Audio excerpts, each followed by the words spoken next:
Hello, hello. Punctual. It's 3 p.m.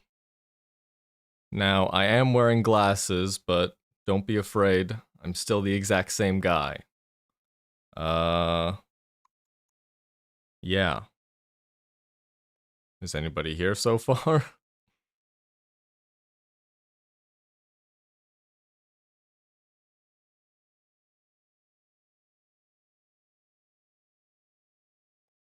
You know what? Oh, never mind. I don't know if that's working or not. I wanted to have the chat on the screen, but this was kind of a spur of the moment thing over the course of this week, so not sure if that panned out. Yes, cool people. All right. I'm not sure what the this is my first time doing this, so I'm not quite too certain about the delay on the chat and all that, but it looks like it's also not showing up on the screen. So that's troublesome. But I can see it on my second monitor. Now it is kind of weird. My second monitor's over here, the camera's over here. I tried as much as I could to get the camera on my left side so I could actually look at you when I'm talking to you. But yeah, I can talk here, but I have to read here. But yes, hello, how's everybody doing on this fine Saturday afternoon?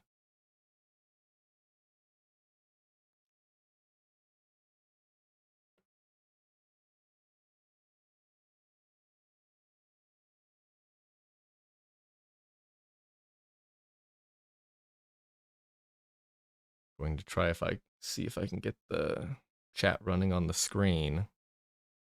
Oh, wait, it is there. It's just really, really, really small and also a bit translucent. I'm doing good. I'm a bit nervous when it comes to, doing stuff like this for the first time. I can't believe I've got the the color of the text is not gelling well. Maybe I can fix that. Overlays.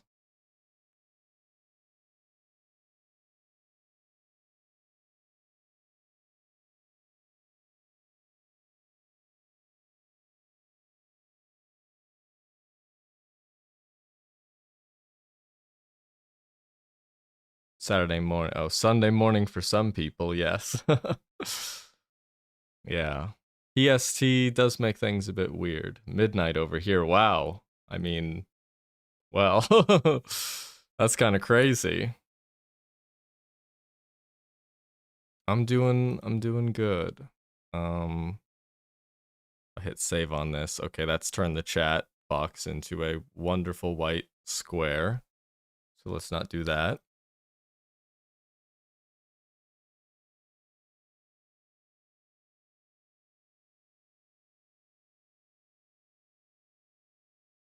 Yeah, not sure. Might have messed that part up, but of course, if anyone's asking questions, I can just kind of say it out loud. Uh yeah, wish I got Oh wait, it's back. It's small and translucent, but it's back.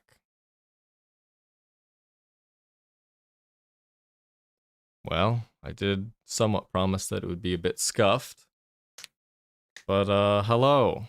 I'm Tyler. You know me as Tyler, as the guy on YouTube who talks for quite a long period of time uh about mainly two games from the same series and one other.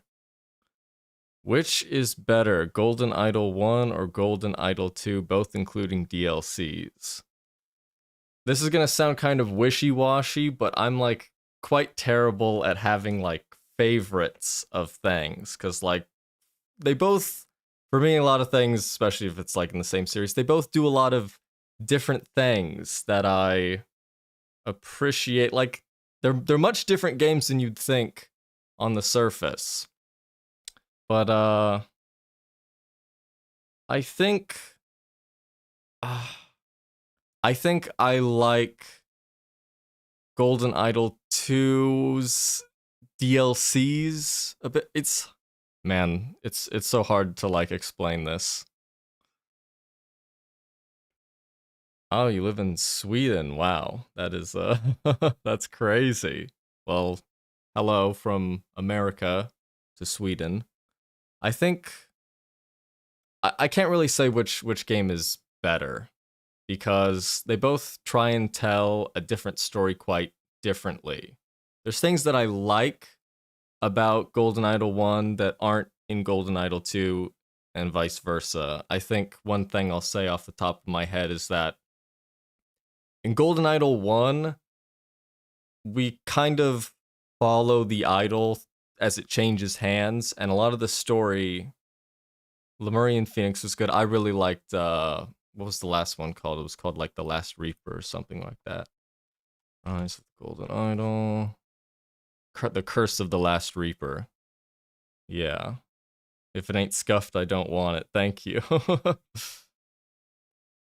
I think it's kind of common to say like oh wait, how is the delay on this? Like I'm not like super delayed, am I? I don't know. Well, no one said anything, there's a problem. In Golden Idol 1, there's a little bit more drama as cases go by because people are kind of constantly dying. You know, like at the start, we see someone die as the idol changes hands. It's case number 2 in Golden Idol 1 is just a straight up dead corpse, and you're like, what happened? Oh, look, there's an idol there. Oh, he fell off his horse? Interesting. And, you know, so there's a lot more kind of like intrigue because people are constantly dying around this idol. Whereas Golden Idol 2 tries to tell its main story a bit differently by having the chapters focus on different elements that are trying to set up the climax of Final Clash. Because I think in Golden Idol 1, if I were to have like any kind of complaint in Golden Idol 1, it would be that we see like there's quite a large, like it's like a 2 or 3 year I like the game first game more in terms of aesthetics. Yeah, I mean like I like the pixel art kind of like style, but I like both of them. They're kind of like I said, they're trying to do different things differently. But I think I like Golden Idol 2 maybe I think I like including the DLCs. I think I might like Golden Idol 2 a bit more. I think when Golden Idol 2 first came out, my feelings were different regarding the base game because Golden Idol 1 was just such a great game. But I think after like doing the analysis and really like thinking about it for quite a while, that it left you know, it had like a strong conclusion in my mind.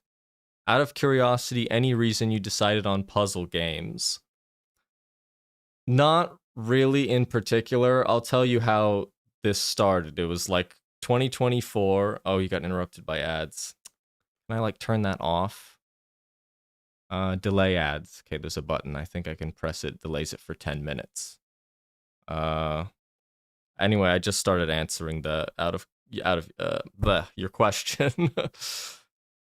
It was 2024. It was October. I'd, you know, always kind of like joked with my dang, multiple people got interrupted. Well, there shouldn't be any more ads for like 10 minutes. I was kind of just rambling about not being sure which game I like more. But as for why I decided on just these puzzle games in particular it was just a spur of the moment thing. I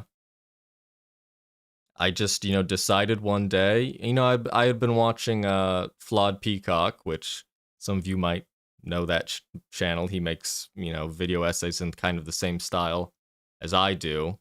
And I really liked his presentation and the way he was doing things. And I decided one day I'm going to start writing a script for kind of like a detective puzzle game that I can kind of explain the story all the way through. So I literally got out a piece of binder paper booted up the game and just started writing stream of conscious, like, for maybe the first 3 or 4 cases. Yeah, I think it was the first 4 cases in Golden Idol 1. And some of that got changed as I had to, retranscribe it onto Google Docs and fix some of that. But that was basically how it started. And, when it ended and the video was released, it was like, okay, I had just played The Root Trees Are Dead, and I was really wanting to, like, see how I could make a video essay on that, but I couldn't quite understand how I could get it done. And then when I was looking up games, Type Help popped up, and I thought that was really cool and interesting. And of course, by the time that was finished, Rise had finished all of its DLCs, so I could start working on that.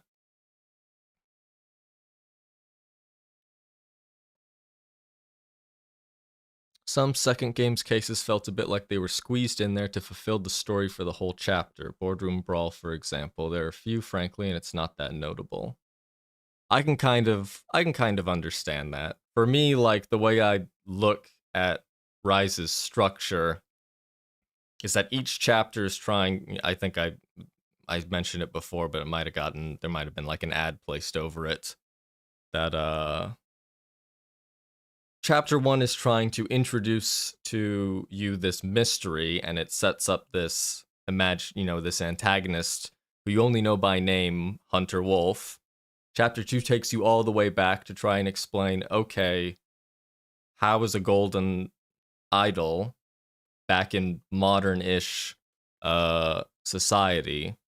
Chapter 3 then, kind of introduces you to, hey, the idol's been reconstructed. Here are a bunch of people who work for the same company. You work backwards to figure out, like, okay, how'd this company get, and all these people, how'd they get control of the idol? And then chapter 4's, transitions to what are they doing with the idol?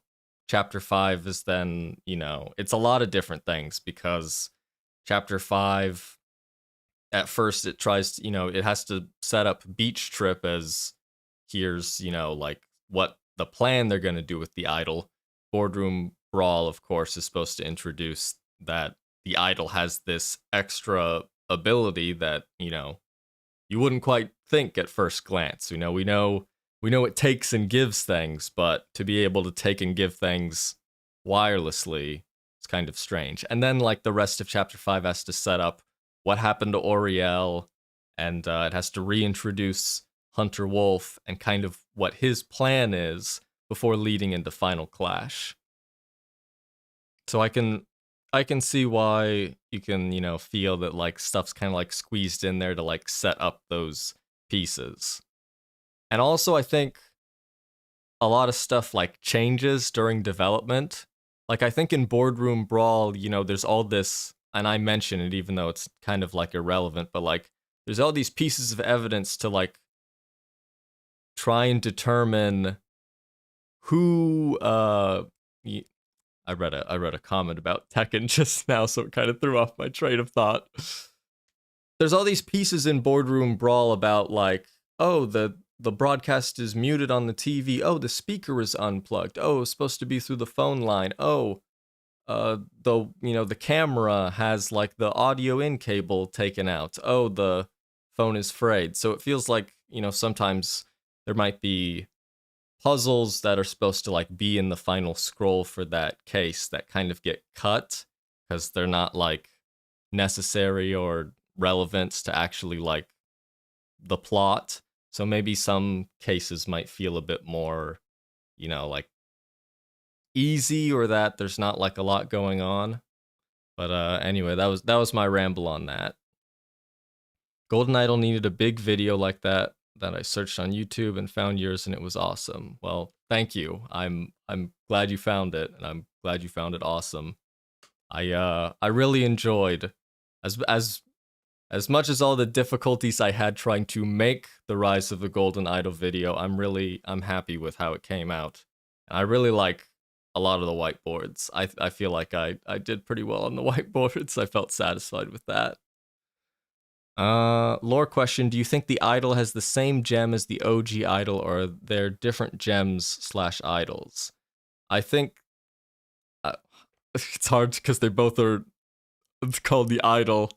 I feel like I might call the acronymed one the idol to make this easier, but I think the idol has the same type of gem, but it's a different gem because the one in the original is cracked. But I think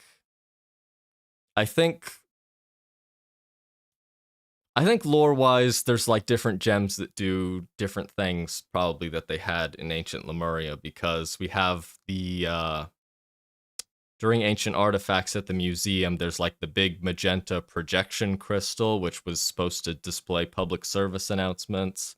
We see in a DLC, or it even gets mentioned in ancient artifacts when Auriel is recounting Echo Secunda's memories, that he has a gem on his forehead that prevents him from lying. So I think that there's probably it's there's no definite answer, but I think there's probably different kinds of gems that get tuned to do specific things. That's my guess on that. What's the next thing after the DLCs? I don't know. I try and keep things kind of, like I have so many I'm an ideas guy. I have so many ideas for things, but then it takes a long time to finish a particular idea, so a lot of things can change.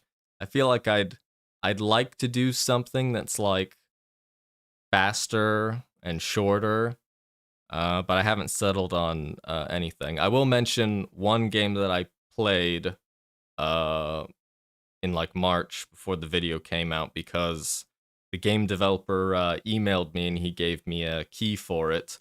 It was called The Rat Line.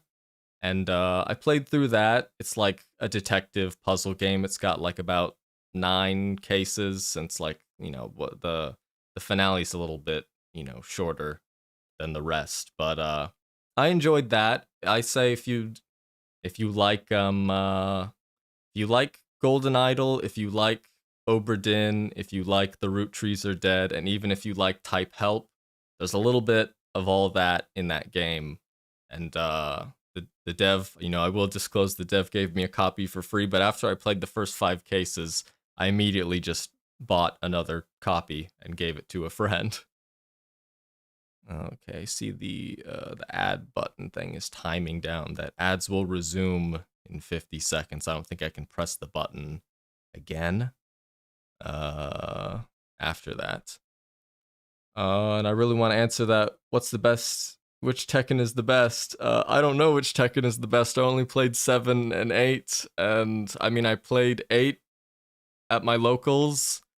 I didn't play, like Tekken 7 was like the first fighting game that I played.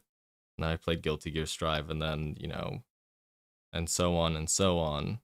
But I don't know. Tekken 8, it's not really in a good spot at the moment, from what I hear. One of my friends actually plays at his locals, and he wins his locals. He's quite good. Says ads resume in 1 second. I've clicked the delay button again. I'm not sure if everyone's trapped. I see several people played the Rat Line. That's cool, yeah. So, if I can like find, once the DLC video is done, if I can be like, cool, let's make a video on the Rat Line, because it's, it's on the shorter side, and I think it's still got like a fun little story to explain. I might do that. But again, like, it's probably gonna take quite a few months for the DLC for Rise, so anything could be up in the air. And man, I just have so many large projects that I want to cover, and I really want to be able to like cover Lobotomy Corporation and other like Project Moon stuff so badly. But I know those videos are gonna take quite a long amount of time. Someone said, is Obra Dinn on your list? It's kind of like, I think it would be fun. I think it would be cool but it's a game that's a bit on the older side, and like as time goes on, more games come out, more stuff like piles up, and I'd really like to be able to like cover games shortly after they come out. So I can't like say it's a 0% chance because I love the game. I played it like when it launched, super long ago. But we'll see.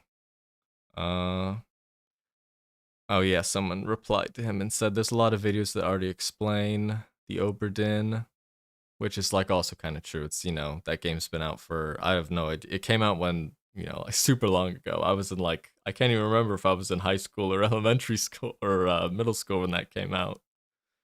But Mong856. Yes, soon we will be poking all toads.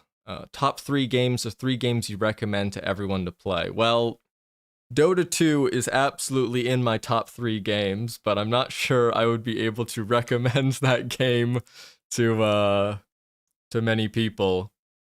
It's definitely a lot more approachable of a game these days. There's so much quality of life that's just been added that like you'd think, someone who played it since they were in like middle school, who has like thousands of hours on it, although I don't play it that much anymore. But I still like to read the patch notes and I still like to watch TI. That's good. Don't know what other. I think Lobotomy Corporation also has to be in my top 3 games because I love that. But that's another one that's hard to recommend to people. I feel like if I make a video on that, I would also want part of that to kind of explain how the game is kind of like, I feel like a lot of people go into Lobotomy Corporation and the game doesn't do a good job at explaining. Man, I'm just looking at this chat on the screen and it being just like completely translucent. That's so sad. Third game. I don't know. Deadlock's fun, but it's not out yet, so I can't completely recommend it.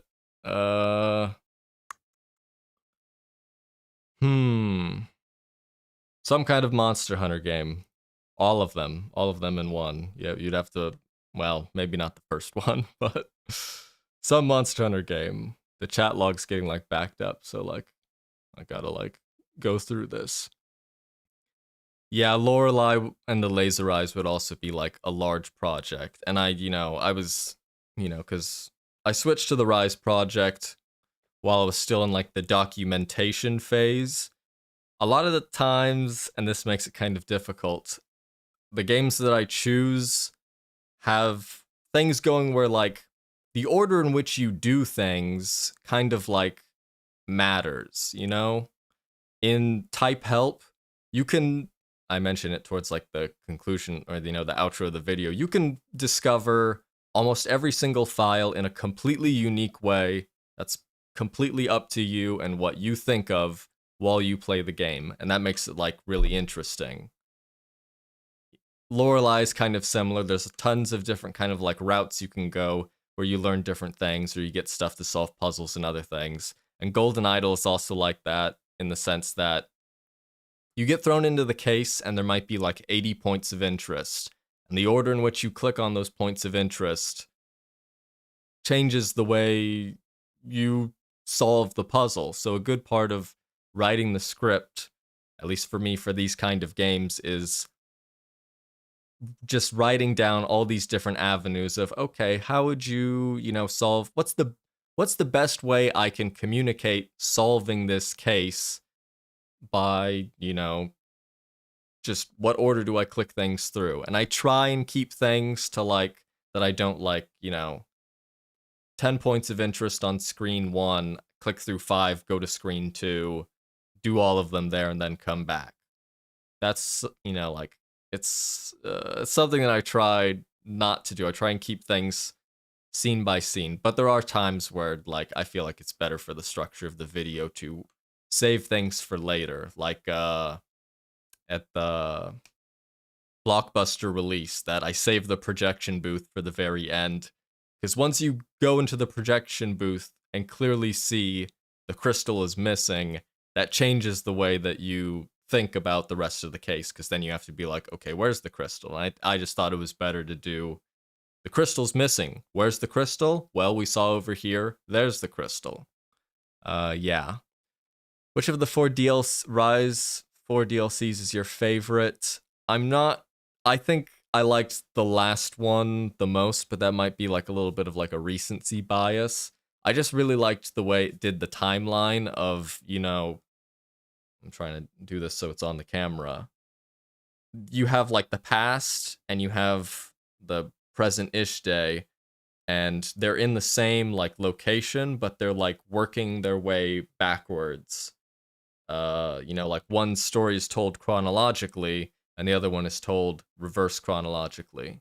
And I thought that was really cool.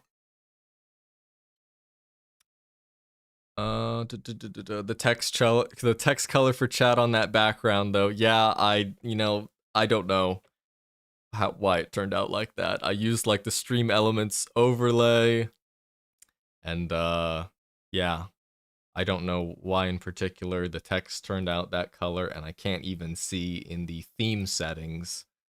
Oh wait, is this the answer? Did I just find the solution? I might have found the solution.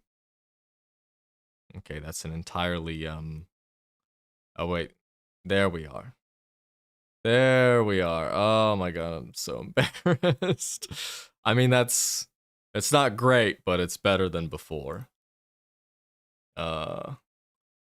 Questions. I've got like such a backlog. Have you played Science of Blake Manor? No, it's on my wish list. I played the demo during a Next Fest. I love finding demos of games to play during like the Steam Next Fests. Sometimes it's really difficult, but a lot of the times you do find games that you're like, boom, I really want to play that. So that was one I wanted to play. Have you played Phoenix Springs? Phoenix Springs. No, I have not, but I will look into that. I've got it on a different tab. TR49, it's a recent Din-like puzzler that came out in January this year. TR49, I'm just gonna keep writing stuff down. Oh no, this one's already on my wish list. Yeah, I thought it sounded familiar. Clicking. When are you getting into voice acting? You could be a scientist in Black Mesa, perhaps. I never played Half-Life 1. But I'm way too like bad at getting good takes for voice acting to like I love doing voices for like characters. And even though a lot of my voices are like silly voices, so I never get to use those cuz the games are a bit serious. Yeah, I like sounding dumb. The Eugene voice was very much fun to try and do.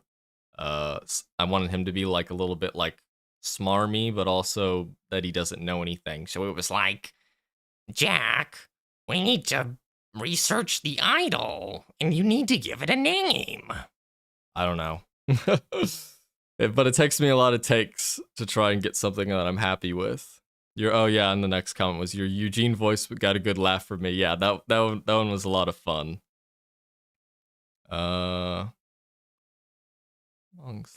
Songs. What rhyme sounds not like what? Oh, Mongs, because I missaid your name. Mongs. Whoopsies. I saw it as like an A. What rhyme sounds not like a gross pickup line? Mongs sounds good. Sounds Mongs. Yeah. Have you played Library of Ruin? It gives me a very similar vibe to Lobotomy Corporation. Yes, I played LobCorp. Yes, I play Limbus Company. Yes, I have, well, technically I have every ID or everything in Limbus Company just from playing the game. Yeah, like I don't like pay to like do roles. I just get lucky and sometimes grind the game. So I have like a spreadsheet where I like catalog all the stuff in that game that I have. So technically I don't have all the most recent IDs, but I have enough yellow boxes this just sounds like nonsense for anyone who's not in the know, but I have enough yellow boxes to dispense all of them anytime I wish. Funny that you're playing Pokeball Toads because I knew the game from a small creator called Icely Puzzles. He was a great contributor to this game. He's also another content creator. Like, yeah, that's cool. Like, I really wanted to play the game. Like, I wanted to kind of like, as soon as I'm getting like stuck over my words. I know it was like a small indie game. I really like playing small indie games and hopefully trying to get more people to buy and or try them.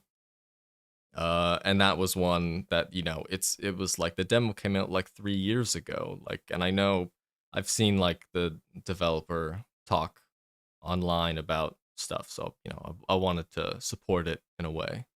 But yeah, that's cool.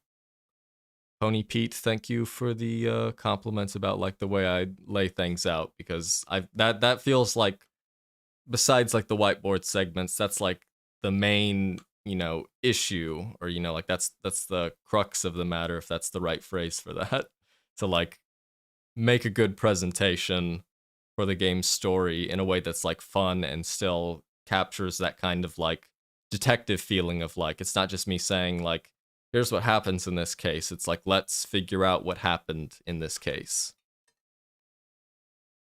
Any detective game needs these avenues or open-endedness, otherwise you bottleneck the player in finding a single possible path.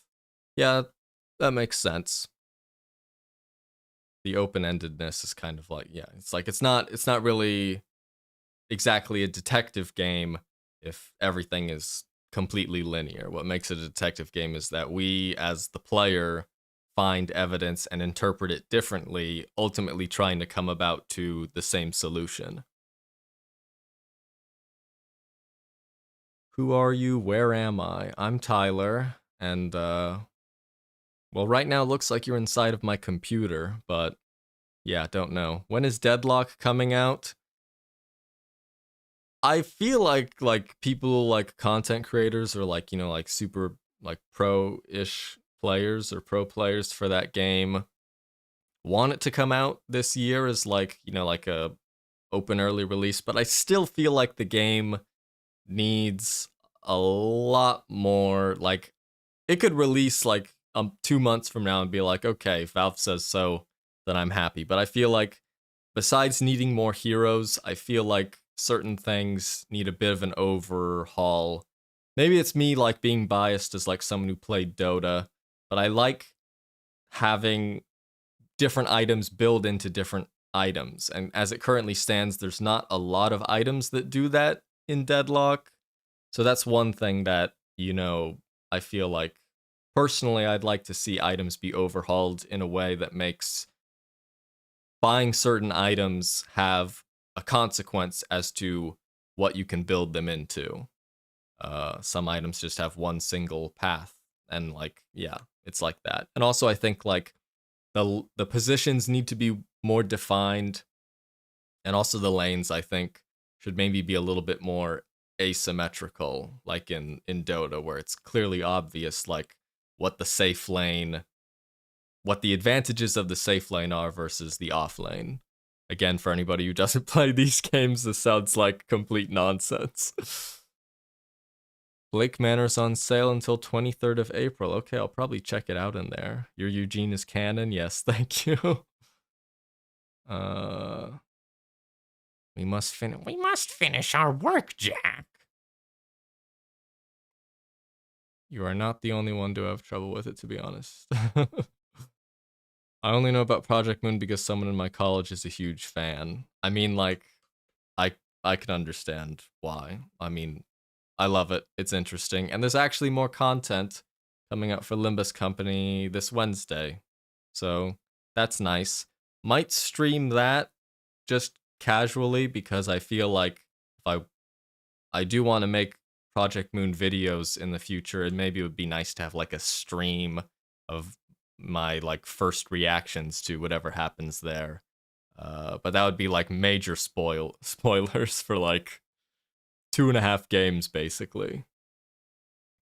Type Help was the one that got me hooked. You got me to play it myself, and it was an amazing experience. I'm glad I did because, you know, as much as I like you know, talking about the games and, doing the art part, which is fun, I really want to be able to introduce a game and have people play the game, support the developer so that they can make more games.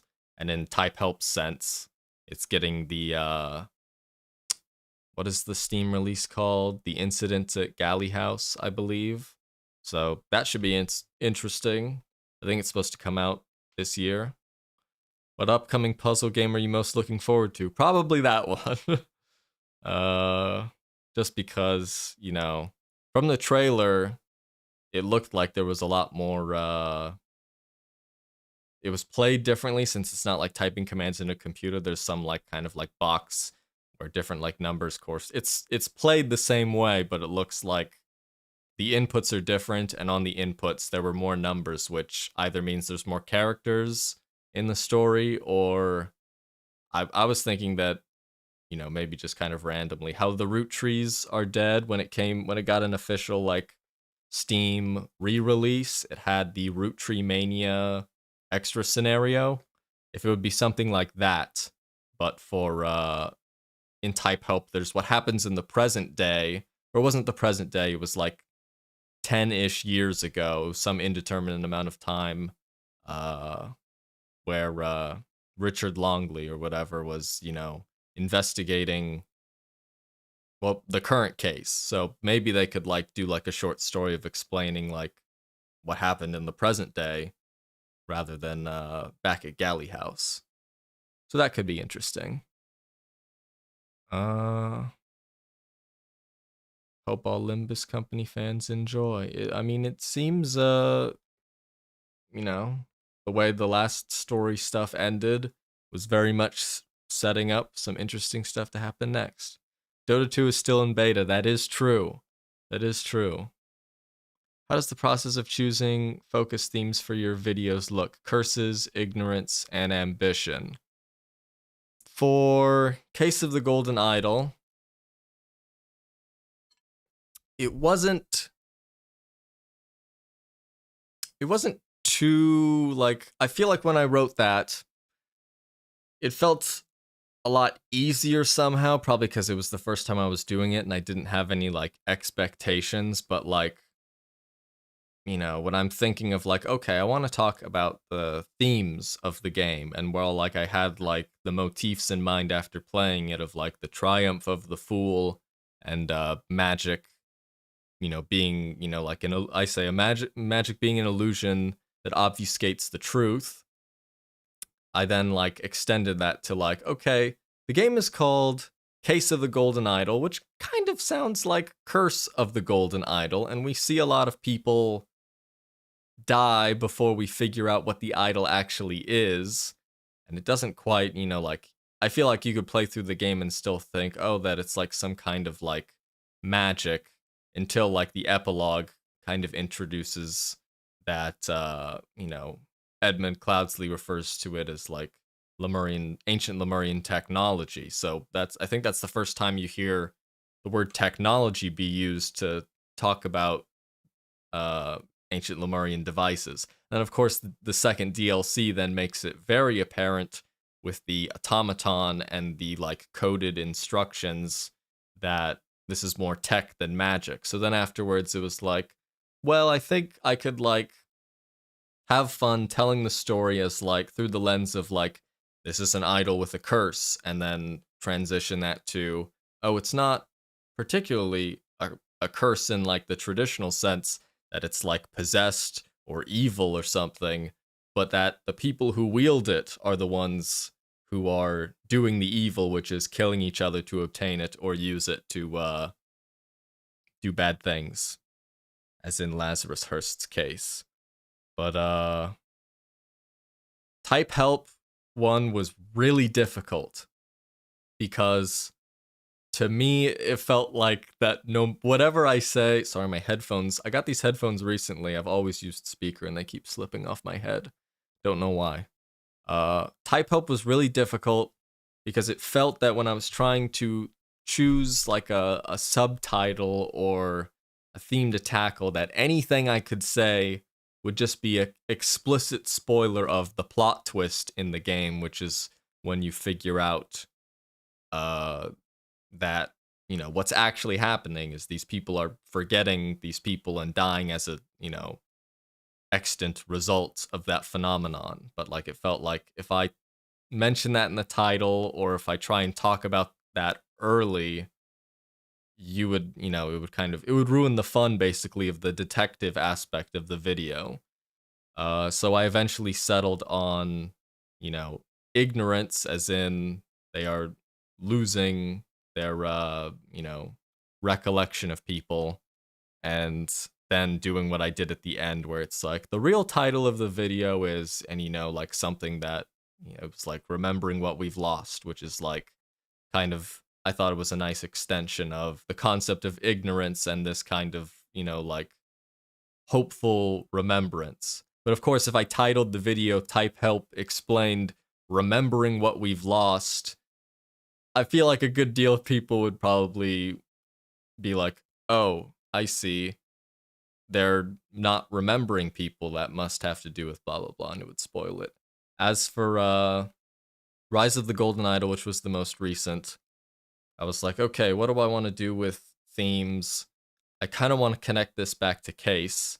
Well, the curses and consequences part, you know, the curses part was its own thing, and it turned into a main focus of the consequences, which were, you know, these people have this ambition to obtain the idol and use it for their own purposes. So I thought, you know, like, oh, you know, I thought about Final Clash and how Rise of the Golden Idol basically culminates in all of these different people's ambitions to do different things with the idol. Although Tessa's case is a little bit different, because what she wants to do with the idol was, you know, a matter earlier in the story, and in the end all she wants to do is destroy it.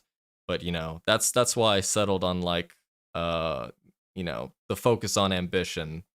And you know, when I was in that process where I'm like writing down on like paper, okay, like what am I gonna do for the themes whiteboard? Well, what's the central theme? I was like, ooh, ambition. And then like the fire motif immediately came to mind, and I was very happy with that, you know, idea of like on the themes page, all these different like hands reaching out toward from like this fire towards their respective dreams, which, you know, for some are more selfish or selfless or confused in Tessa's case than each other. So sometimes the process of choosing themes, it just comes like quite spontaneously. I don't have any questions, but I'm here just to show support, and I appreciate that. Thank you. Curious as to the reason your videos take as long as they do. Not that I'm complaining, your videos are always super high quality. Okay. So this part's going to be a little bit embarrassing as to why certain parts of the video take a lot longer than I even agree than they should, is that I'm really bad at delivering the script lines on camera. Like I'll write them, I'll read them out loud after I'm, you know, done writing them. But as soon as I turn on the camera, I get immediately so anxious and stupid that I can't get a single sentence out of my mouth correctly. And this might be a little bit too much information, but I've got OCD, and because of this expectation that I have that I want the delivery, or I want the video to be perfect in this way, it creates this really frustrating loop where I keep thinking, and it's, you know, it's part of it because I can't say the lines correctly because I'm so nervous, even though I'm just recording myself in my room, that I think it's not good enough, do the line again. It's not good enough, do the line again. It's not good enough, do the line again. And this kind of repeats about a dozen times, which ends up multiplying the entire workload, basically. So a recording session might be like 3,000 words long, but because I have this brain loop that's interfering with my ability to do what I want to do, I've turned a 3,000 word filming schedule or filming event. That's still not the right word or whatever, but basically it takes 10 times as long to read a tenth of the lines, and this makes editing even more difficult because instead of choosing between maybe 3 takes, I'm choosing between 12 takes, which means I have to listen to 12 takes probably at least more than once so I can decide which of these takes is the least worse. And sometimes it's the first one, and sometimes it's the last one. So even though, it creates a big mess. So I'm still trying to figure out ways how I can fix this issue as best I can so that I can make content faster, because it's probably as frustrating for me as it is for you. Like, obviously, you said, you're not complaining, which is, I know you're not. It's a problem for me. It makes me feel bad about it. And in this video for Rise, I had so many more different problems show up. One of them was that the lip sync got completely messed up because I did it with I did the audio and the video differently than I did the previous videos. So, I have like thousands of clips and I'm having to fix these lip sync issues that are different across different clips.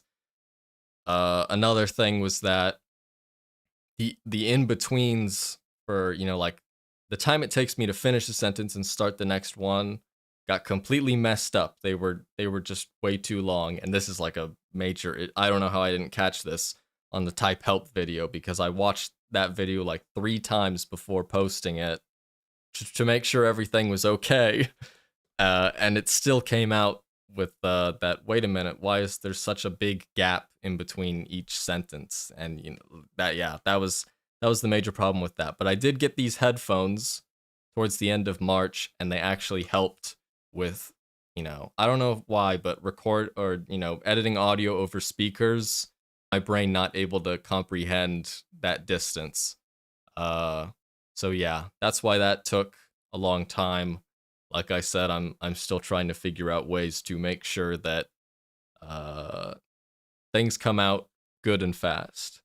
A lot of the chat is really backed up after that ramble. I think in the trailer for Galley House, the number of panels go up to like 16. Yeah, I think it was around that number, which was like, there were 12 in the original, so... oh shit, I need to press the delay ads button. Completely forgot.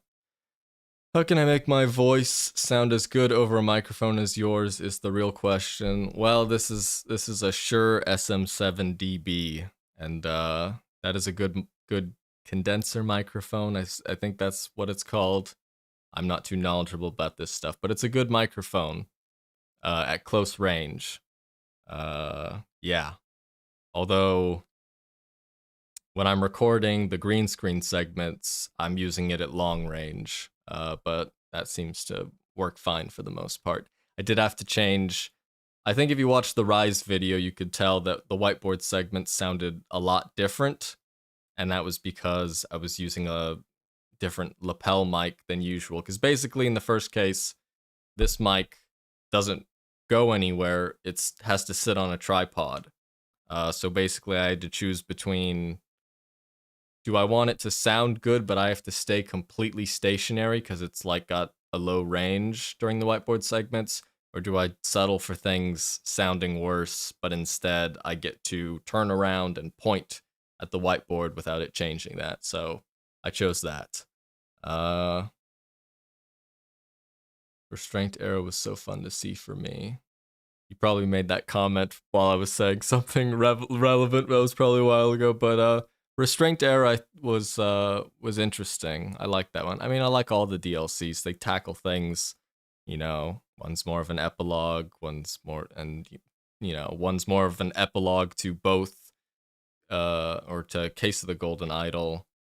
We get a little bit more prequel stuff, and like the Echo Secunda stuff is also good. I think they were well chosen.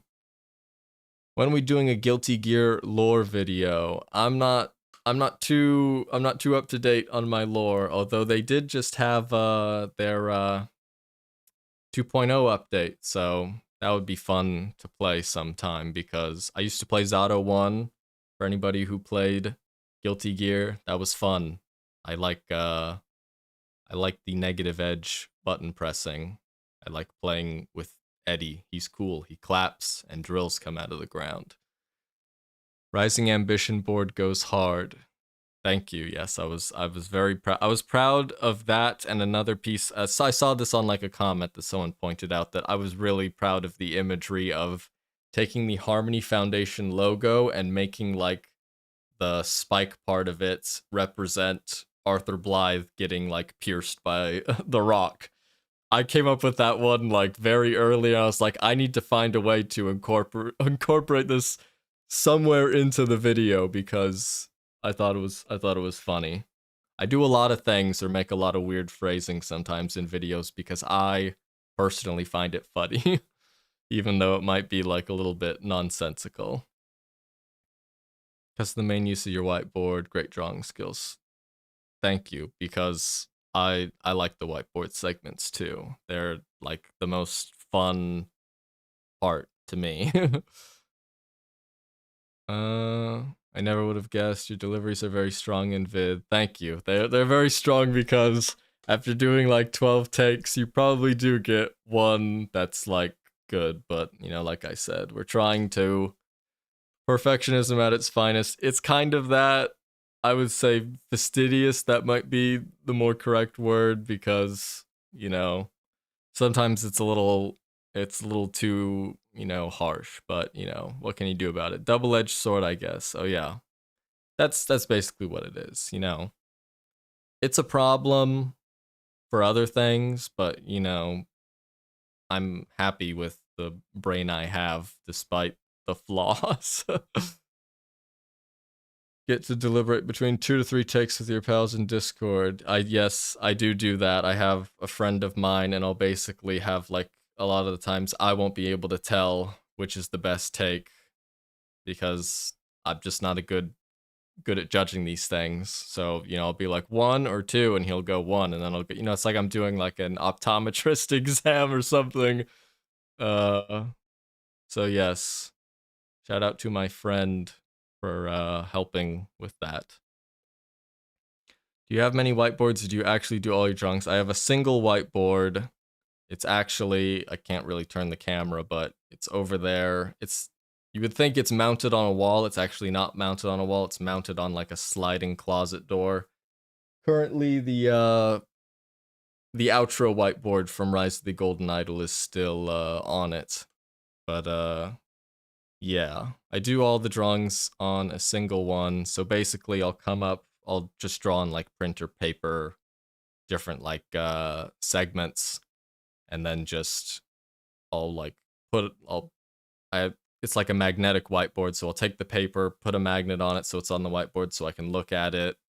Although not everything that I drew was planned in advance. A lot of the latter drawings for the Rise of the Golden Idol, like themes board, the ambitions board, a lot of the Hunter Wolf drawings were just like spur of the moment things. Sometimes I feel like it is a bit easier to come up with imagery on the fly when I've been, you know, doing the script basically. I've been recording, I'm kind of in that like zone or whatever of talking about it, which is how I, you know, and sometimes the imagery was a little hard to gather. I wanted some like way to represent wordlessly Hunter Wolf's ambition with regarding like putting good people into powerful positions without you know, spoiling that he's Jack, because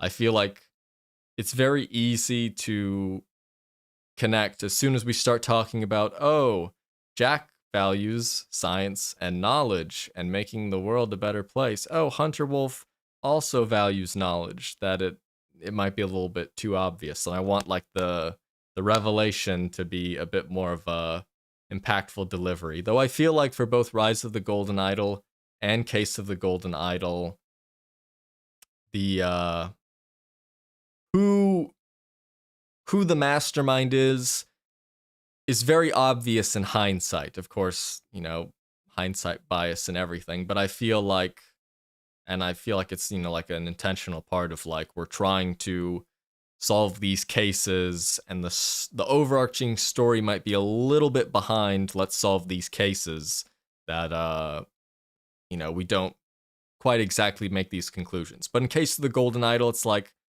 okay, why does Lazarus have the idol instead of Walter? Why does he have Edmund Cloudsley's notebook? And I feel like that's enough to probably make the connection quite sooner than you're supposed to uh during the final case, where it's like, oh, Edmund Cloudsley has written a letter to I don't even remember her name. Was it like Mary Richards, Peter Batley's wife? So it's kind of the same thing in Rise of the Golden Idol, where as soon as you're like keyed into like, okay, well, they need to have access to the idol and they care about knowledge, it must be Jack Novak. But yeah. Have you played Return the Obra Dinn before? Seems like it'd be right up your alley. Yep, played that back at launch because, you know, way back in the day, you know, I'd played like Papers, Please when it came out. So I was very much looking forward to that, and that was a very good game. Wonder if you're going to have like a blooper reel, but considering how long your videos take, that must be a lot of outtakes. There, you know, like I would joke about with my friend before that like I do have like kind of like stuff there for like a blooper reel. Of course, some of that's like deleted now in the final project, but it's like it technically would be possible while making a project to have a blooper reel of things that are like funny, basically. Oh, and it says ads are resuming in 55 seconds. I don't want that. If you were gonna do a video on a less niche title and tackle a large game that lots of people know, what would you choose? I don't actually that's hard to say because hmm. The less niche titles, I don't know. For me, like, if you're into like puzzle or like detective games, then like you probably know about Lorelei and the Laser Eyes and whatnot. Or like Void Stranger doesn't even seem that too niche, but I might just be the wrong person to like ask whether these indie games are niche because I play a lot of indie games. It took a very long time to recolor each piece of text in type help. Basically what happened was I couldn't figure out how to do it during the editing because the text is always like scrolling on the screen. So what ended up happening was I asked a friend who knows how to code or whatever, like what I could do in like HTML, because the game's in HTML, to inspect element it and change the text. And basically what I resulted in was like for all 100 files in type help, taking the script from each one, copying them into a notepad, using and then just like adding a bunch of stuff after each line of dialogue so that I could paste them back into the game, and it would temporarily have every character as a different color. And I put all of those in like Google Docs so that while I was recording footage, I could just Control C, Control V like 100 times, and sometimes a bit more because sometimes I had to go back to cases now that characters' names were identified and redo it like that.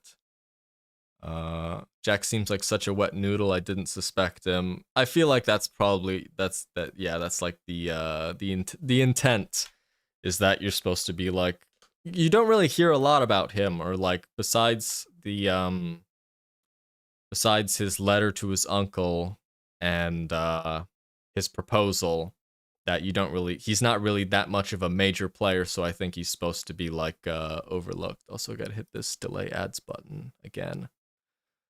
Uh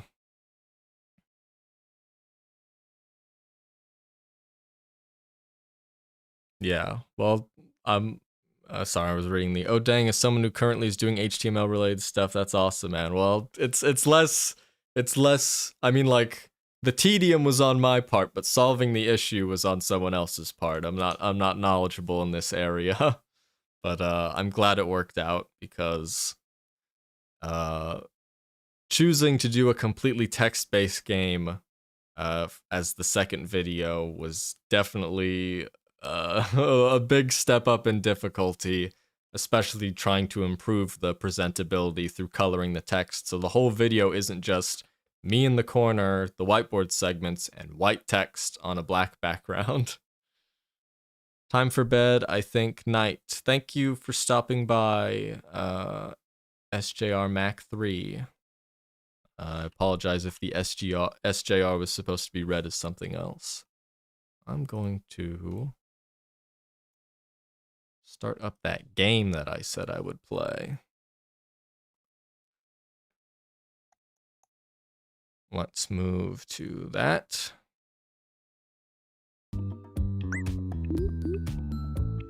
That does not put the game on screen. Okay, boom. Let me move that. I'm not sure how the audio is. I'm going to turn the audio down. Oh yeah, I suppose you hear it differently than I do, so I'm not able to actually adjust this properly. Games on my talking channel, yeah. Games. I like to play a lot of games, and I might just like randomly even like open up stream and play. Audio a little high, by the way, for like me or the game, because I've just been fiddling around with it. I don't know, minus 21 decibels.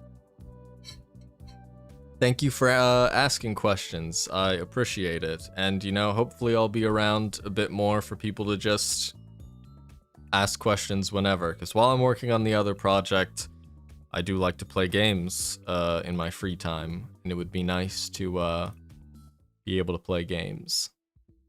So I will say, for this game, I've played it before. Not all the way through. The demo covered like the first 2 zones, and then because I wanted to support the game when it released on National Frog Day, which is slightly different from Toads, I played it for a bit and played through like the first maybe like 3.5 zones and just, you know, reset my save. So I had originally envisioned I could just be playing the game rather casually while answering questions, but, you know, it turned out that it takes a lot of brain power to answer questions. Anyway, basically, you have, yes, games are important, and you know, it's fun. It's fun to play them because, you know, after finishing, or even while working on the project, I'm like a sponge, and just as soon as you're working on the project, or it's finally finished, I'm just like a compressed sponge, and something needs to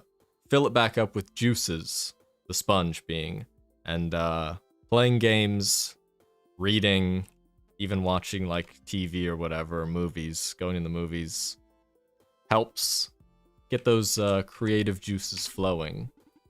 Basically, you poke a toad. Only a minor difference indeed. Yes, thank you, Pine Rocket, for thank you for being here, and also thank you for the thumbnail for Type Help. If I prepared better for this stream, I would have made like a collage of all the things that I did to, you know, like make my request of, hey, can you know, commission a thumbnail?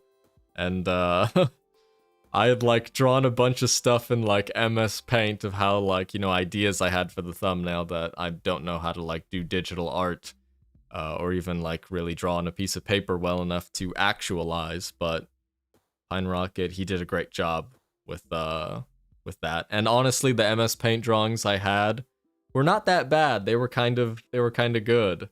Like what I had drawn in MS Paint would be very interesting to see as the thumbnail for the video. Probably wouldn't be as good as what it currently is, but it was like kind of funny. Big ideas guy. Yep, I'm the ideas guy. It takes more skills to actually actualize them. So Toads don't like being poked. It makes them upset. Sleeping toads are very tired. They won't mind 1 poke or 2 or 9.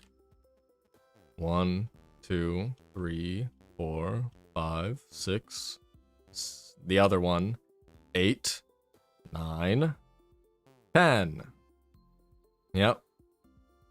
So they wouldn't mind 9, but 10 is 10 is off limits. Anyway, poke a toad. You press a button, you poke a toad. You poke all the toads, you win. The presentation reminds me a lot of Baba Is You, which I played when it came out, and I don't think I ever finished because my brain wasn't big enough to do that. Say the thing, I give you permission. No thanks. I substitute teach at the high school level, so I'm well aware of what the kids are saying and what they want you to say. The other one is crazy. Yeah, I almost stumbled into it. Not all toads are asleep. I got a Q for you to A. As someone who played and gone on to deep dives into both games, which Golden Idol game do you like more? Seems divisive in the game's community. I mentioned before that, like, I'm not the best at having, like, favorites for things because, you know, for me, I'm always thinking, like, oh, you know, it goes either way. There's good things and, like, bad things that make them different. So I feel like a lot of people don't like in Rise of the Golden Idol that there might be a little bit less focus on the main characters, or that there aren't serious events happening, like in Case of the Golden Idol, where people are dying left and right, all around. It's just non-stop death, mostly of people who you've seen in prior cases. That doesn't happen in the sequel. But I think in the end, including the DLCs, I might like Rise of the Golden Idol more, and that my thoughts on that were different from when it first came out. When it first came out, I thought it was good. You know, like, if I were to put it on, like, a scale, and we'll just say, you know, not like, you know, if Case of the Golden Idol was a 10, which, you know, might not be, I'm just saying that random number, then Rise of the Golden Idol would be a close 9 that's right behind it. But, I think after, you know, doing the deep dive and, like, you know, making all this analysis, I really appreciated how much different it was. Because I think it would be very easy to just take the kind of linear story of Case of the Golden Idol, introduce a different piece of Lemurian technology, and follow that and various characters all the way through in a present day. Could be in Lemuria, could be any time. But to try and tell this story in quite a different way, I think that elevates it for me because it's so different. So yeah, that's my thoughts on that one. Obby1212. I know you would experiment when the 1 or 2 and 9 sentences came up. Yeah, it's I didn't read that. I didn't read the text on the screen. Oh, I'm not gonna get it back. It's a game that has a lot of, like, charm and style. So yeah, and like I said, I've played a bit of it before. But yeah. Brain fritzed while playing it. I assume that was towards, like, Baba Is You. That game was I was not ready for it yet. I feel like I would have to, like, check my, like, Steam achievements or whatever, but oh yeah, I gotta go back. What subject did you teach? As just a substitute, I'll just teach, like, and whatever they need me for. But my degree is in chemistry, but I don't really get to do a lot of chemistry. Buckshot Rainmaker, I full-time teach at high school, have finally embraced it. I mean, it makes sense. I mean, if you can't beat them, join them, basically. Word has claimed my brain as well. I can't escape it. I'll probably slip up eventually, but, you know, I caught it that one time, and catching it once is really all that matters. Even though the art is grotesque at times, it's still very striking. Yeah, and like, I feel like a good portion of that is like intentional. Whereas like, I think you could look at Case of the Golden Idol and, I would describe the way it looks as like, I don't know, it looks fantastic. Character design wise. So I don't really mind that in Rise of the Golden Idol, everybody looks a little bit like weirder, especially like the side characters. I think it gives it a very interesting charm. And I like things that have interesting charm. Chemistry is cool, I suck at it, but it's cool, man. I mean, like, I respect that, I'm past my college days by, quite a bit, so I'm a little bit past the chemistry thing. I would probably do it differently if I went back.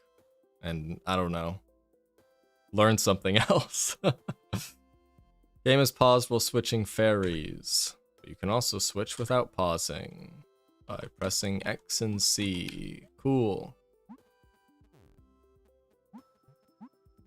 Makes sense. I'm with the science team. Who is winning at AEW Dynasty tomorrow? MJF or Kenny Omega? It's gonna be MJF, and there's nothing you can do to stop it. Wait, the pay-per-view's on Sunday? But oh yeah, I just figured pay-per-views were like a Saturday thing. Watched an interview recently, and the artist said he drew a lot of inspiration from Disco Elysium for Rise. That's pretty cool. That's I played Disco Elysium way back when it first came out, and I think I can kind of see that kind of like inspiration, especially like the way like Harry Dubois like looks, or like I forget the name of the union boss or whatever, but like I can see that how the Rise art style has like some inspiration from that. That's pretty cool. What would you want to learn instead? I think I would like to learn linguistics instead. I've been like teaching myself Japanese kind of on and off. I haven't like done anything since like January, since I was like focusing on the video. But I feel like learning a language like Japanese and like majoring in linguistics, that would have been like, I feel like I would have been happier with that, rather than like, oh, I've got the chemistry degree, but I'm not really feeling the chemistry with chemistry anymore. Collision in 49 minutes. Yes, it is in fact a Saturday.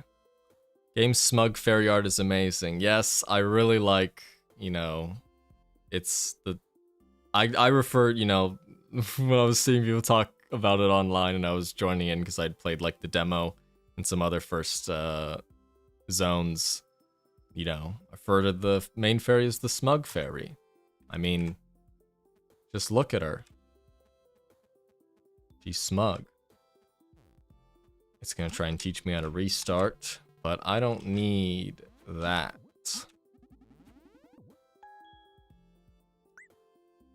It's very charming.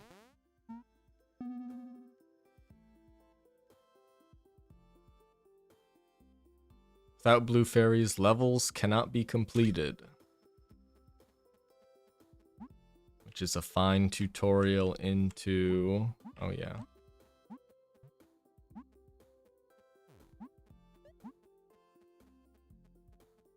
A fine tutorial into other fairies are expendable. They're fine though. They're fine. They'll get spat out. I had to drop my Spanish course on Duolingo because the bird chased me down the street one time. Yeah, I've heard, varying things about Duolingo. I know for Japanese, like, I tell other people who are like, oh, I'm doing Japanese Duolingo, please do not use Duolingo. You won't learn much from, at least that language on that platform. It's, yeah, you're better off. There's so many other different ways you could, like, learn kanji and the language and, like, get exposed to actually reading or listening to Japanese. But that bird, I've heard that bird does things to people. Upset toads attack only the fairy who angered them. Justice will calm I almost called it a code. Calm a toad down. See? I'm not using it anymore, don't worry. Yeah. I've also heard that they've started doing like they like fired people and are doing more like AI translation stuff. I don't know. Doesn't seem right with me. Thank you for sharing your survivor story. You're so strong. Yeah. Please stay safe. That bird might still be watching. You never know. Catching any fairy will also work. And this is just a nice way to learn or reinforce the fact that other fairies, well, that's what they're for. And they're fine. They're fine. Don't worry about it. It's just some harmless mischief.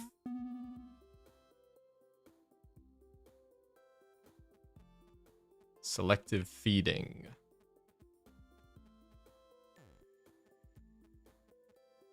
You can tell when something is marked out on the ground that it means something.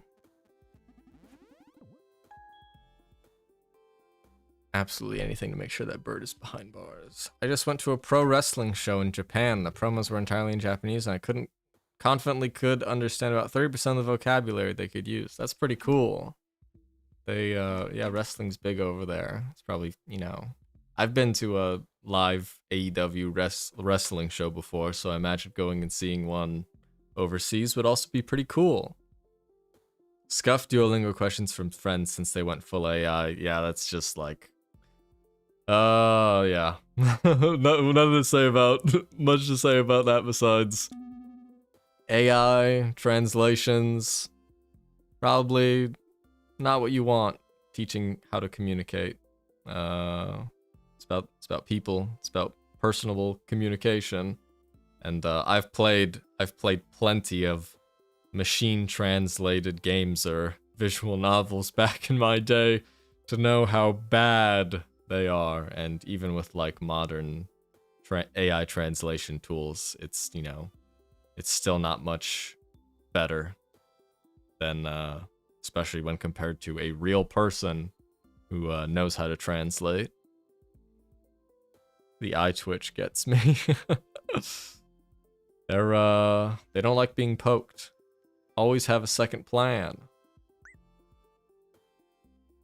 Portal to Hell will be open via Scuff Duolingo translations. Yeah, some kind of like ancient curse liable to be opened up. You gotta watch out for those. Button to keep that down. Switch that. Oka Toad. Keep that down and block the shot.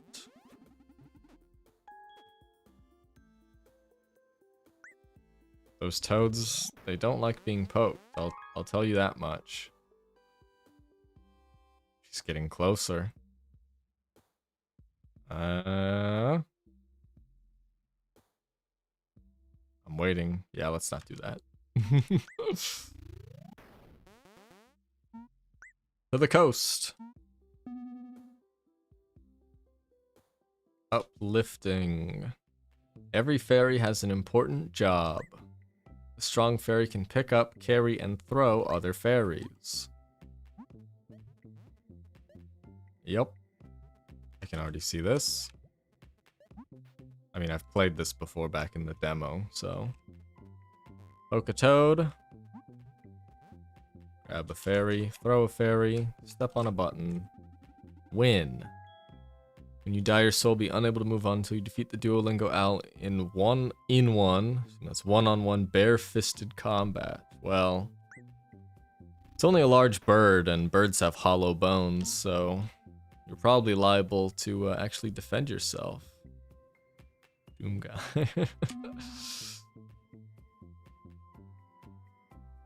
Blue fairies are the only ones who can finish levels. So smug. Oh wait, I already see this. Yep. Can't be doing that. Wake you up. Can't touch the red button. Oh, now we can touch the red button. Throw you over. Poke a toad. Throw you over. Throw you over. And...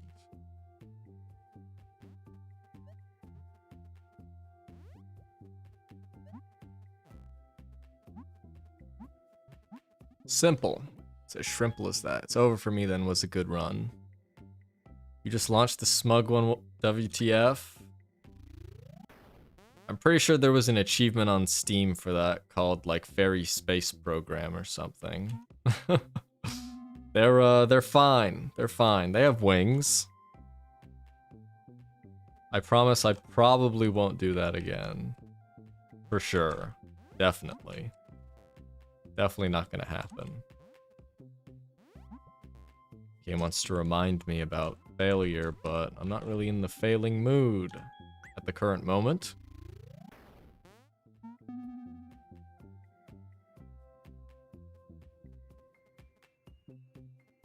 I'm poking it. Yep. And I'm poking it.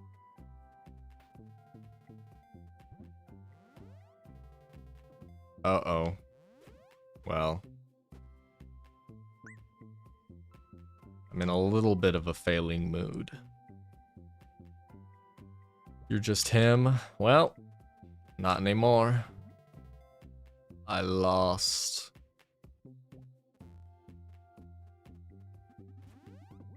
That's enough? Cool. High five. Slumber party. I'm sure a smug fairy friend will be just fine. Here, the fairy space program benefits pack is quite generous. Yeah, they'll, you know, it's alright up there. Just because I spoke up. Yeah, you know what? No, I'm not gonna blame you, don't worry. It's not your fault.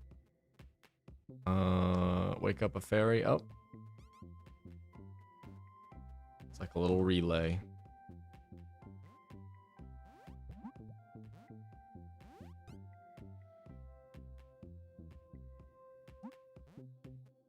And probably don't want to throw there, right? Yeah. Otherwise everyone else will get launched. I can't bear to launch 3 of them into the stratosphere at once. Well,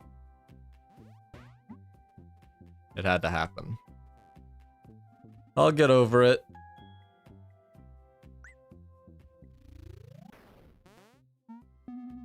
Living wall. No need to rush, wait for the right moment. But I wanna rush. It's funner when you speed run them. Feels like, you know, like you're beating it away you're not supposed to.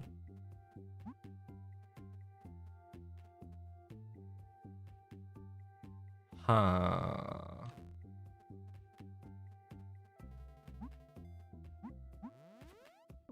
Okay, not quite in range, but someone must satiate that green toad's fury. Oh, wait.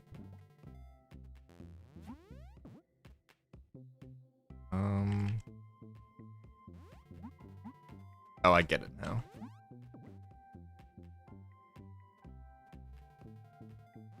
Target set and devoured. Don't worry about it. Buff fairies just fodder. Well, I wouldn't debase them that much. I hope those 3 fairies' new life in space is comfortable at least, you know? They've got big muscles, so as long as they, you know, don't reach the gravity of this planet, everything will be okay. Like Kronk from Emperor's New Groove. They are pretty buff. It wants me to emphasize. Yes, I could pause the game and think, but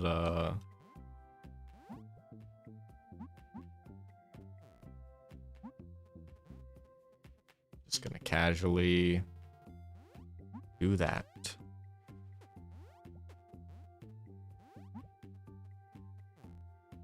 Toads poked.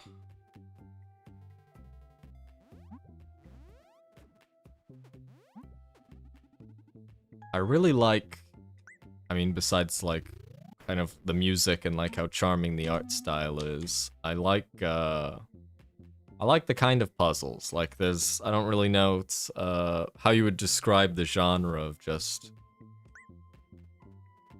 these kind of games, similar to like Baba Is You, I guess you could describe it as kind of like a coding game because of like all the different words that you use. But like this feels rather unique as a, I don't know, fairy micromanagement simulator in a sense. That poor fairy, they had a family. They get spat back up. There was like a loading screen cutscene for it. They're alright. They'll be okay. I love the idea that buff fairies are 100% on board for the mischief. That's really what, you know, that's what it's all about. It's all about the mischief. Like, why not? Those toads need to be poked. It's going to happen. It cannot be stopped. And do that. Cool.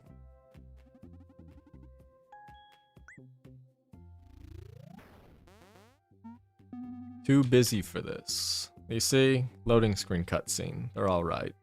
Busy fairies have important things to do and cannot be controlled.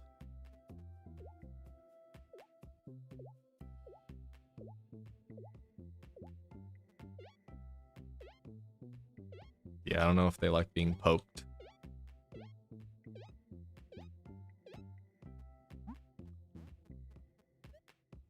Oh wait. Cannot be controlled.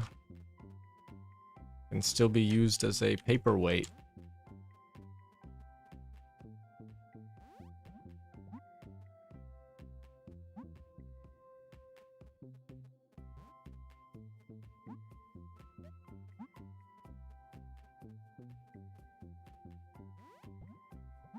I'm not sure if that was necessary, but there's a lot of them here for that. Yeah, that was kind of like unnecessary. I chose that one in particular. Yeah, sorry about that.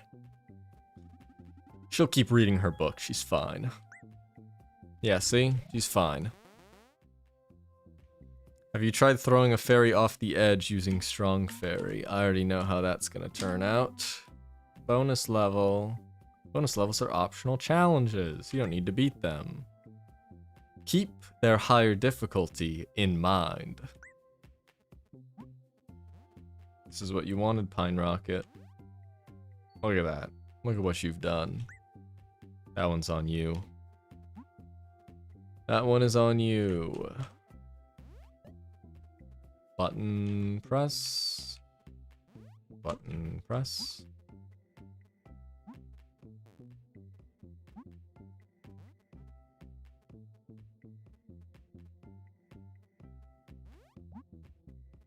Okay.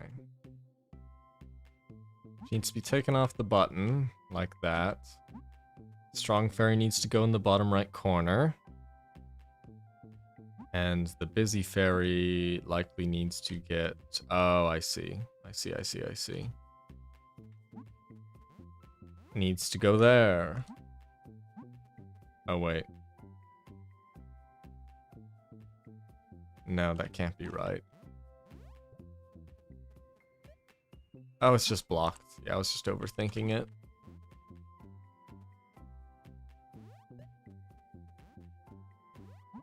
Just overthinking it. No need to worry.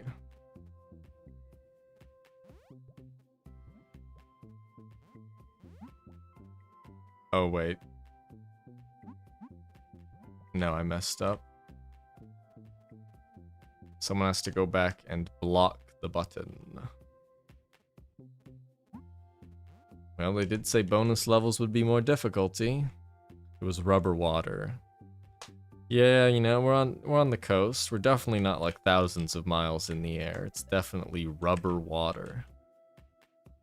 Which everybody knows about.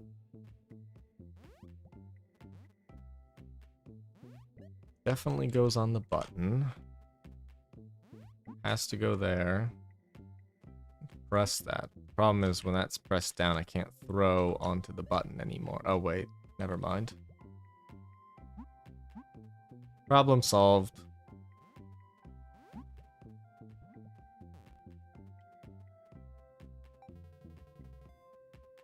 Oh, I forgot to poke the other one, dang it.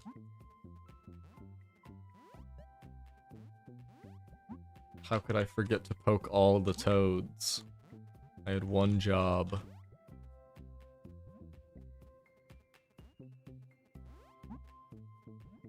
Shout out Rubber Water. Indeed. Guess I'll drink some rubber water myself.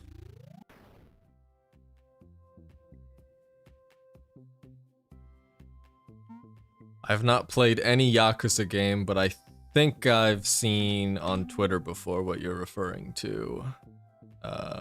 And yes, they'll probably be a-okay. She's enjoying her book, but you know, there's plenty of time to read. Probably. They'll get spat out. Honestly, the lighting might not even be that bad in there. And re-aggro.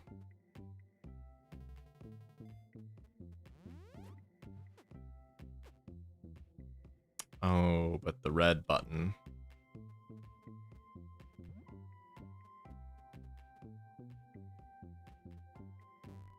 I see. Wait a minute, because someone has to go off the red button, but then someone has to go back on it? Or no, I was probably just overthinking it and did something wrong.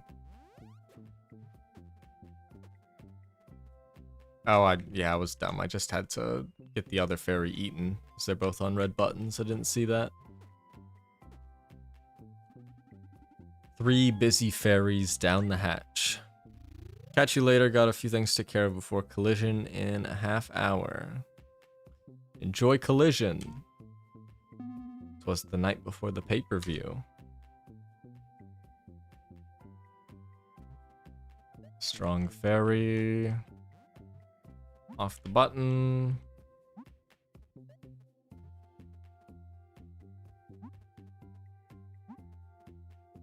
It's 3 tiles you can throw something, so... someone has to get back down on a button.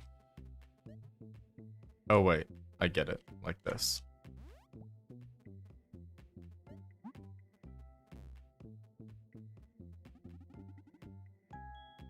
One fairy just doesn't want to help poke those toads. Not even a mouse. Not even a mouse. Indeed. Button.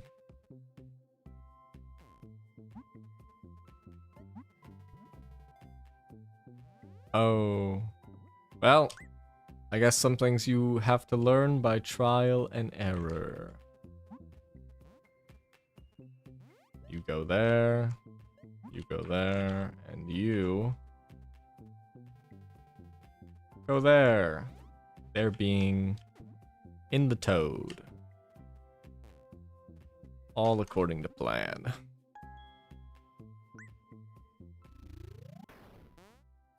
I don't know how long the game is, but hopefully I'll be able to zoom through. Oh, what have I done?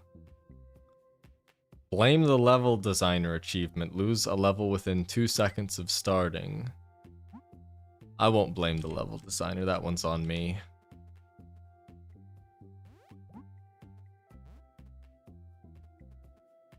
Oh, I see. Just relay them back. There we are. Grab you. Wake you up. And now just throw all the way back.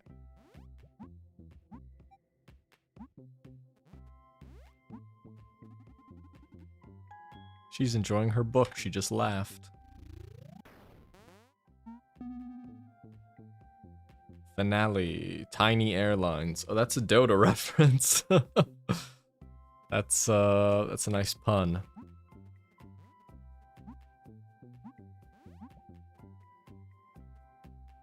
Always nice when you find out a game developer is apparently a Dota player.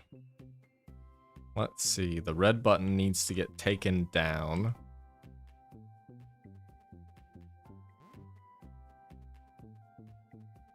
The only way would be if the fairy in the top left is eaten. Which means whoever gets tossed up there needs to have drawn aggro. Like so.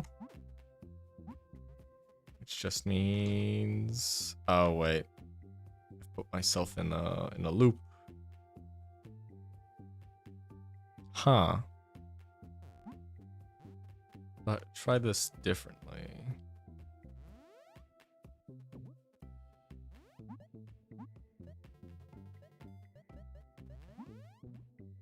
Not what I wanted.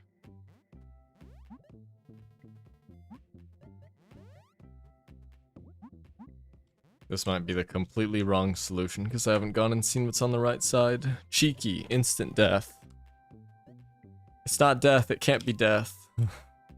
Oh, I'm just back in the same scenario. Okay, something else must be going on over here. No?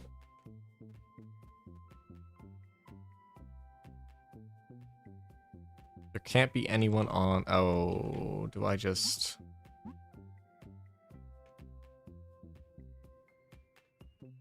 I feel like this is still wrong.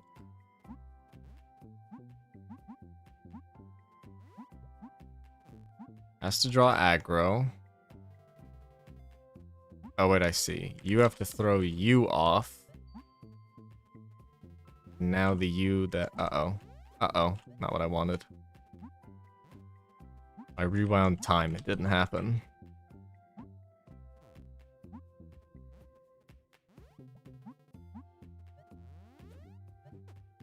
Again, I did that in the wrong order. Strong fairy throws a strong fairy, gets rid of the busy fairy. Have fun down there. Smug draws aggro, gets thrown like that. Perfect. Oh, wait. And last touch is... You poke that. Oh, wait, this isn't correct. Now there's no one to hold down the button. There must be some way to get rid of that busy fairy up there without losing two fairies.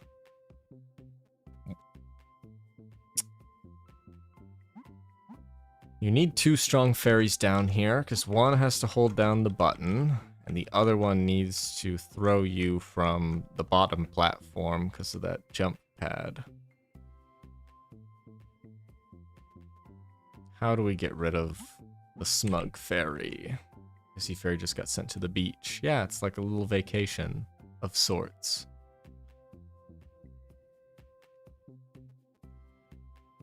Why are there so many buttons up there?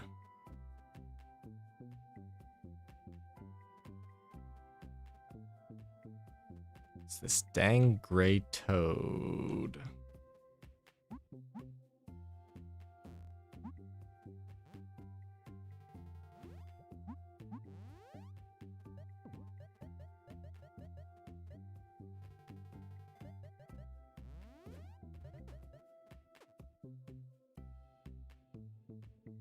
I'm missing something here.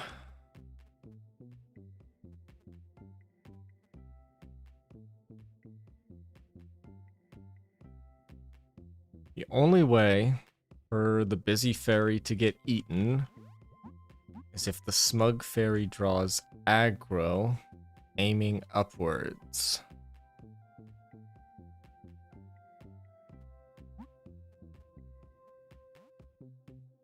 To do that, she needs to draw aggro, then be thrown up there.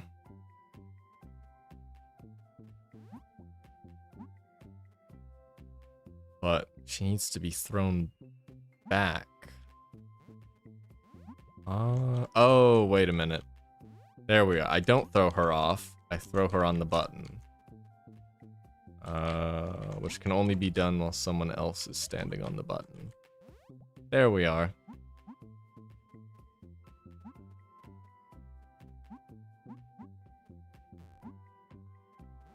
Aggro, throw. Oh, I didn't do that. I missed the timing.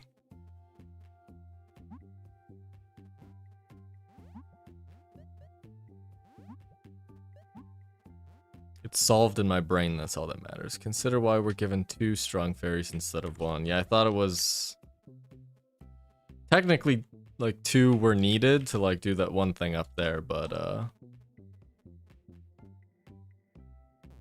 like, 2 were needed to do what I did before. It's just I wasn't utilizing the busy fairy.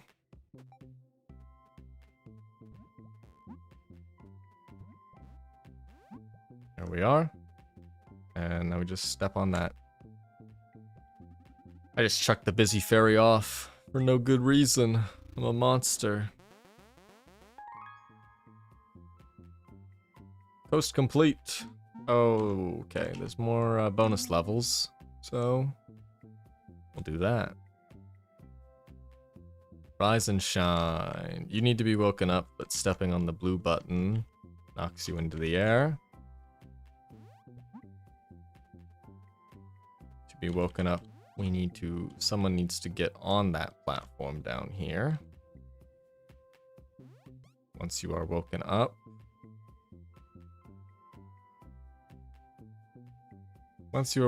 I think I just... Bye. So if I press the yellow switch, that's a permanent switch, and it stops. It opens up the gate, but the frog is like... I have a mouse. Yeah, the frog would be able to see there, so I think I just do that. We don't need to care about the green button being held down, so we just... Okay, didn't get the right angle. But I think I consider this solved. This came in, you did what you had to do to advance the field of toad poking. Mischief always has a price. But the reward is so great. Can't be helped. Slacking on the job. We put a toad on the beach. Never been done before. It's true. It has not been done before. Okay, let's see. Yellow button, but as soon as you step on the yellow button, you're trapped. There's 2 frogs. If you step on the yellow button... Toads, sorry, not frogs. If you step on the yellow button, it blocks off line of sight here. But this is a switch, so the blue smug fairy has to be here. So...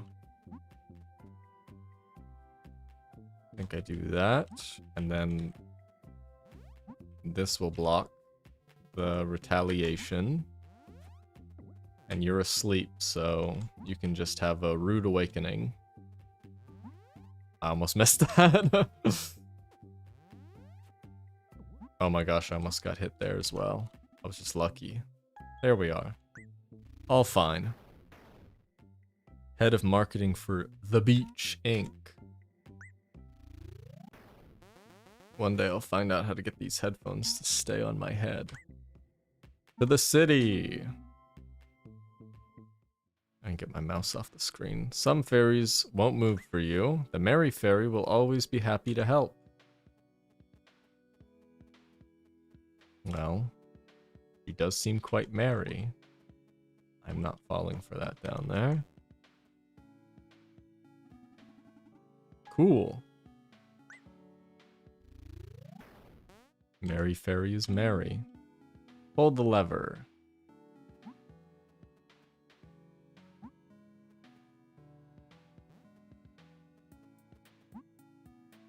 The switch flip is permanent, so throw you there, you poke, and you, well, it's a city, so there must be some kind of recreation down there.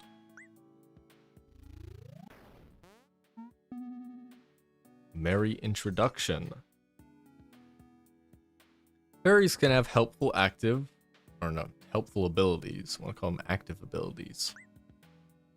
What's the Merry Fairy's ability? Nothing. What she lacks in skill, she makes up with pure motivation. I ruined it. I blundered it. I couldn't talk. Green switch is permanent. Blue switch must be temporarily held down. So I just do this. Wake you up. Move you there. Stand there. And goodbye.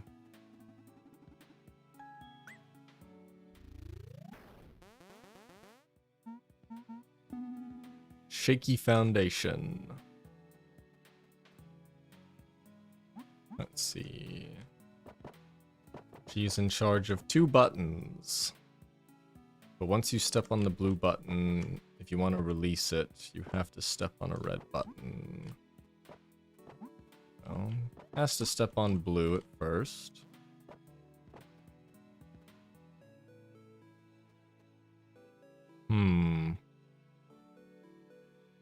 Oh wait, I think I get it.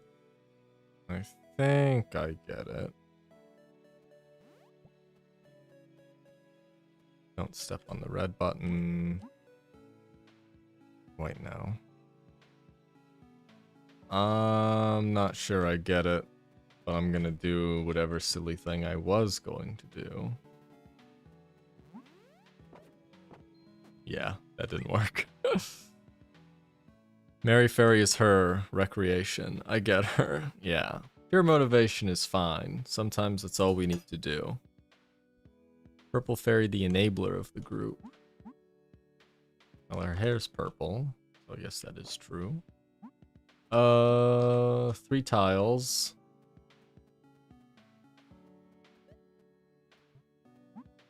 I did utilize the throw previously, but I didn't utilize it in a good way, basically.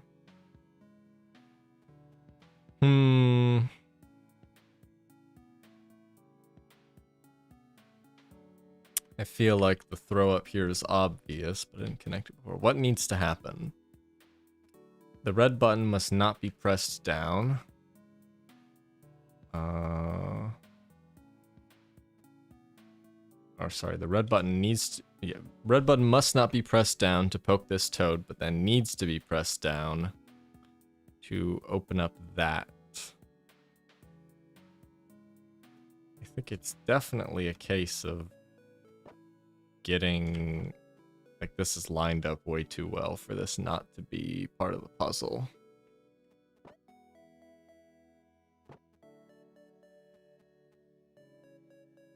As soon as we step off the...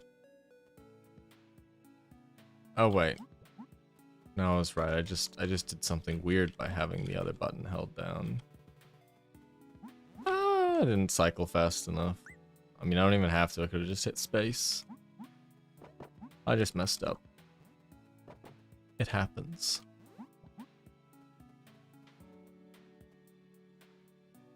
Yes. Once blue is not held down, we can do this. And fire. Okay. And there we are.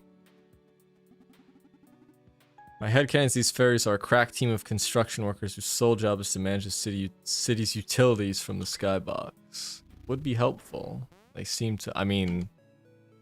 Surely someone must be doing construction work to get as ripped as the strong fairy is.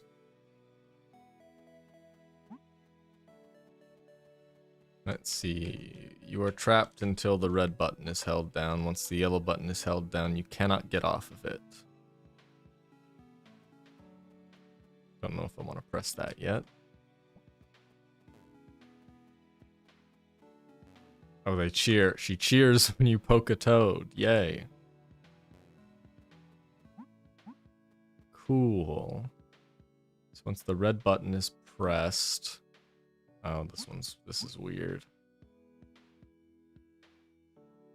The red button needs to be pressed only temporarily, I think. Because once you do that, you can't get back across. But the yellow needs to be held down.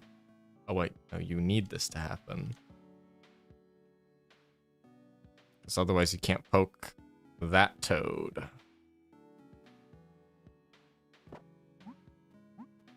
Because then you need to do this. Okay, yeah, I see it. And then you get the aggro from that there. Solved. Calculated.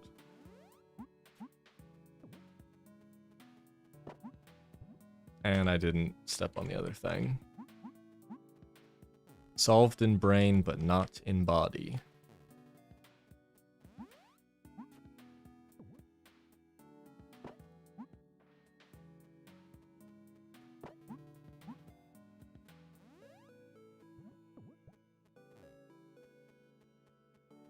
Do this.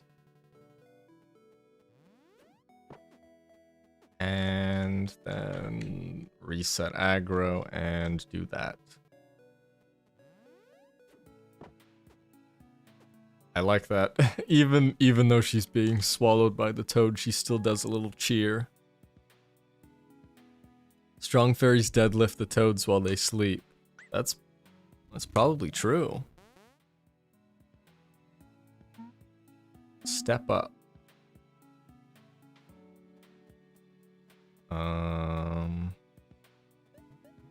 Okay, you step on these, they become spent.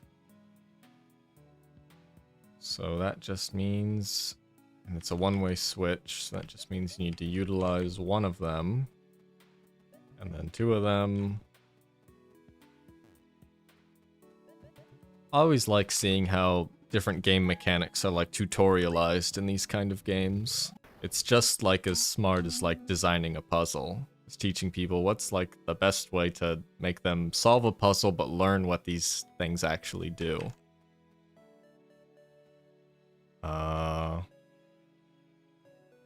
Which means, okay.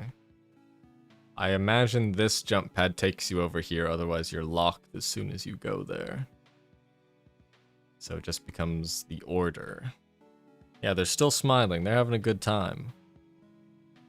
I was taken by adverts due to unpaid bill. Apologies if I missed something. I gotta click that. Okay. I gotta like keep clicking the delay ads for 10 minutes button. But the troublesome thing is that like once it ends, I feel like A, I keep forgetting to press it again, but B, it's like it's gonna do like a frame perfect hit someone with an ad as soon as it wears off. Let's see. Who goes first? Okay, this is definitely the last path, I think. So it goes you. Oh, okay. Using a jump pad counts as crossing over it, so it triggers it, which means I cannot go down and do what I wanted to do. Which means it's... I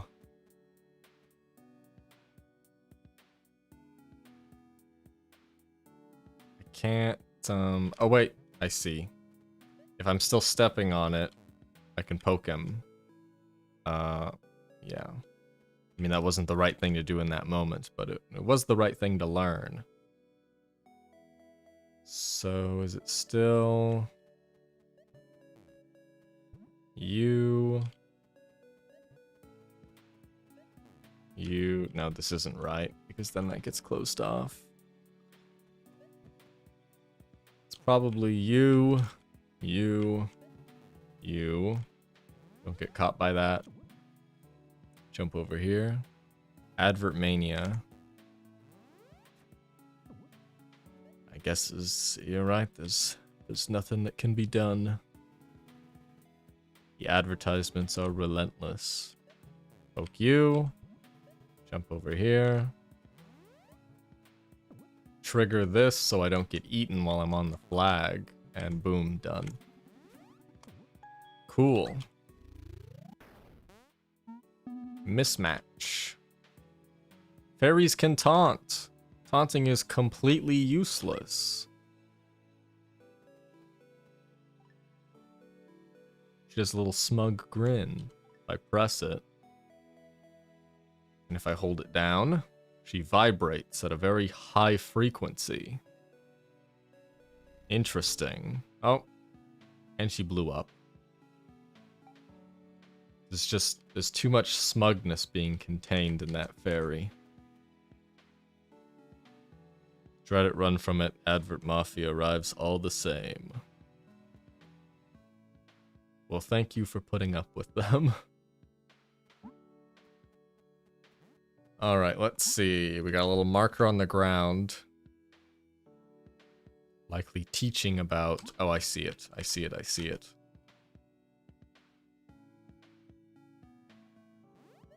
It wants you to line up. Oh, wait, no. I want to do that last. Because basically this frog's going to hit diagonally there. Oh, wait, no. I don't need to wait. And since she's standing on a pressure tile, as soon as she's taken off, it forms a shield there. Cool. Now it's just... poke this toad. Press the red button. Nice.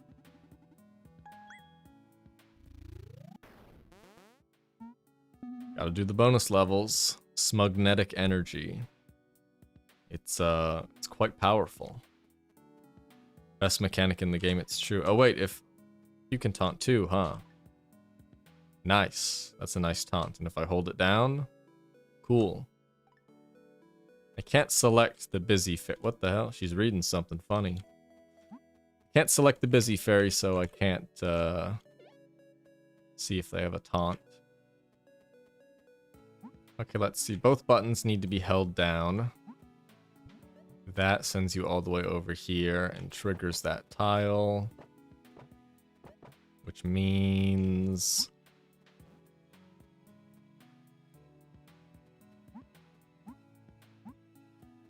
you need to trigger that, and then there she's on the button. And throw up there. Boom. Toad poked, and then I just get thrown back down. Cool.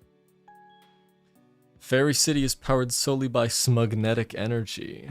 I mean, it's quite a powerful green energy source. I mean, all you have to do is sit there smugly. Like that. That's all it takes. Alright, both of them are asleep. But whoever I choose to wake up locks the other one out. Also, what the hell? She wasn't completely sleeping. I saw her eye open. There, yeah. She's just pretending to be asleep.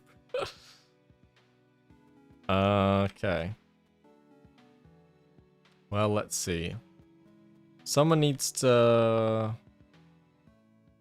we need a throw? I don't think we need a throw. I think we do that. Wake you up. And then she can be like a living paperweight.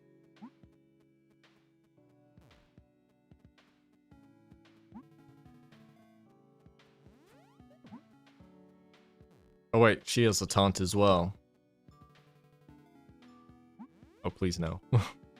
Does a cheer, and if I hold it down, does a little yippee. Nice. She's here for you. It's really the motivation. Everybody's getting involved in the hijinks, which is good. She's pretending to sleep so she isn't sent to the front lines. Well, it seems like she's having a good time regardless. Even when she gets woken up and sent to the front lines. You can't fake that amount of merriment. Bonus levels are harder, yep. They are. Okay. Let's see. Oh, what happens if I poke her a bunch? The other ones do stuff when they're poked. She pokes back. Oh, I just did a... what the hell? She just did a dab instead of a poke. I don't know. Interesting. The sprites are really good. Which makes me excited to see different fairies. Let's see. What do we have to do? Yellow tile can't be pressed, but someone needs to walk there. Red tile... As soon as the red tile is pressed... okay, they can get taken off of it. Pretty sure. Oh, but that's the thing.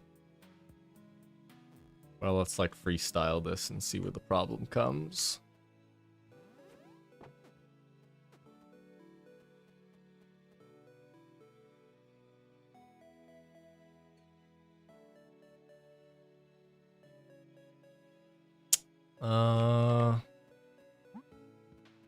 Let's see. Red tile still needs to be kept pressed down.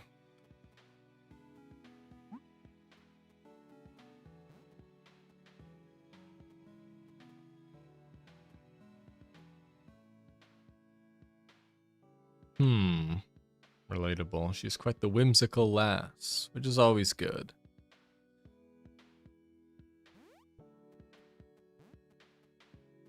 Oh, they also have like animations while they're carried, huh? Do something. She's just waving. Oh, good, she's pointing. She says go left. Well, if you want to go left. She said to, not me. Okay, so... gotta actually think about this. As soon as you get thrown onto this tile, Strong Fairy goes away.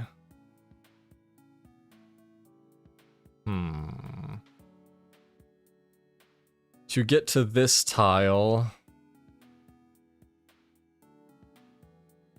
it doesn't have to be Strong Fairy. Yellow platform needs to be pushed down to make this walkable. And then either red needs to get pushed down... oh, wait.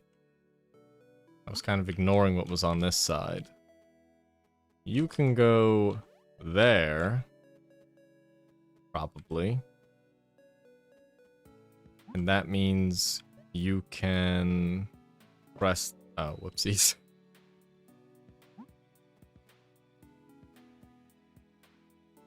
I still think that's the correct move. Unless it's to stand on the yellow platform and do this, but... I did it again. Alright, let's move everybody into position. Also, it still results in the Strong Fairy falling into the void, but...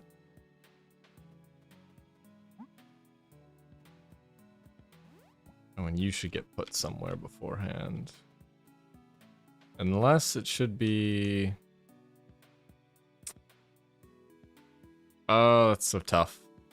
I mean, it was a bonus level. Thus, Strong Fairy was sent to the party. Capitalized. It's true. Also, it's funny she's still reading while she's being, like, hoisted.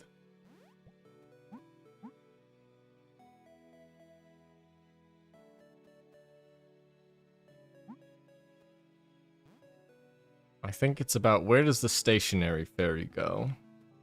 That should be the first piece to solve, because it's like...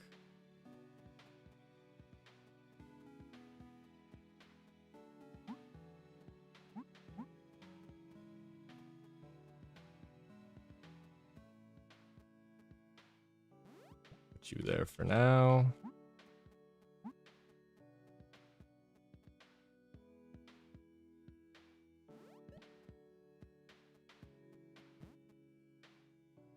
Okay. The problem is, once I press this down, she can't get off the button. So that's the issue. Even if you're aggroed.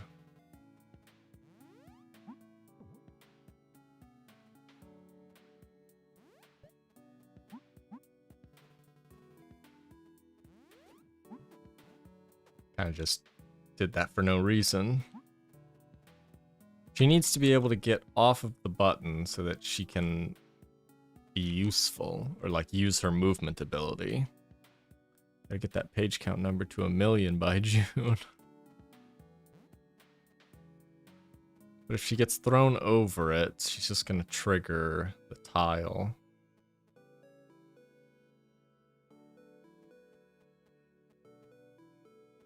Would make me believe that, like, I'm just gonna do this temper. This is like a permanent switch is the problem. As soon as you press that, this becomes completely inaccessible.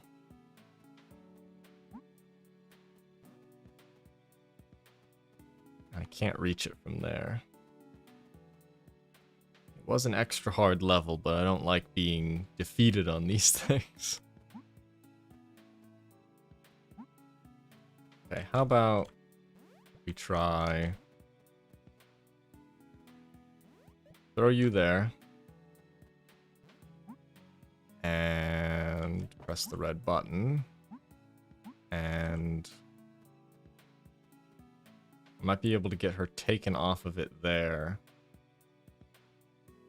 But then the problem comes where I can't toggle that button. Oh wait, unless it's supposed to be this one that targets that. That might make sense. Well, let's just do this and see what happens.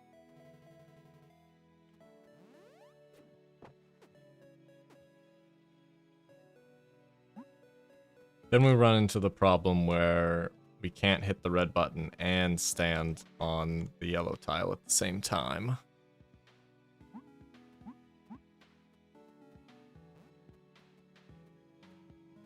So...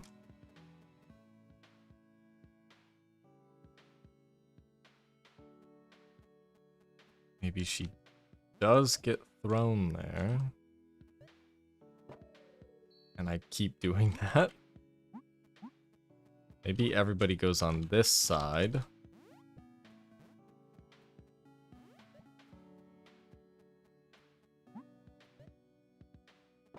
Trigger that, and then...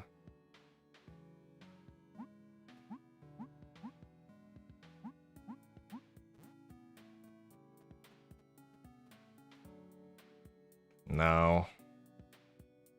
It's hard to whittle down what the options are. Even if I poke that toad and get that eaten, nothing changes. Def reminds me of Baba, yeah. And you know, like, the music in that game was also kind of like... I mean, I can't remember it, but it was, like, interesting. It was nice. But I like this. The fact that these are pressure plates feels like it must mean something. But Golden Isle sure looks funny today. Yeah, it's a little bit more green and toad-shaped. Still an object of immense power, though. Keep that in mind.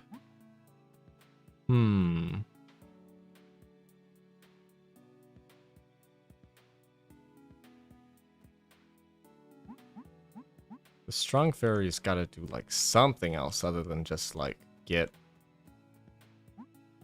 ejected from the stratosphere.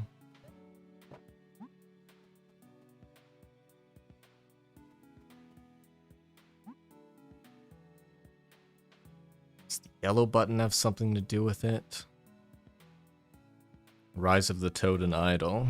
That's a good one.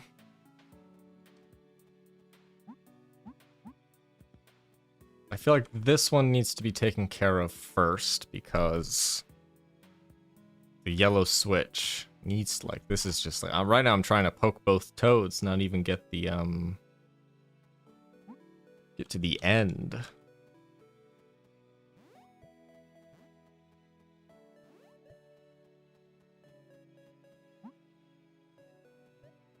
Press that. I just realized I can poke both of them from here.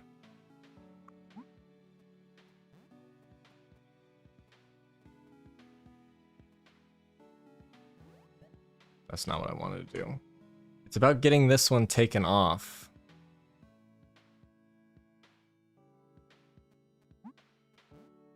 I'm just gonna let, like, intuition take control and just start doing stuff.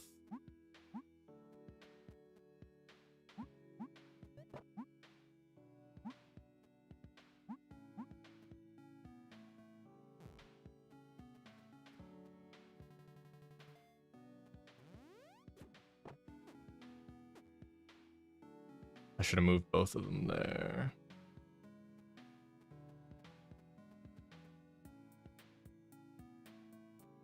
We can't just do, that, can we?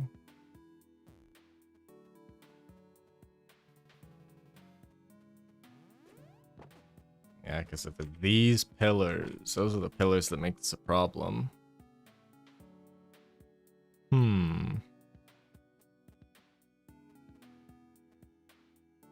This feels closer to the solution.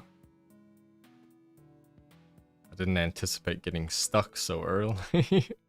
I mean, it is an extra level, but... really, it feels like whoever's here should be moving on and off of it.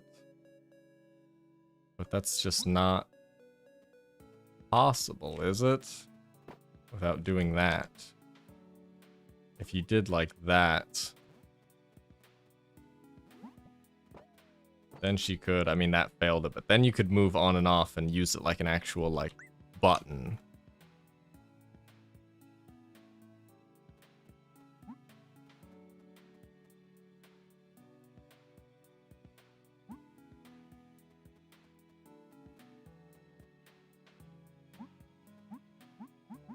Oh, wait. Use it like an actual button, but do it later. That might be the solution. Although I'm not sure. As soon as I do this, I lose the strong fairy. So I lose strong fairy, this gets pressed down. That fairy gets eaten. I walk here, it gets pressed back up. And then someone has to step on... wait a minute, never mind. No, I think that's the solution.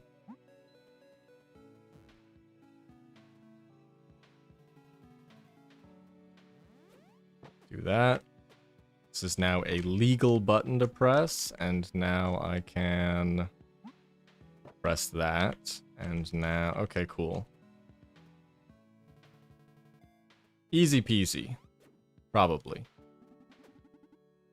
Can a fairy be thrown from the right of left red? Well, I guess it doesn't matter anymore. I don't know, but... mission accomplished. I like the splash art as like the little loading screen. That's very nice. Okay, so we've got fairies and pressure plates. You probably need to get turned into a paperweight. You can get turned into a paperweight. Poke. Poke. Poke.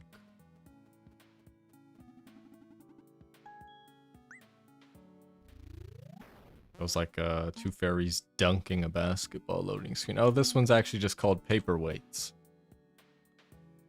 Paperweights. Which likely means we use them as paperweights.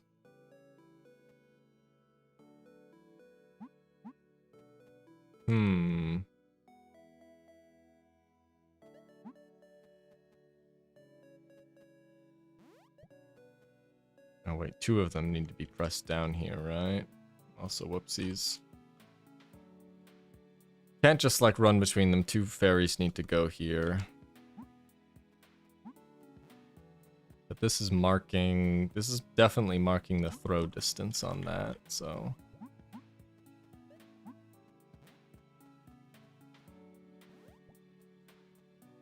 and then we do... that. Cool.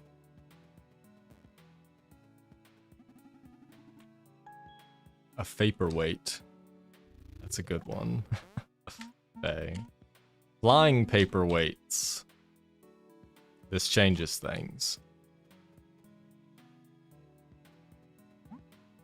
Well, flying definitely... okay, so the difference over here is you can't throw... oh wait, you can throw someone up to down. So maybe it's not impossible.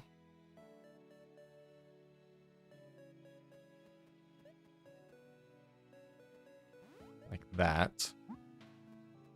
Flying paperweights. Then the problem comes back to two fairies need to be on the buttons. And this needs to end up getting pressed down. Can't throw from there to there.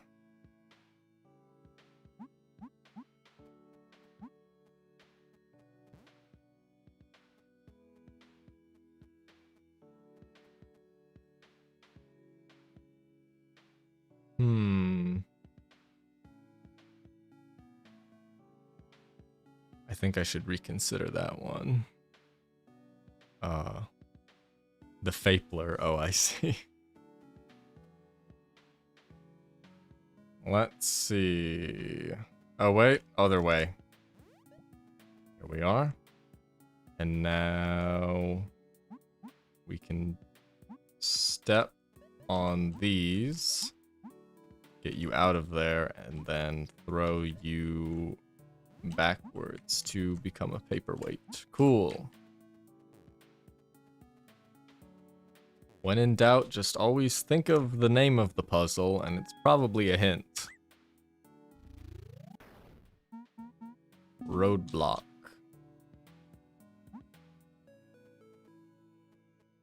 Let's see. So we have to press the button, poke a toad, get back up, poke a toad, and then get to the side. And this chunk's taken out.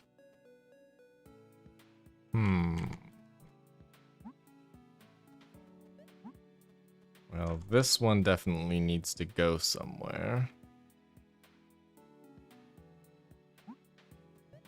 Which is probably there. Now you can press, go. Cool.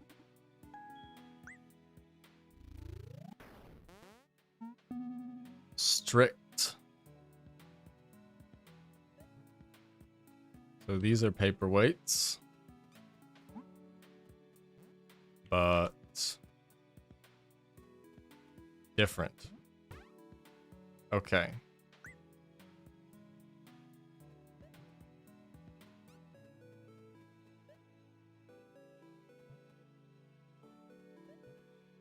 They're like more sensitive paperweights. Okay. Not paperweights, but pillar tiles or whatever. So they function like normal, but two fairies can't be on top of them at a time. Interesting. So it's like you can't like hold them down, they have to like go off. This is why I leave the puns to the pros. He had a good one over earlier with the Rise of the Toad and Idol. Don't worry about it. You can pun safely. Okay, so what's the dealio here? You can't use the jump pad because it counts as two fairies. So, oh, you need to be woken up. So we just trigger it, right? And now it's a pillar. But now there's nothing to... Oh, wait, never mind. Like, there's going to be nothing to protect you from getting eaten, but... There's a little bit of wiggle room there.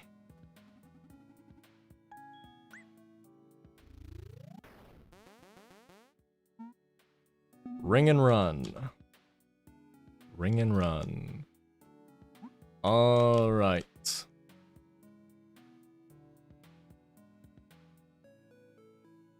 Red button needs to be toggled. It's only 2 movements here.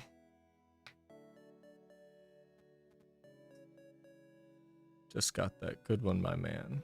You are your biggest pundit. Nice one.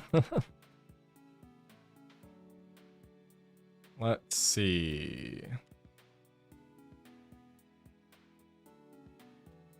Fairy that can't move has to go somewhere.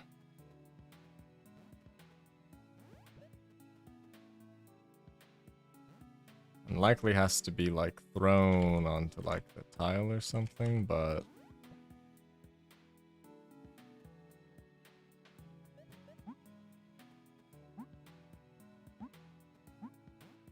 Now the problem with this is I can't get her off the button to do this throw. And if I move to the left, the pressure plate comes undone. There's likely 2 of these here for a reason. I just do this. What does this leave me with?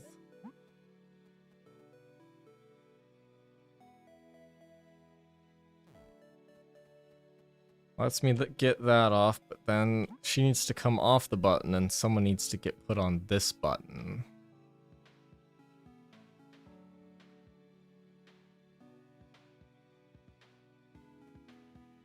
And what I want to do is like throw her downwards, but I can't do that because I have to get off this button to do that. And then that would be it solved.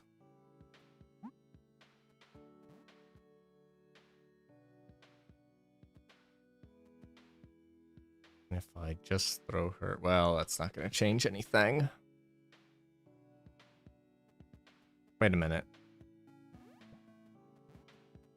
I can throw you there to not trigger any of those.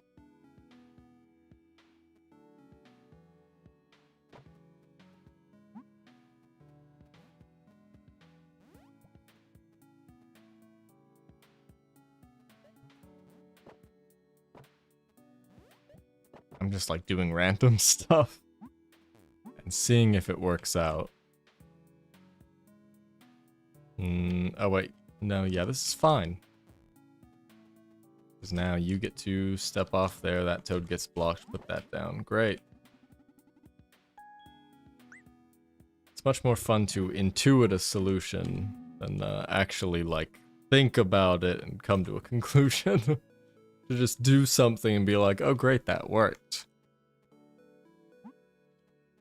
At least for these kind of puzzle games. What's this level called? Sunset Skyline. Doesn't seem like there's a hint there.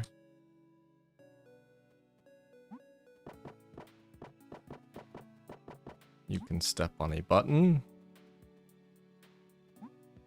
Where does this take you? Okay, it takes you into the void. Which means to stop that, you have to be here. And you have to be here. Actually, I don't need to throw her. She can just... And then we... Poke, poke, poke, poke. Then we do that. And these need to be built. And she needs to get off the button.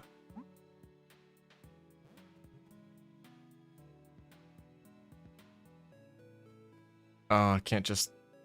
This needs to get triggered, so someone needs to fly over it. But, I'm not quite seeing how to do that at the moment. Sunset Skyline sounds like a dope Sonic level name. That does. That seems right. I always get so tongue-tied when I'm reading the chat.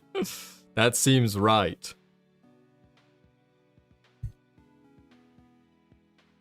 Alright, so...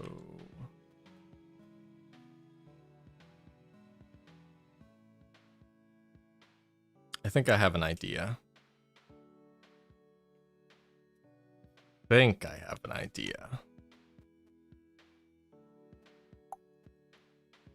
Let's see. This isn't gonna work the way I want it to, but I have the idea that I do this differently so that I can throw someone from this tile to that one. Which means I do... Oh, whoopsies.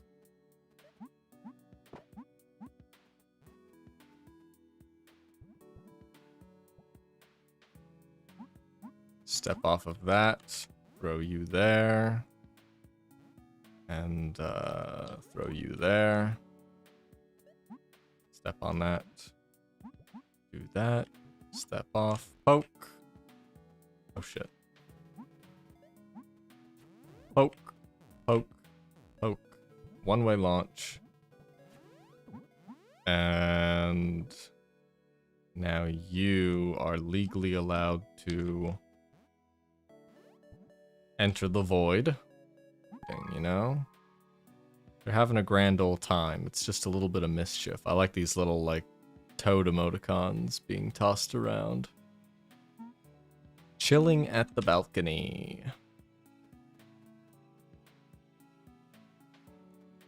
Let's see. This is a one-way button press. course, someone can also be thrown there. So someone likely has to get thrown there. I just want to test this out. Okay, I imagine that that was what it would do. It would throw you straight off. Which means she needs to go there before the button is flipped. Actually, why would you even want to flip the button? All it does is move that down, which doesn't seem to help. You can't have any two fairies here, so I think like this is a safe maneuver to do. Oh, I need to be on the green button, of course.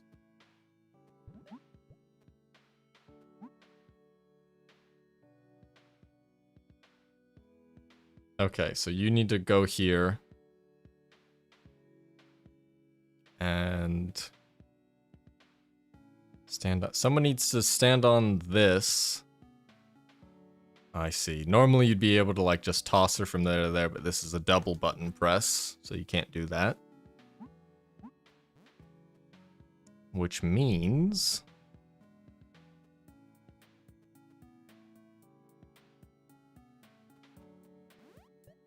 Oh, I did not mean to do that.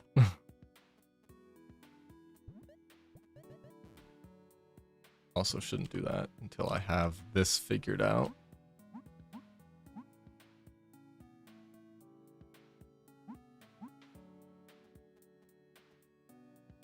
Actually, why in the first place do I care about the... Oh, the red button needs to be held down to stop the toad from attacking.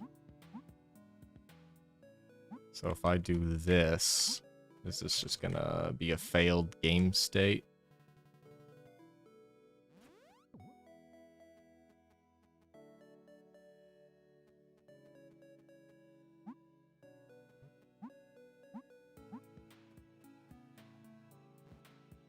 But this doesn't work because that's pressed down. Oh, I see. I see. So we just don't press it down. We do this.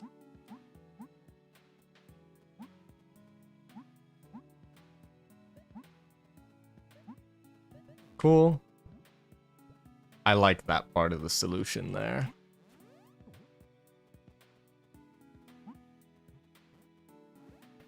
Get thrown there. And now...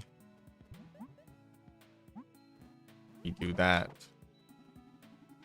Nice. That was a good one. Poke 'em all. Bullseye. My dorm's Wi-Fi is not taking kindly to me watching the stream, so I shall have to depart, but it was fun. See y'all. Thank you for stopping by. I'll probably do something again, just like, I don't know, randomly. You might look at your YouTube, and I'll be there. So, but thank you for stopping by. And, yeah, have a nice day. Or night. Could be anywhere. I said I'll probably just randomly stream on Limbus Company Update Day on Wednesday evening. That might be a bad time for most people, but yeah, fun stream, thank you. Yep. Have a nice time. Let's see.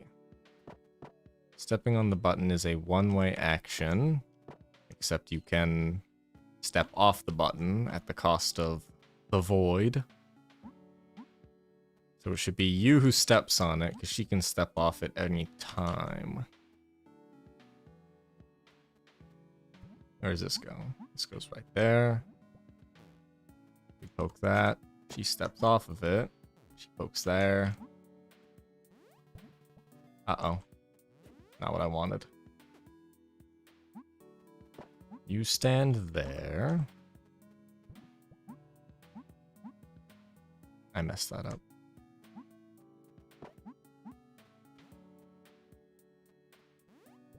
Don't pick that one up. You go there. And you go there. And you go there. You step up there. And you throw you there. So you can tank that.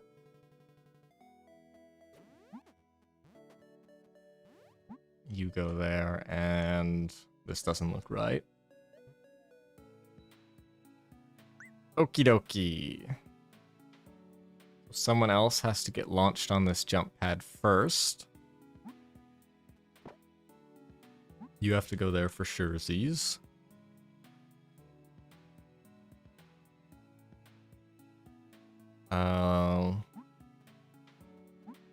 No, that doesn't seem right because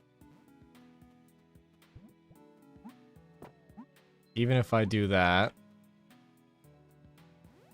and throw her there,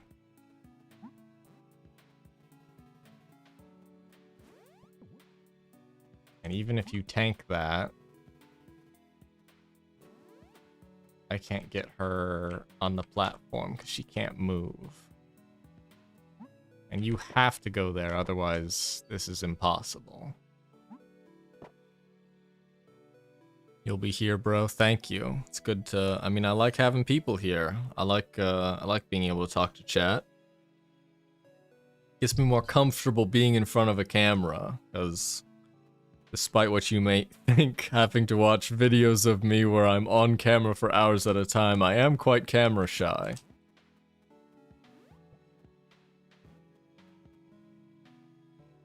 Oh, we just do this. Problem solved.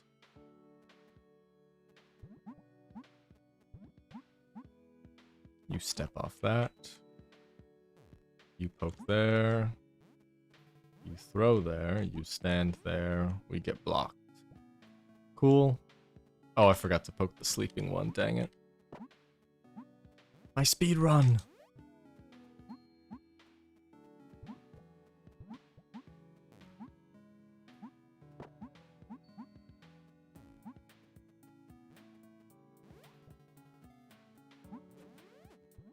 Have you tried poking the fairies? Yeah, I've poked, I've done, at least for all the ones that I have access to at this current moment, I've poked them, and I've also poked them several times, and it does have its own little animation, which I like. It's, you know, it's the soul of, you know, like having little, you know, charming interactions.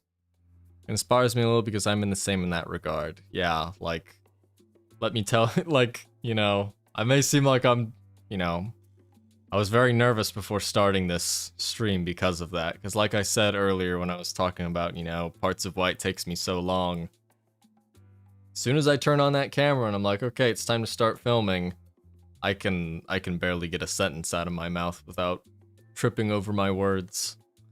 So I'm hoping maybe like intermittently streaming works as a kind of like practice for that, and like, as you said in your regard, a little bit of inspiration that, yes, even though it's very hard to be on camera quite frequently, you can persevere, I guess. W stream, thank you. Trying to, if you know, like I like, you know, I like talking about these games. I like, you know, in this case, and I talked about the rat line earlier, I like bringing attention to indie games, and hopefully my work can maybe be a bit inspirational. Just like how Flawed Peacock, his, you know, videos were inspirational to me. Let me tell you, he's like a great, like, help. I've emailed him a couple times about, like, questions I've had in regards to, like, equipment or, you know, like, stuff he's done, and he's just always replied and, you know, given me more than enough info. Sounds like a bad thing, but I'm saying that positively. More than enough info that is really, really helpful. So, W Flawed Peacock. Done a very good job this stream. Thank you. Thank you. And hopefully I will continue to get better at it. Some toads keep their distance. It's fun to like transition directly to that little like talk to, and back to the poking the toads game. This toad is blue. How cool he moves. Does he still... Okay, he still targets. Okay, he's kind of vibrating quite frequently. I might not want to overdo that. Oh, he's mad. Oh, he's mad. Flawed Peacock is go to the guy seems super nice and genuine. I know, it's just like... You can tell from watching his videos just how much, like, passion and just like joy just like is always like it's just always on display. Like, you know, that's why I liked the videos so much, because like it's one thing to see someone like talk about a game they enjoy, or even talk about it like excitedly, which like a lot of people can do, but you can just, I don't know, for in his videos case, it just feels so passionate that, you know, like it really wins you over. Sounds like a negative word, but it's just good. It's just great. He's nice. He's a nice guy. And hopefully I can be, once I get better at this, a nice guy to other people as well, in maybe the same way.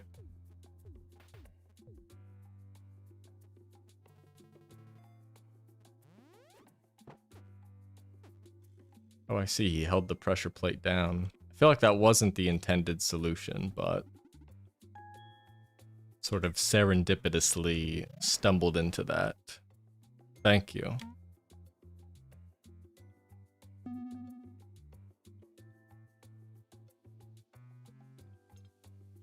I'm glad you feel the passion here, because sometimes I feel like I might be like a bit too like robotic in my analysis. But if other people are, you know, like feeling the passion, then that's great, because that's exactly what I want, despite, you know, like whatever difficulties I may like feel like I have being like a little bit like monotone or like flat affect. Yeah, good. And thank you for the compliment. Toads are much bigger than fairies. It's always like that. I'll read something, I'll be like, oh, that was nice, and then I'll have like a serious response, and then I'll go straight back to reading something about toads on the screen. Alright, cool. What was this one called? A Matter of Size.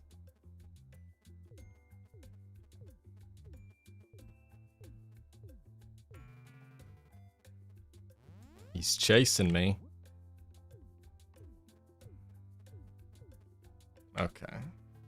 So I see. It's like tutorializing that they're like a certain size and that they can like body block each other. John is in the attic and you break at how you described it.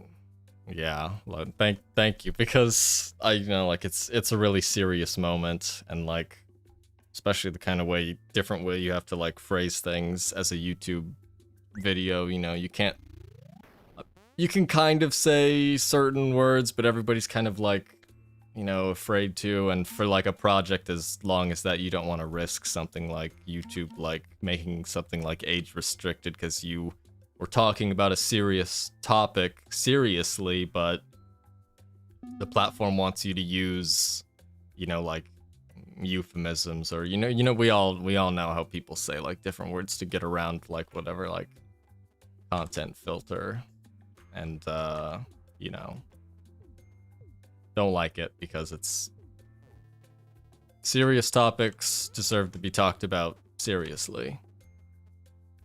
That's the point. Anyway, I just autopiloted that one as well.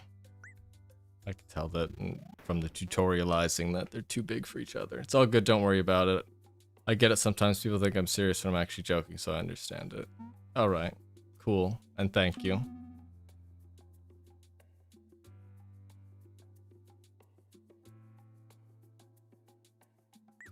Blue pillow. What do we have here? Step on the button. He blocks you from flying off the screen. And now what? This launch? Yep. Oh, she's gone.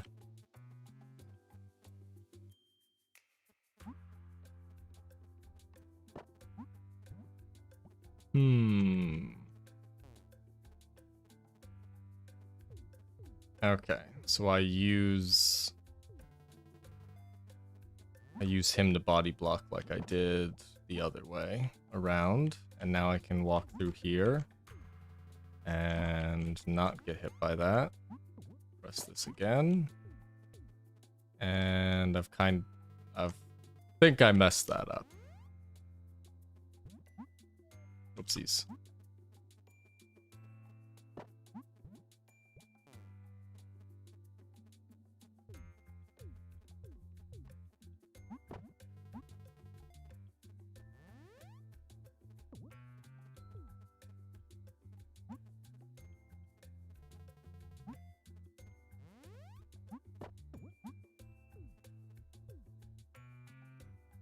Oh, I get it. I didn't have to do all that stuff. You were meant to pull those pylons back up. Yeah, YouTube is really bad, especially when creators try to talk about serious stuff. They need to censor it or skate around it. Yeah. It is what it is. It's rather, you know, like, as like, not even like as a creator, it is rather arbitrary because like, even if YouTube does like, you know, like, do something like run limited ads or like disable monetization on a video, I'm pretty sure they still run ads on it. So like, even in that regards, it's like, it only affects the creator and the consumer as well, because they have to, and the viewer, not really the consumer, but you know, the person watching the product, because the creator has to skirt around certain things rather arbitrarily. Alright, what's happening here?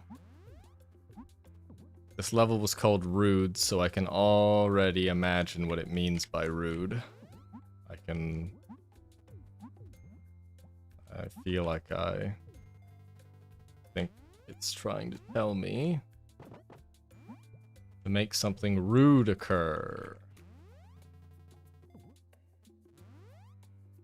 Which I think is one toad licking the other, like that. Using him as a body block.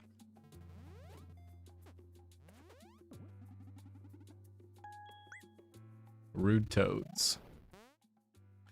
The video I was watching recently had to watch 500 ads to fully enjoy it all the way through. Man, that's bizarre. I was like looking up like stuff in relation to like ads like being played, and it seems like they, at least from what I heard, I saw people saying something about like viewers or like accounts on YouTube have like ad tolerance, where they'll see that you in particular are a YouTube user who will sit through, you know, ads, and therefore they will play more ads in front of you because they believe that, you know, you will watch through them still. Because ultimately, at the end of the day, YouTube just wants to do whatever will get as many people on the platform watching for as long as possible. So it is kind of weird that even if you like want to like support a creator and don't want to get like turned off of a video just because you're getting barraged by ads, that YouTube in a way is kind of punishing you for that. Yep. Kind of crazy.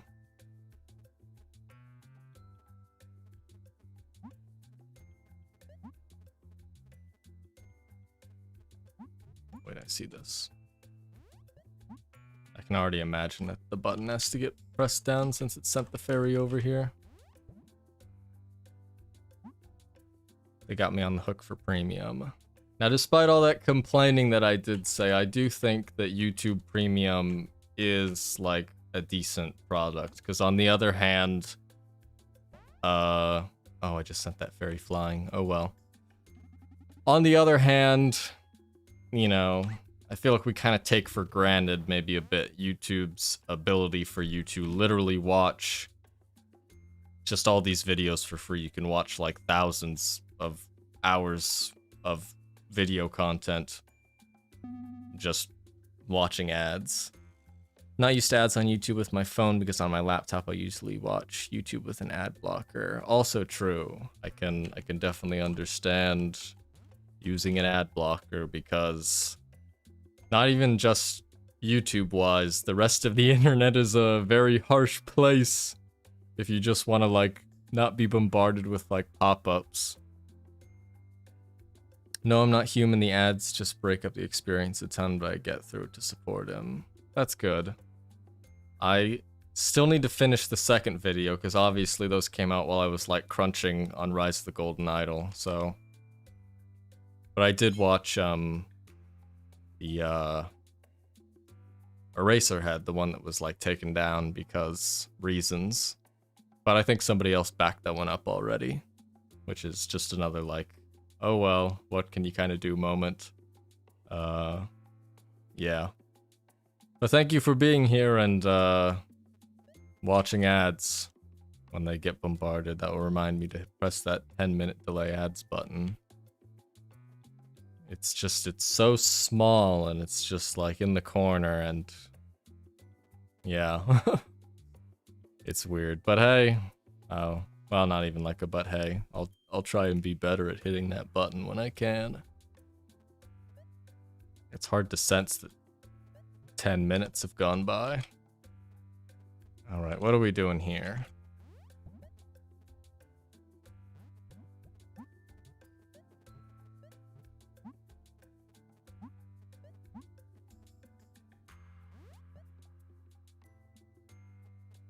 You need to also be up here.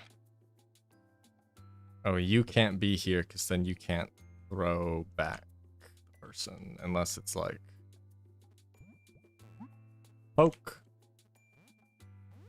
throw, step on button. Oh wait, throw,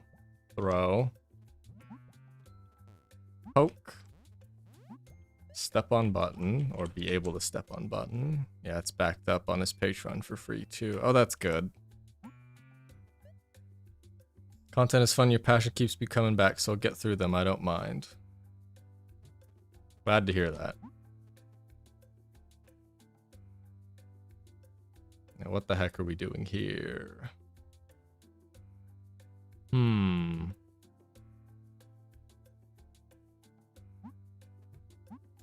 I think it's something like this. Because this has to be used to, like, put a fairy on that to open up this last door. Oh, I messed that up. She needs to get up there. You don't have to worry about spamming, you know? I'm like, I look at the chat, I read a word, I respond, you know? Especially while I'm in the toad poking zone.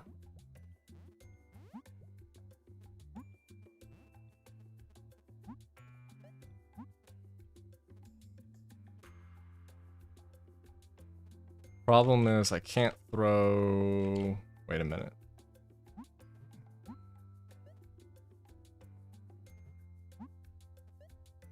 Maybe I do it the other way?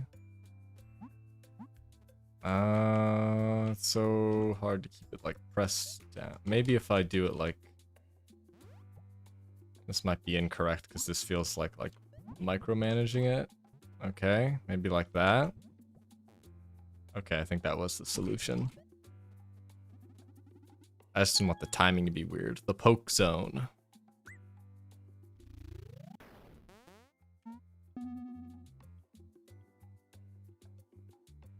Alarm clock. Bonus levels are harder. Yep, that's true. That is true. There's 2 of the double poke, or not double poke, but can't have 2 fairies on them tiles. She's asleep, so she needs to be woken up. She doesn't get woken up if someone flies over her. They have to be standing on the platform. Once you press this blue button, you're trapped up here. Oh, that also sends her back.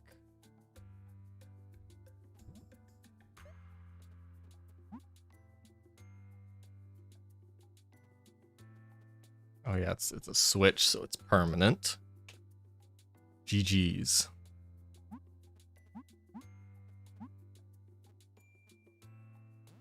You have to do something.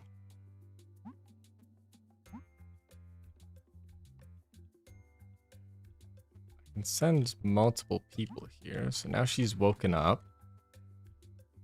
And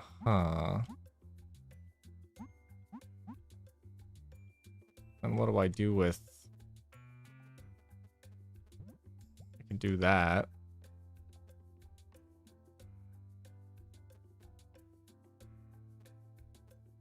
No, that can't be right. She has to be on this side. If I poke both toads, then I just get got on the flag because there's nothing blocking it. Someone has to block there, and someone has to block down there. And it can't be you because you can't move. So... Oh, wait. She just needs to get woken up, which means... Okay, yeah, busy fairies count towards waking people up. Cool. Stand there, stand there. Poke. They keep doing it for like all of them. Like as soon as you do like the first bonus level in each chapter, they're like, hey, we're just gonna remind you, in case you clicked on this level by accident, you don't actually have to do this. Like they keep reminding you, you're probably gonna get stuck, so you know, don't feel bad about it.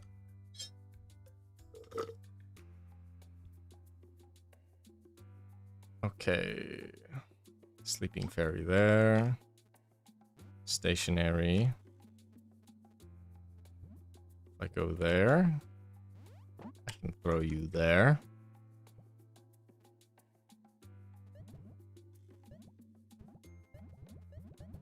So you have to move them across. But now there's no way to get back.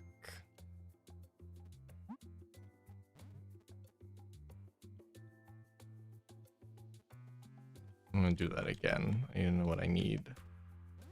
What I need her for.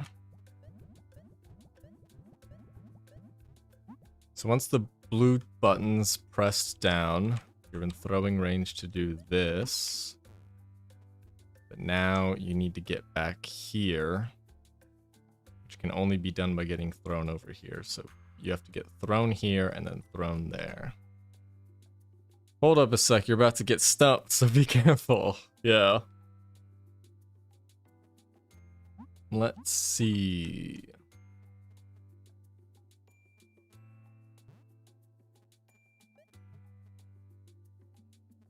What happens if I leave you there? I'll throw you. Whoopsies. Step there. Step there. But that doesn't wake you up. There's no way to get thrown onto this tile because there's no tile 3 spaces away. The green button's got to be here for something. It can't just be for show.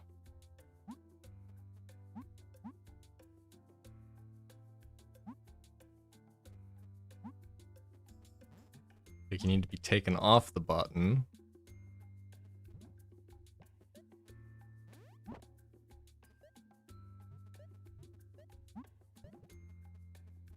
That doesn't let you,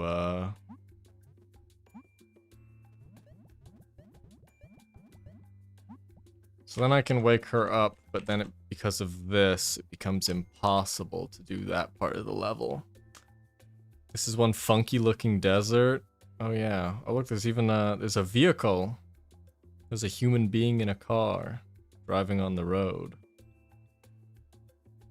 I do like that despite it being a desert. I like the way the like sandy tiles here kind of like complements the more bluish background.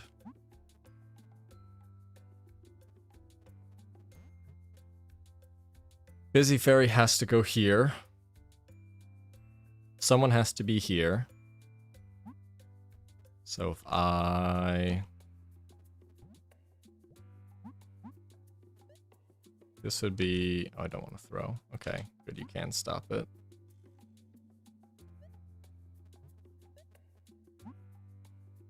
There's a fine automobile cruising down yonder.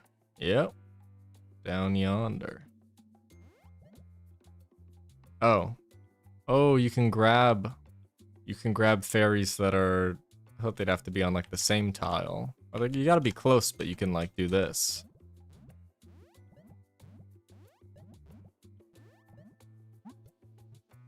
Cool, and now we just back onto the blue button. Grab you. Throw you over there. Throw you over there. Nope. Press. Toss. and then we just do this. Cool.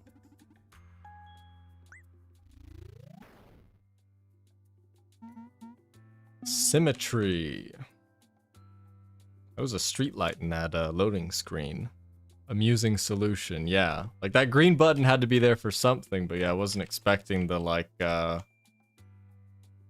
grab radius on the strong fairy to matter that much. So this one was symmetry, and it's true the level is symmetrical.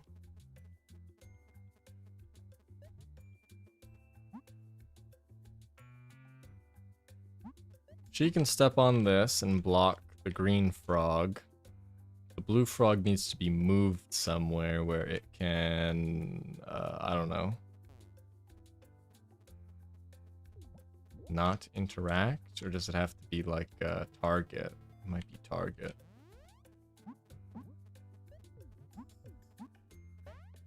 Whoopsies.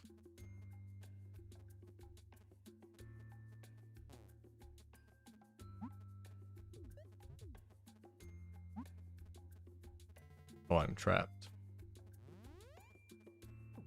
Can it move a little bit more, or is it not gonna move? I think I'm just trapped.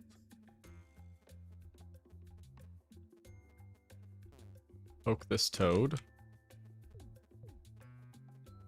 Move you there. Uh-oh, no, I didn't want to do that. They can jump over, fairies, interestingly enough. It's all about that symmetry, yo. I've done it again. I keep getting myself locked down there.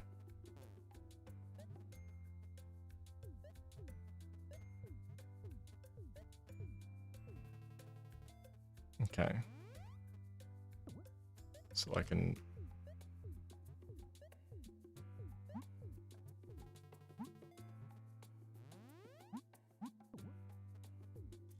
No, don't come over here. Let's think about this a little more. I'm confident that the green fairy has to be on this tile, because there's no other way to block that guy. I mean, you could block him with him, but then you wouldn't be able to do anything. Oh wait, you wouldn't even be able to block him with him, because this is too thin for them to run down.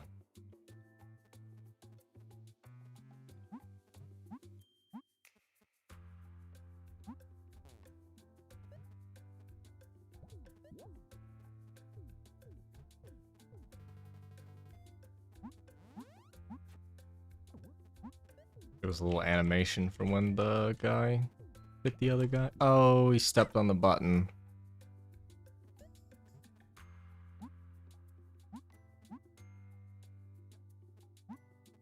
Okay, what if I did it like using my brain and I blocked myself again?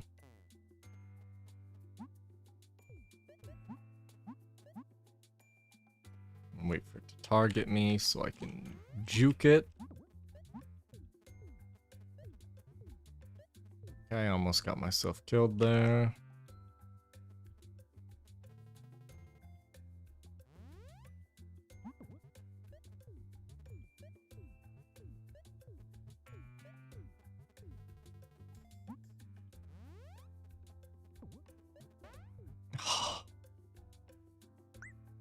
This feels wrong. At least your airtime score will be pretty high. Yeah. At least I'm racking up airtime.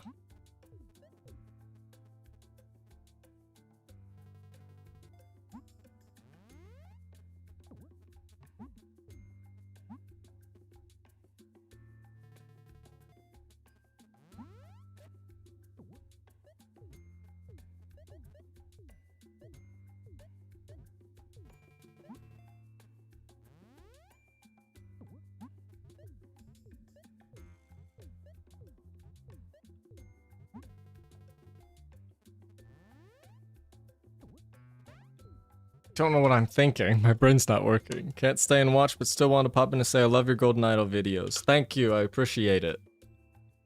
Hope you have a fine rest of your morning, afternoon, or evening, depending on the time zone.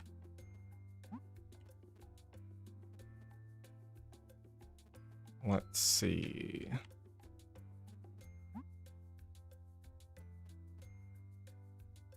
What to do, what to do.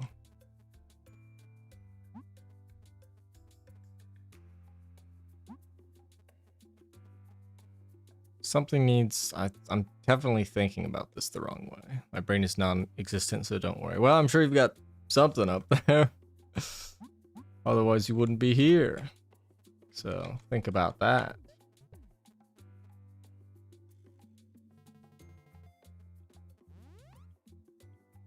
Oh, wait, I have it.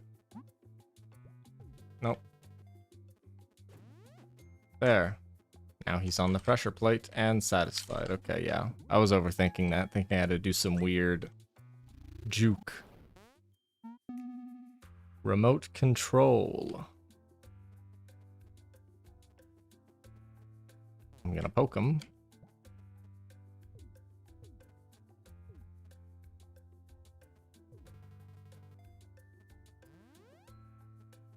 I wonder.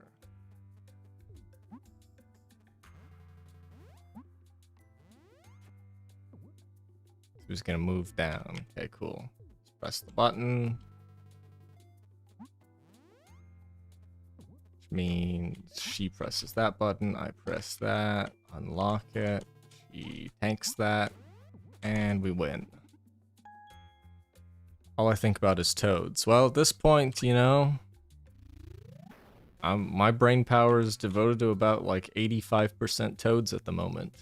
So, it's not a bad place to be. Division. Got a back and forth jump pad. We've got that, which of course would happen. You step there. You can poke here, but then you can't leave. And someone needs to hold, she needs to hold this button down. Which means she cannot go on this tile. Because this needs to be pressed down first, or before you poke this toad. She can't leave, and there's no strong fairy. So something like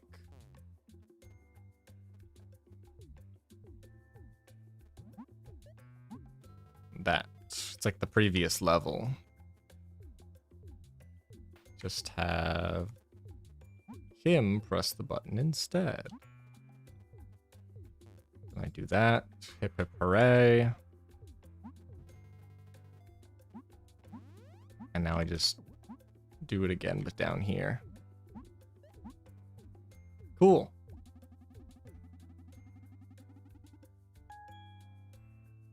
Do you game strictly on PC? Yeah, 100% PC.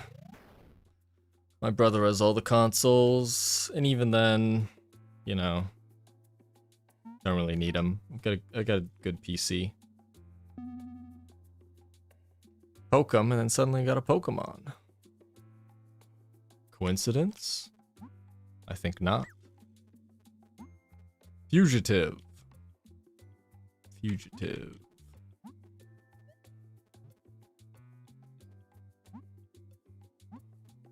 So someone needs to hold the star platform down, and I imagine it's the toad because that has been the theme. Oh dear. He's been crushed. No, that's not what I wanted.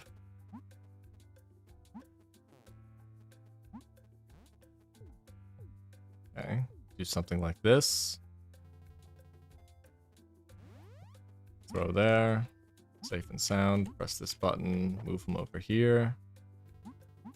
And I think the tile will... Oh no, oh no.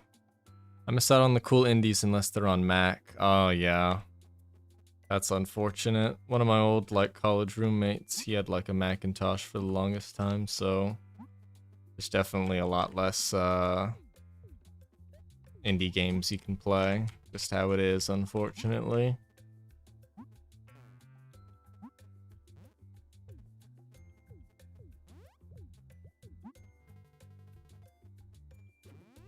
He keeps like grabbing them at the while they're standing below him.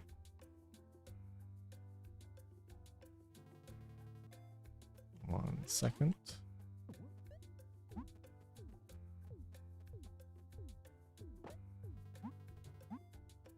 Cool.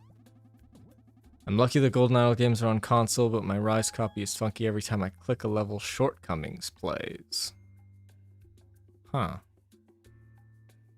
Rise on console breaks a lot. I didn't actually remember that it was on consoles.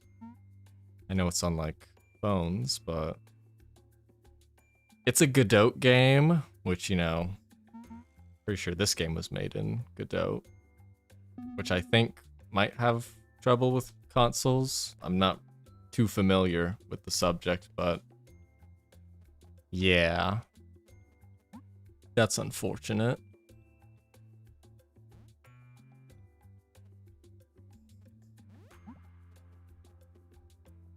So I got a notification.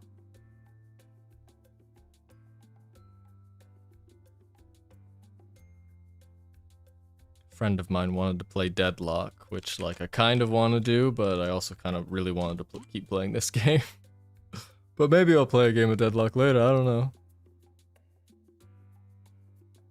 Trying to enjoy the 4th DLC, and the menu theme from DLC 1 follows me there. Oh yeah. And the problem with consoles as well is that like, if you want to like send like, or at least I'm pretty sure I'm not talking like shit right now. If you want to like patch your game on console, that costs like money and like time for them to like improve your patch or whatever. So, but yeah, I think it might just kind of be like an engine issue. Yeah, seems weird when like stuff like that happens, like different songs playing or like the UI not working as it should. Let's go again. I see. This is interesting. And, oh, I see. We like a brief little joke. Oh, I was saying like time and money for like the developers. But like, yeah, that also applies to the player. Like if the developer wants to like push a patch to like console versions, you know, it might be like inconsistent for them. Didn't know that. At least I'm like 78% sure that it's true that like it costs money to like patch your game on consoles. I'm gonna look that up right now so I look slightly less like an idiot. Does it cost money to update your game on console?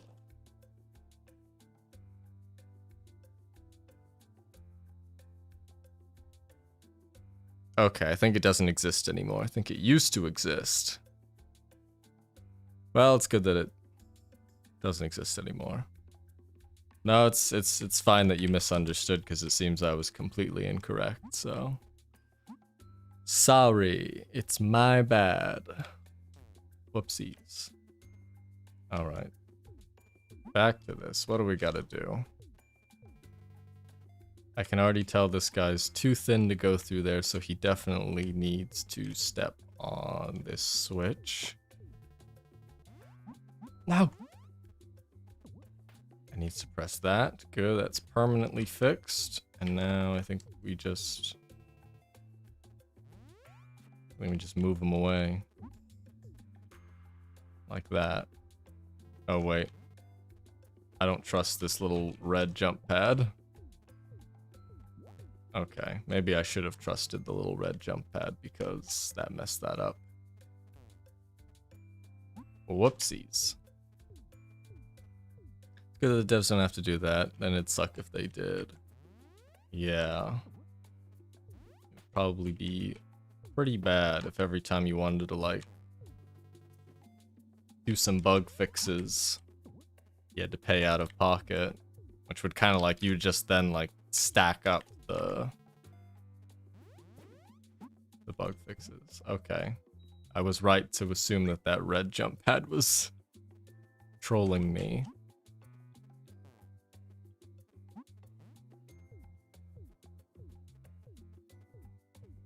It's fine. Pretty much already have the solution in mind. So press that, poke that. Grab you, move you down. And then I just prepare for this. Cool. Yeah, the jumps are just a bit, they were just there to be like, well, you know, like you had to think around them, so technically they're a puzzle element to troll you. Bug fixes, that'll cost you $5 million. It's true. That is probably what the price tag was for one bug fix. $5 million. Okay, someone has to hold this button down.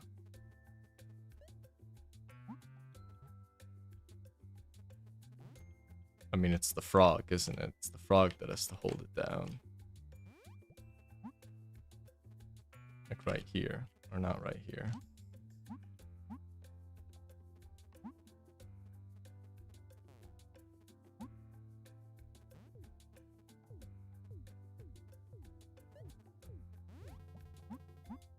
No, that's not what I wanted. Well, maybe I can, maybe it's still the correct solution.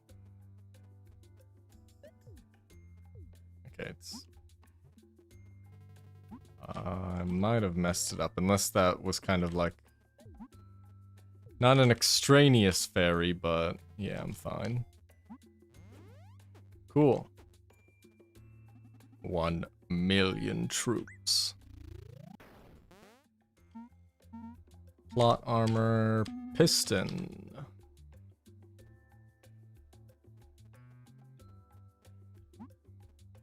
Okay, so... Can't move 2 fairies over that tile. This needs to be pressed down. Can throw you over it. But then there's no way to get past him.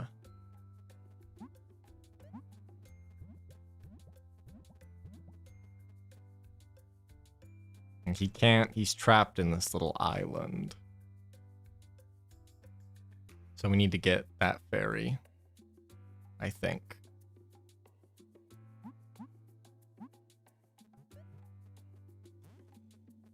Can't bring him back from whence we came. Now you're thinking with fairies. It does... I think a tagline like that would be good. Oh, wait. Uh-oh. No! I solved it, but at a great price. Move you up. Move you down. Oh, I can't put him on the tile, huh? Ooh, that's its own part. How do I put... Then it's the other way.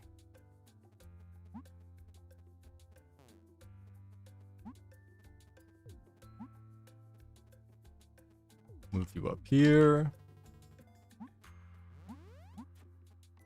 Move you down here.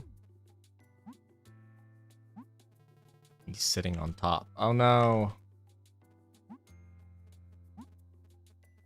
Blue Frog is a menace. Yeah, he's... Well, technically we're the menace, but still. Technically, I think we're the bad guy. It's just mischief. And then I do this. Cool. And now you throw over that tile, poke that. Toad's poked. So just gotta pick one for the team. Cool. Didn't even realize my cursor was on the screen that whole time. Woke up and chose violence. Poking shaped violence. Okay, what do we need to do? There's a red jump pad, a blue jump pad, and a green jump pad. If you step on green, it locks you in. If you step on red, it locks you in. You can't touch blue until both green and red are pulled. So I imagine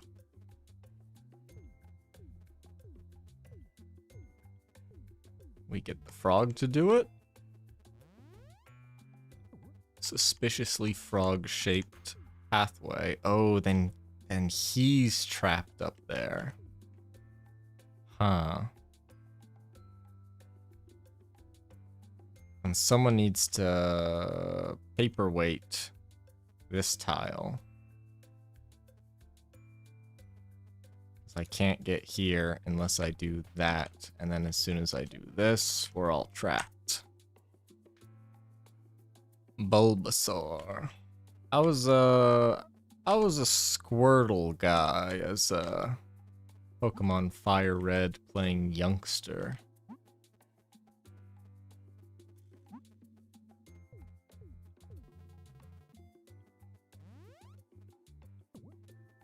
So do I send him down here first?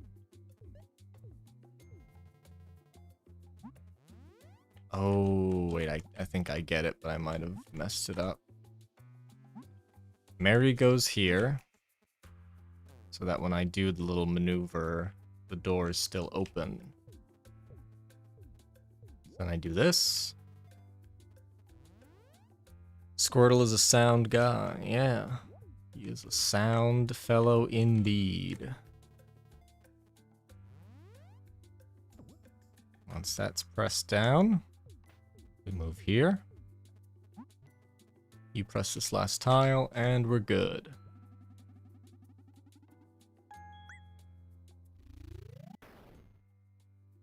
It's just like creatures drawn here. Some inexplicable reason. Oh no, these are the like... You know, like you see people like stack rocks at rivers and stuff, and like film videos of them doing that, and then people reply to them that that's not something you should do because like little local wildlife will like, or like, you know, they'll knock it over and they'll die. It's not good for the environment to be stacking rocks. Or Mary Fairy is poking a precarious rock structure. That's an interesting reference. What do we got? 2 buttons. Wake you up. Not sure why that's part of things. Oh, I see. It's like a tutorial. Despite the fact that the frog is on a tile, they keep them open. The mischief fairies must be sated. It's true. I'll just throw it out there as I'm playing it right now, but anyone else going through Resident Evil Requiem? Scary as heck. I actually played that, I played that just recently, like less than a week ago. I played it like, maybe it took me like 2 or 3 days to beat.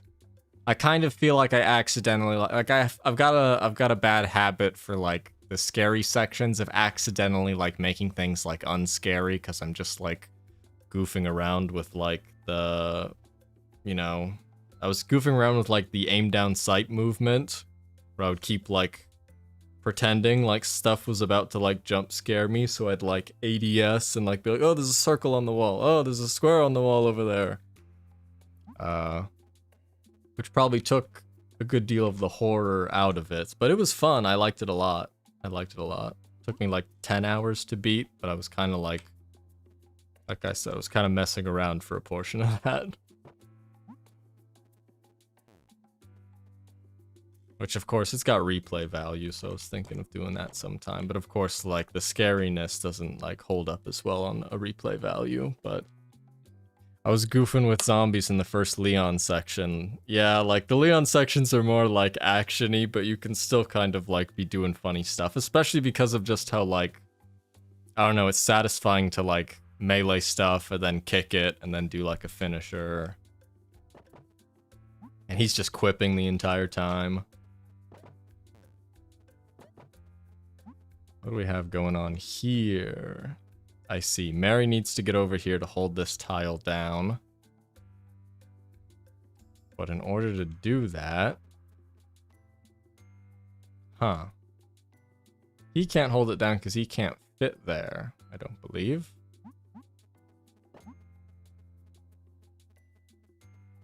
Unless... No, that's not it.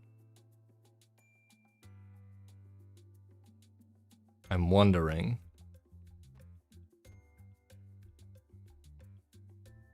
This toad needs to get poked. This needs to be held down. She's the only one skinny enough to get through. That one zombie that bites that dude's nose was messed up though. Yeah, the cutscenes were like there was some carnage, man.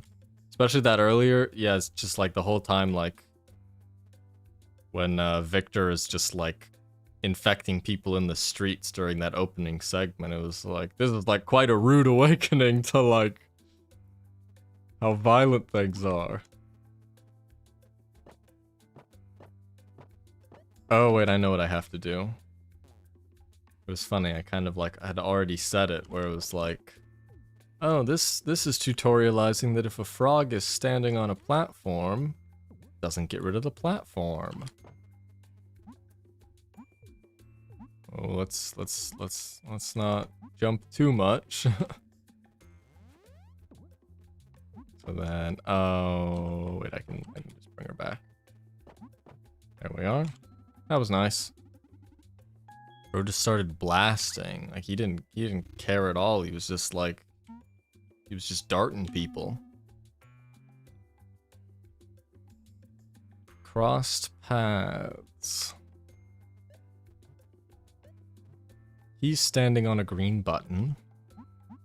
We have a busy fairy that we can't move at all, which is kind of interesting. What's it called again? Cross paths. Huh. I think I get it. I think she gets eaten while he's standing here, and that counts as holding the button down properly. Uh-oh. Might have needed to do that faster.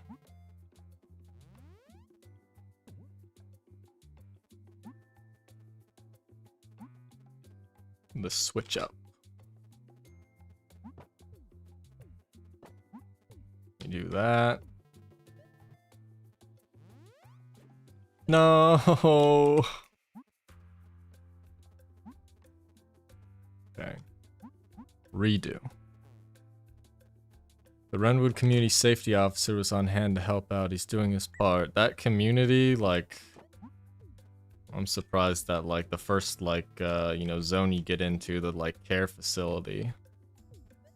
I don't know how that place passed inspection.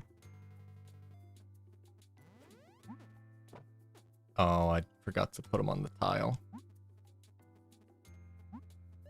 Put him on the button instead for some reason.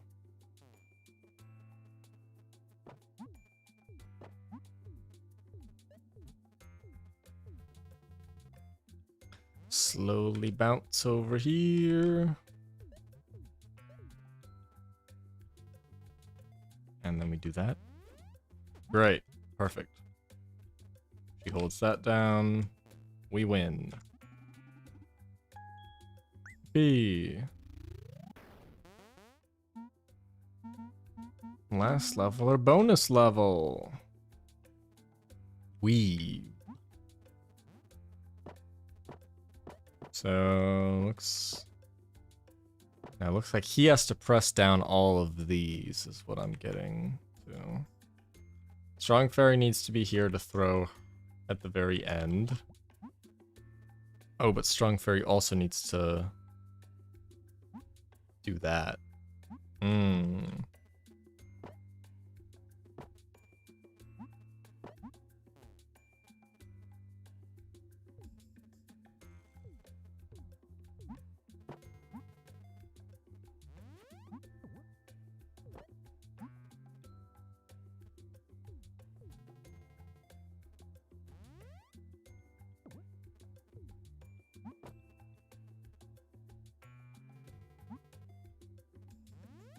I do that. He's not going to move off of these. Grab you. Oh, you need to get eaten. That's what it is. No, wait. Oh, you need to be on this button. Strong fairy gets eaten.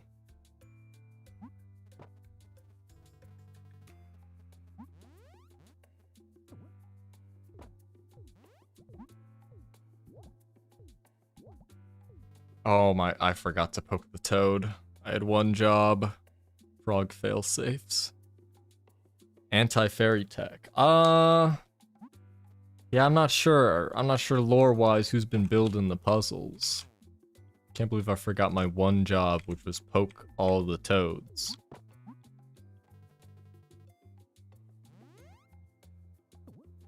I had one job and I blew it. Uh-oh. I got pinned.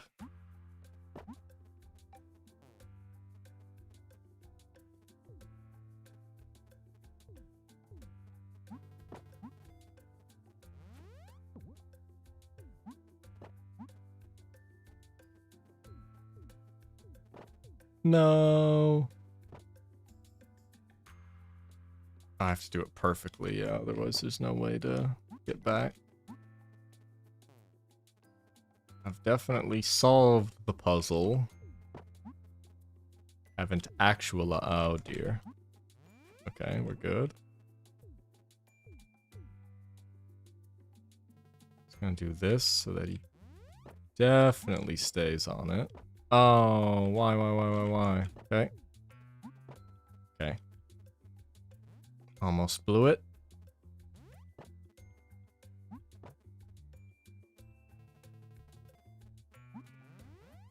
Oh, I did it again. I forgot to grab.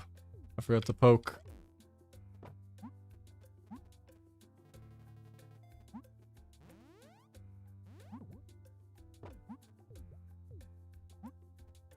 Just make sure you get grabbed. Cool. This level's title is a reference to the hit band Weezer.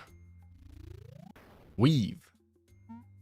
I'll believe you at that. I mean, I saw some Dota 2 references earlier. I will believe you without question. Fireworks. Oh, this is a wide level. What the hell are you doing pretending to be asleep over there? Okay, so all the red buttons wear things down. When you step on the blue button, you can't get back, so the frog probably has to do it. Oh, but then...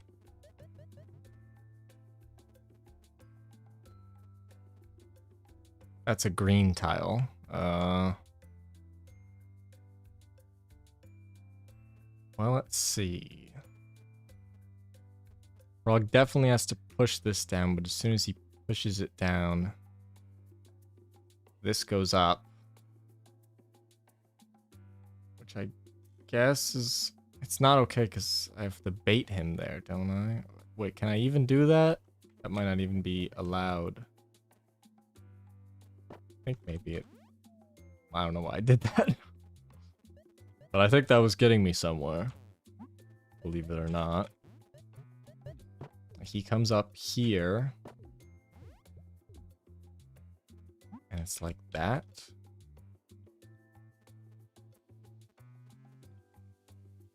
Because then someone needs to be on the red button. So what? I take her off of... Wait, she has to be on the blue button.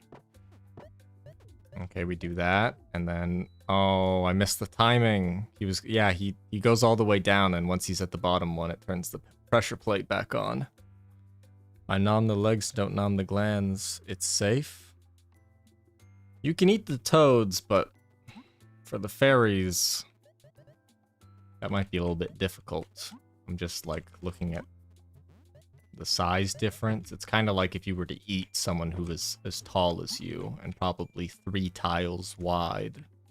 If tiles were an actual in real life measurement.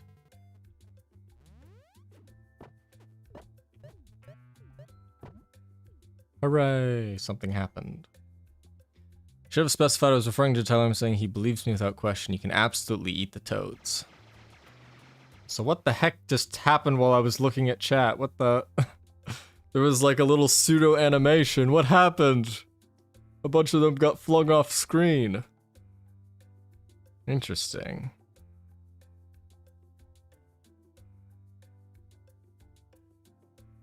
Well, a victory's a victory. No matter how confusing you get it. Desert completed. I'm liking this animation. Quite interesting. How long does it go on? Okay, I think that's where it loops. Sleep jumping and star travel. Well, this one's marked 6, so we'll do it first. And then the other one afterwards. Flood of Merry Fairies. I missed the whole dang flood of Merry Fairies. If I step on that yellow button, she gets flung into the stratosphere, which is probably not the solution. If you step there, you also get flung into the stratosphere.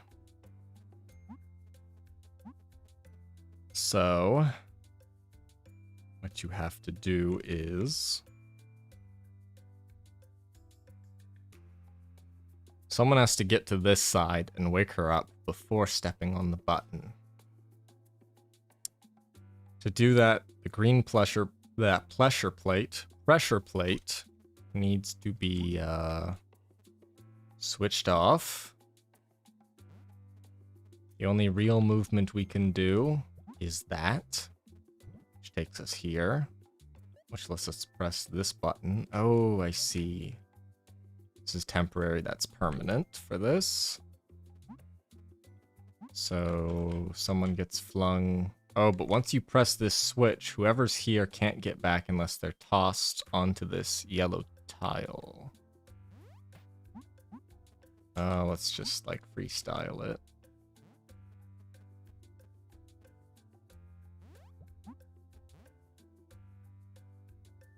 I like this little animation of preparing to be thrown. Let's see. You probably go there.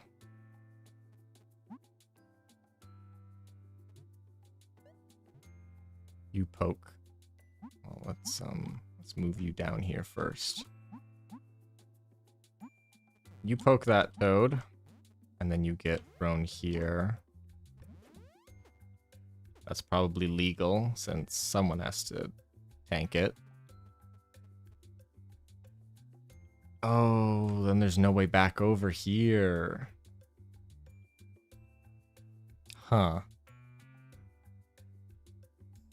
Interesting. I distracted you for that. I'm sorry as you missed the Merry Fairies. Well, you know, I've got the solution in my brain. Can't the fairies just remove a frog's leg and eat that? They're less really on the eating side and more on the mischief-making side. I think it's, I think in the long run they might be friends. It's just, you know, sometimes they would say, don't point at people, that's rude. And, well, you shouldn't poke them either. That's also probably, rude.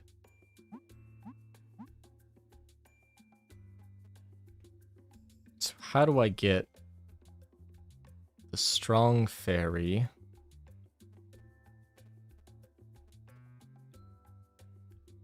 to stay here? Now, previously I threw Smug Fairy over, so I'll throw you. And then you will do what you need to do. Just press that button. Oh, but she has to get here, otherwise she can't poke that toad. Because even if I do this and wake you up, this is still only one being thrown here. Huh. Oh, wait a minute. I'm thinking But you can't turn this pad back on. If you could turn this pad back on, it would block whoever gets flung here. But you can't do that, can you? Because she's trapped there. And pressing that would launch her. And you definitely need all three of them, because there's 3 toads, no line of sight protection. So all of them gotta get scrunched, munched. Not crunched, though. They like to poke, and poke is all they do. Look at her. She's thinking. She's thinking quite smugly. Well, let's do it that way. That was probably the wrong way, but that I just envisioned.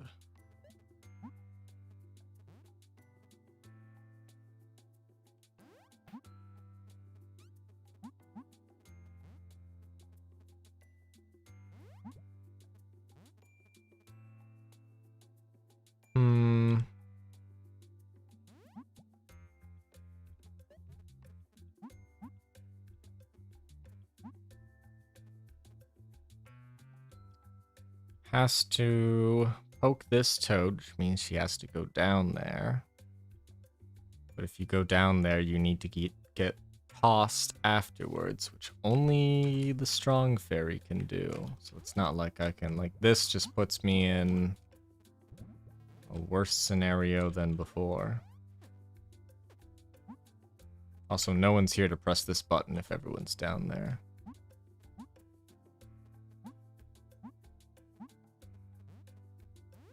Whoopsies. So this seemingly has to be part of the... Oh no, I did do it right.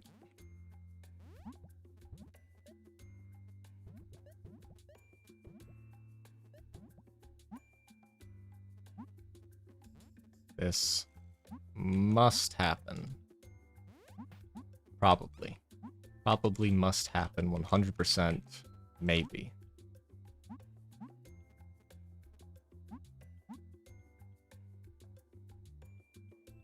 How do we get back over?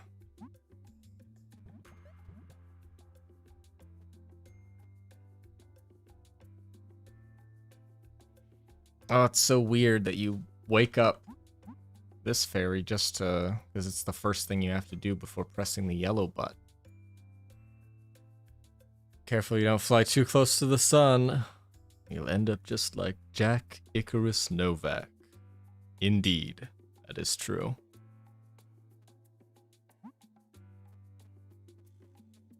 Let's see.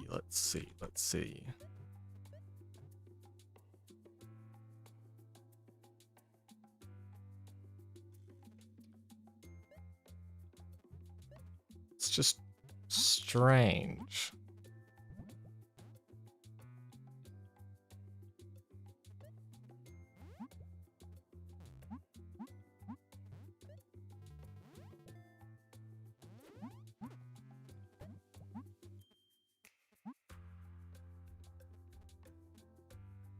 Like, I also don't get why these yellow pads are here, just to remind you to move everyone off the plate or something.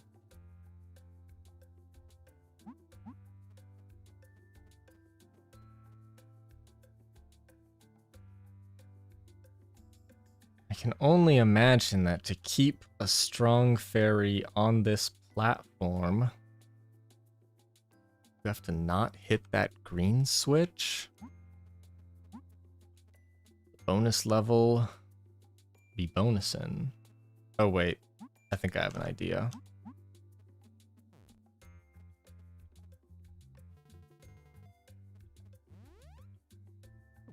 Nope.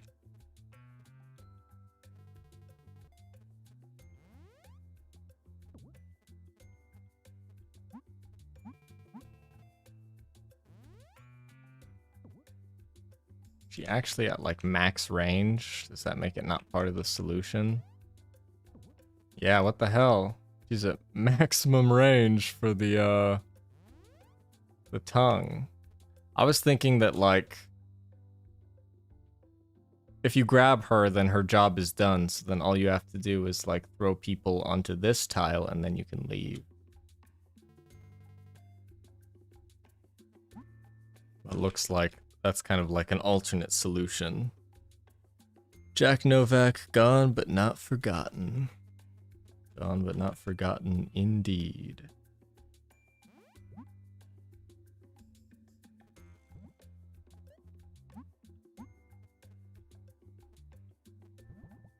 We do this. And then... No, that still doesn't let us get a strong fairy out of here.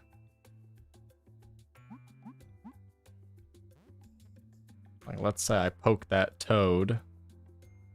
Well... She can't get back onto this platform, and neither can she.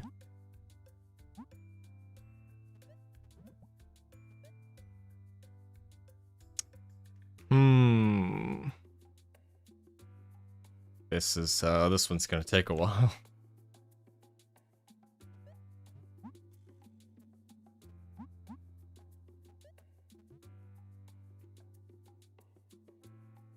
Anyone else think Momadi da Silva was gonna turn out to be Secunda or Morn da Silva? I don't remember a Morn da Silva unless it was from the third DLC, which or any of the DLCs. I still have to replay them. I've replayed part of Sins of New Wells. I mean, I did last play them like a year ago. Died doing what he loved too, which was science, fiddling with the idol. He was a friend of a friend. I heard from the grapevine it had something to do with science or knowledge or one of those long words that has, I don't know, two or more syllables.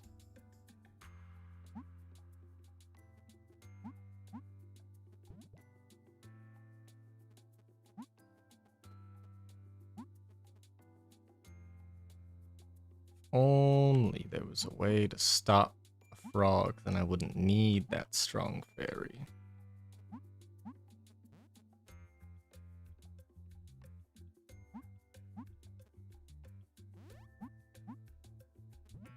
Whoopsies.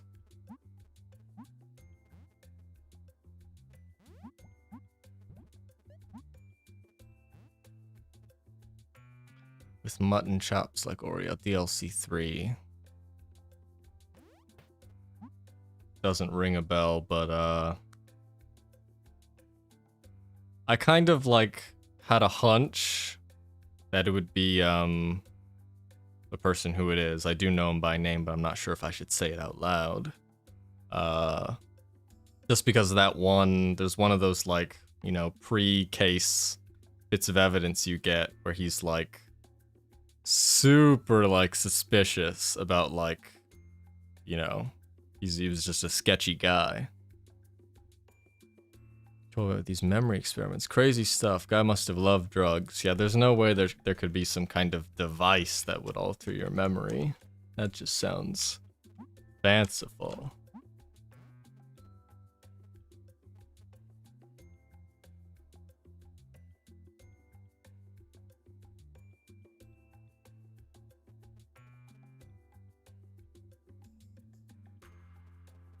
Oh, what do we do to solve the puzzle? I gotta poke that toad. But if I poke that toad, I'm trapped.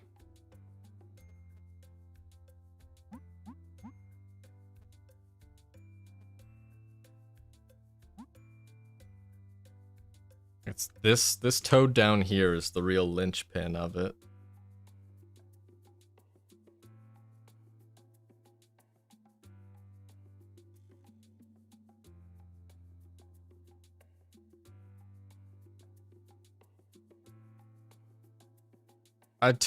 I was just like drunk. Sorry, I totally all that crazy stuff I said. Yeah, it was a joke, you know. Good grief. And the worst part is like the rest of his coworkers were like, "Oh yeah, he's probably just having a goof and a gaff." Roughly the way she thought. She did use the heat command though in that little excursion. So maybe not entirely in the way she thought. Oh, I see. Say if she knew how to use it as well. Okay, yeah, then she would have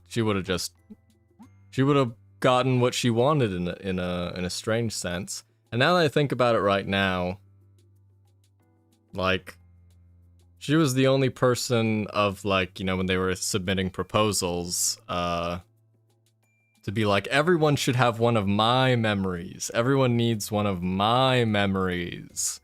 So, like, you would think that, you know, like, obviously her method, which was like, I'm gonna meditate for 1 minute and that'll make world peace, probably wouldn't cut it.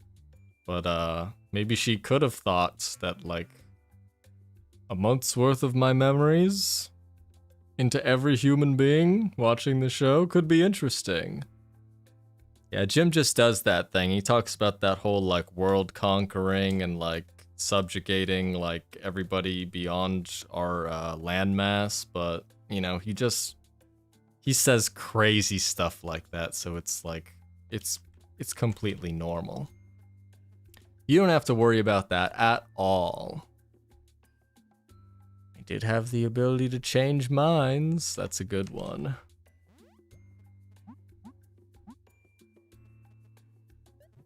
Now, how the heck am I gonna poke all these toads?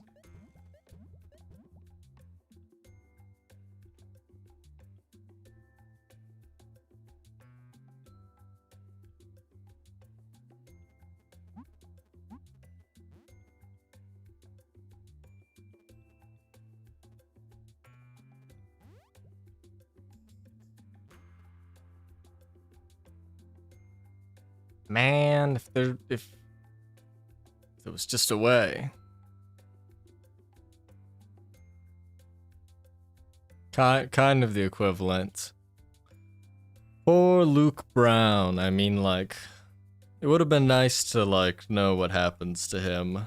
He's, like, the one, like, loose end. And I guess in a way it's kind of fitting that, you know, as someone who was just, like, a ready and willing, like, lackey to, well, he knew him as Hunter. I don't even think he knew him as Jack Novak. Maybe he did, but, like, you know, he just had nothing else to do. Got hit with that vile soda memory and vanished. He's just tech support. He lives in a closet. We could ignore his, like, world domination plans, you know. Not Luke Brown, the person we're referring to. I did this, like, the wrong direction. I pointed it at chat instead of the camera. Whoopsies. Do they have different particle effects depending on who they are? They do. Look at that. That's a nice little detail. It's their, like, primary and secondary colors. Charming. Let's see.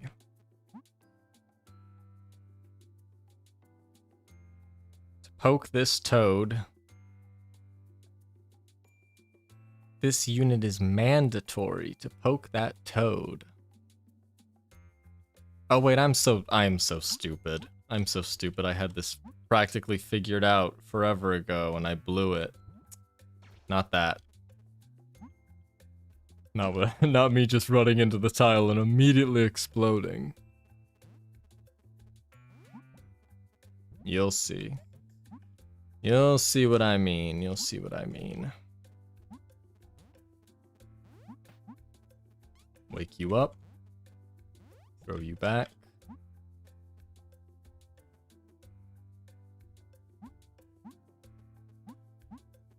I can't believe I basically audibly solved it, but didn't, like, connect the dots. So I was like, oh, you need a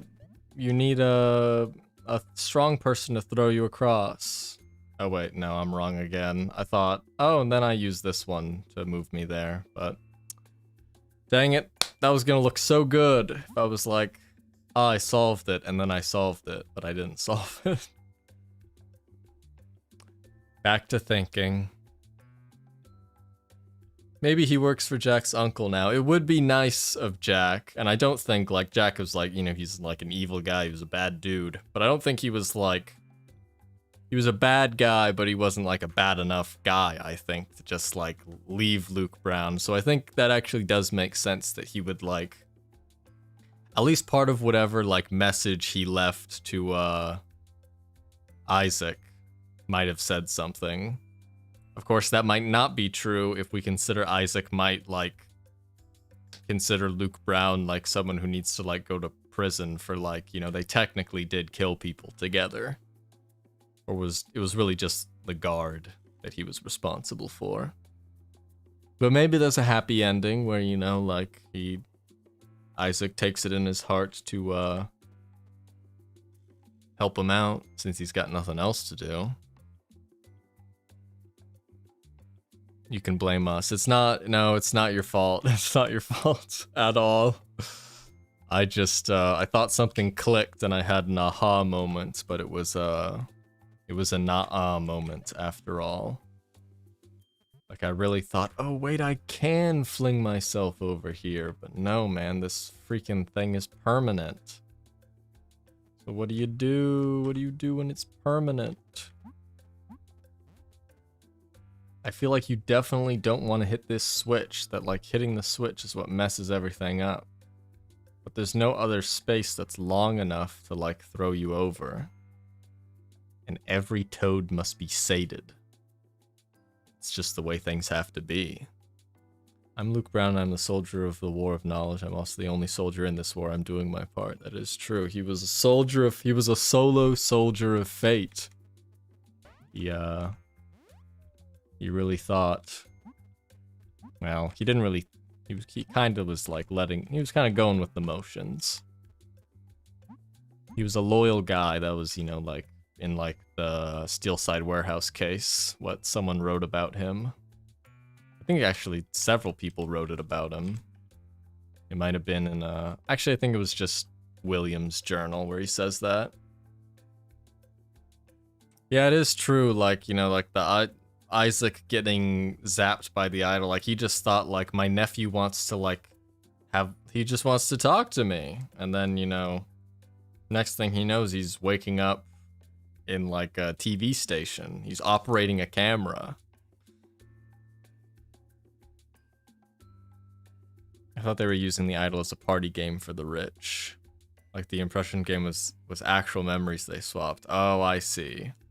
You know what? That is kind of clever that that misconception can be made. Like I don't consider it too far-fetched that one might think that like, oh, they're playing like a who's in whose body game. That is kind of interesting. Roy Sampson is the GOAT. He's pretty cool. He is a pretty cool guy. I really can't believe that like this level is like this would be like the best way to like actually solve the puzzle, but they won't let you. They won't let me.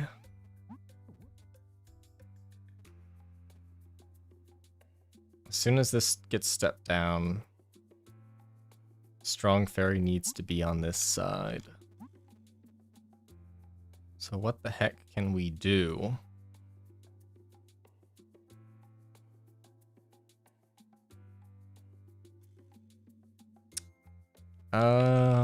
Just gonna try stuff. Which is gonna be the wrong stuff in all likelihood, but we are gonna try it.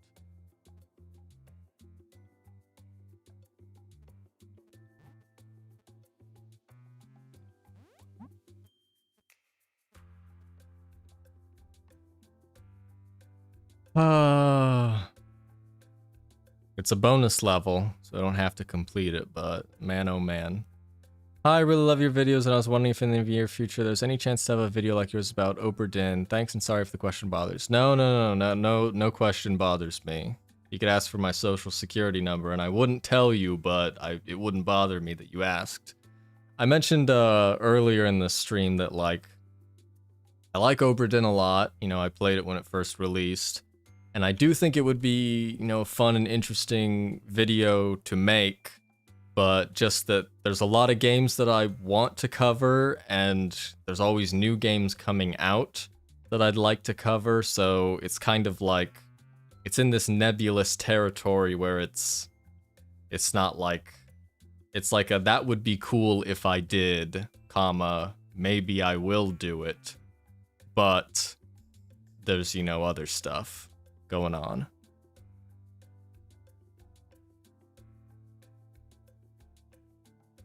A speedrunner made that vid, to be honest, although without motifs and whiteboards. Huh. Interesting. Well, all I's got is the whiteboards.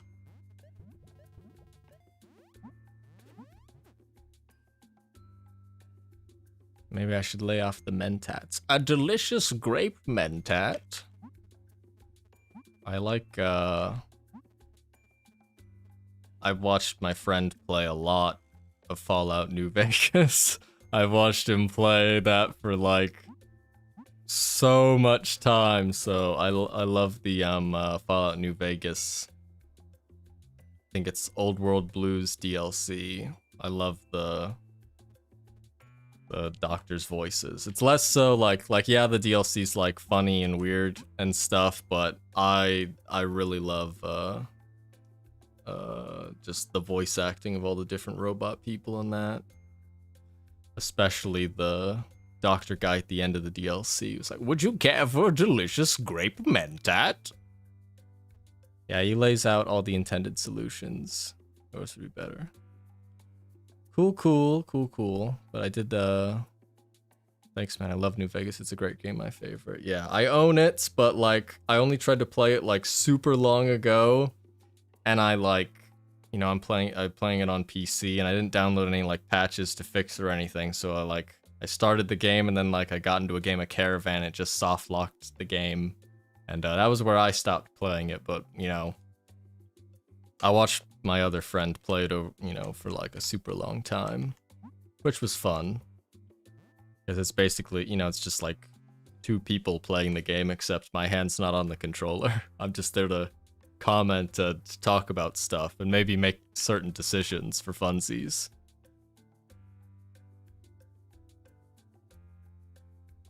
Yeah, it's a cool game. It's a cool game.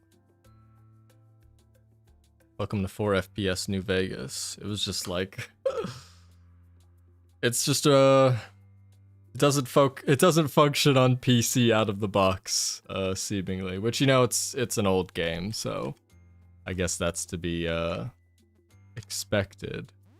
Phew. Yeah.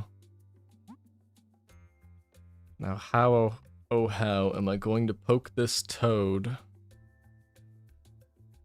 without getting locked here? Because it really feels like as soon as you get... I feel like I must be missing something just completely obvious.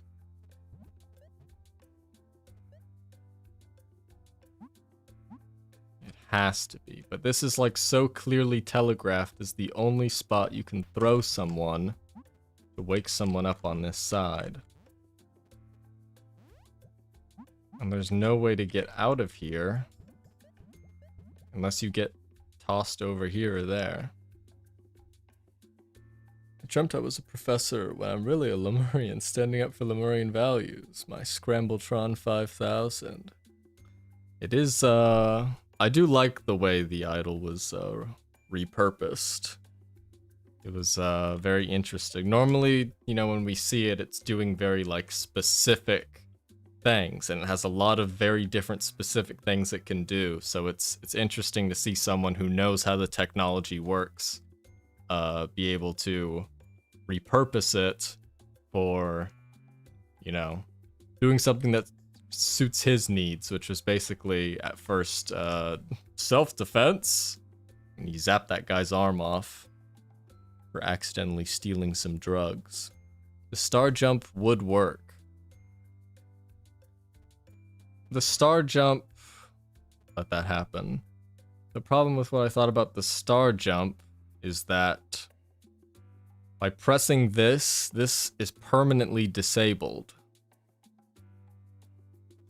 you know? If I... Oh shit, I poked the toad. DIY Lemurian Artifact Show. It is nice to have someone who knows how that technology works still around.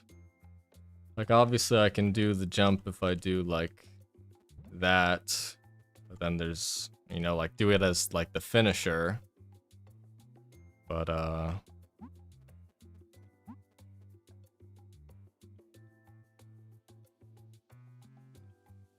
yeah. I'm just, like, I feel like I'm not wrong to... You can tell me if I'm wrong to assume that, like, there's 3 toads. All of them need to eat a fairy, except for the smug fairy. So...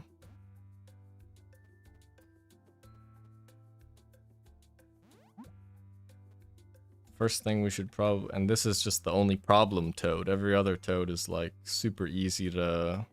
super accessible.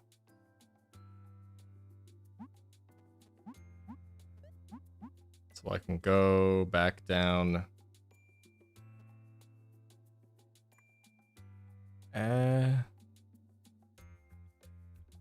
You can now wipe and replace people's minds and memories. Have fun, kids. I do like that when we're like, obviously at the Case of the Golden Idol DLC, we hear that the automaton, which was like the restricted user of the Golden Idol, had like a limitation so that it couldn't target children, which was it Lavumata? Could be blanking. I think it was Lavumata. Was you know, upset about that she couldn't use it to target kids.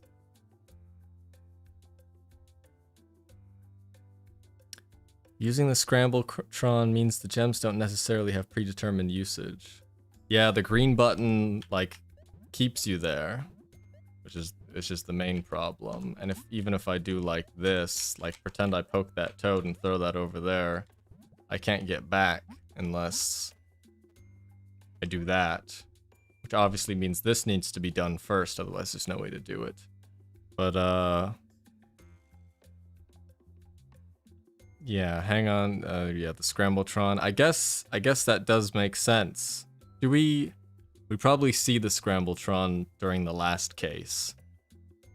It would be interesting. I would need like a refresher on how exactly it looks, because that is interesting. That means that you are right that the gems are kind of like conduits for some kind of like instruction. Oh dang, this thing doesn't kill kids. What's the point in having it then? I know, she was like, they make me, you know. I imagine like, obviously she wanted to like live forever and probably wouldn't want to just like kill children with it haphazardly. I imagine if like she didn't need to have old people use the idol, that she would be like, it's a coming of age ceremony in our village that you go up to the idol and you say, you know, take 10 years from like each kid, and then like, I don't know, they're like 12 and then boom, they're 22, and that's just something that's normal in the village. That would work. Instead she had to be like, well, old people need to go up there and protect us from like a savior. It's true, there are many gems, likely other Lemurian artifacts out there if they were able to reconstruct something once. Just fires a bolt and scrambles your brain. Yeah. I mean, at first, I'm not sure if we see it at first, but at first we see it's literally like scrambling objects, you know? Like the water tower, like dude loses his arm because it de-scrambles his arm. There's no way you're gonna get vamped, I promise. That was a really good tagline for it, you know, the Lemurian vampire. And like, what we think of a vampire is something that, you know, steals some kind of life energy from people, put into Lemurian technology. Very cool.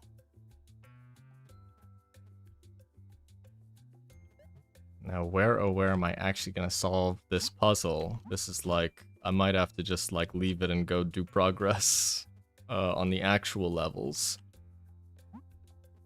Because it really felt like I had it solved when, you know, the first objective is to wake up this fairy. This fairy has to wake up. And there's two ways you can do it. You can either throw the Smug Fairy or you can throw Mary. Mary Fairy. Regardless of who gets thrown, it's liable that whoever they are just gets thrown back. So then it just ends up being, who's on this tile? I didn't do the case DLC until I found your vid so I could play them unspoiled. That's pretty cool. I mean, like, assuming that you didn't have to wait a weird amount of time in between them. But, yeah.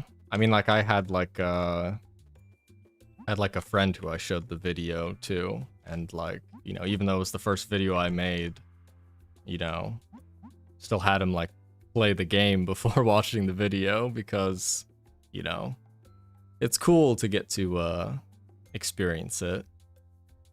Monkey Paw Island now with 100% no vamping guarantee. I really wonder what's left of there, because like we saw Auriel had a book that said like ruins of Xenopolis dated time to time, which means that the place has been like excavated, and it's such an interesting place to excavate as well. There's like Rubik's cubes and like weird orbs and towers like dotting the entire like island. And it's also like built like a little fortress as well. Thought that was interesting. It was a motivator. That's good. You know, like, you know what?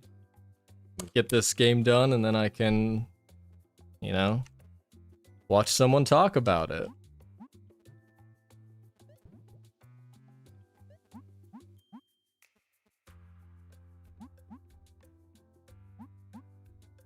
Oh, why, oh, why?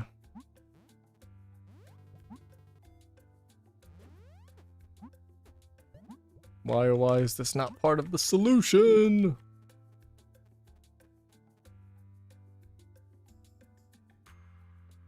It would be so different. I mean, like, she has to poke this toad. There's not a lot of ways to get around to poking that toad. Unless... No. Strong Fairy can't get there.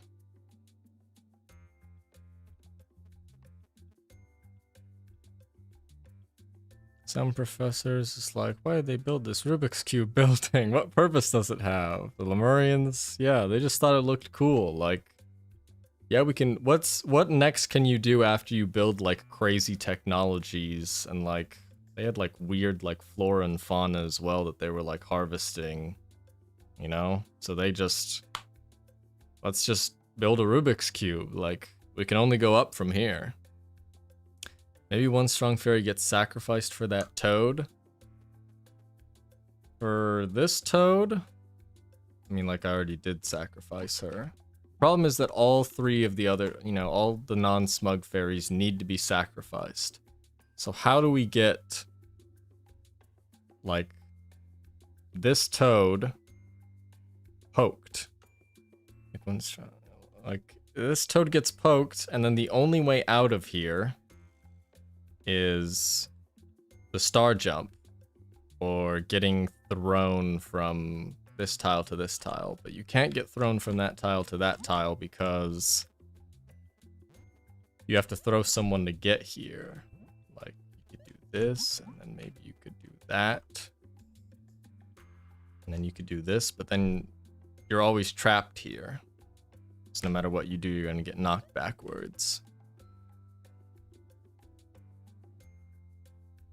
That is true. We don't know, you know, who exactly banished them to the Monkey Paw Island. And it could be the case that, like, you know, I feel like those Lemurians who were, you know, those people who were there might have been there for like a couple hundred years, whereas like ancient Lemuria was like during BC. So like, could be the case that like people just lived in Xenopolis until something happened that caused them to not to. Can a buff fairy be on that tile with you? She can. But then the problem is that, let's say I poke this toad, then she's trapped there. She doesn't have a way out. So whoever, one person always ends up trapped here. Well, they get eaten eventually, but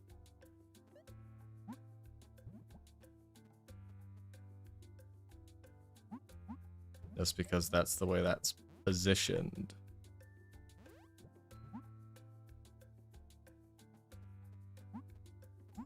I still wonder why this is here. Like, is this here just for fun?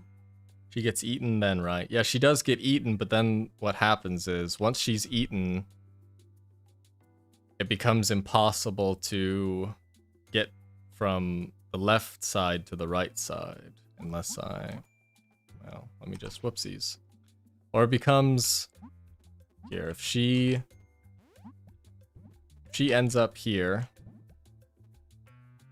That's the wrong fairy.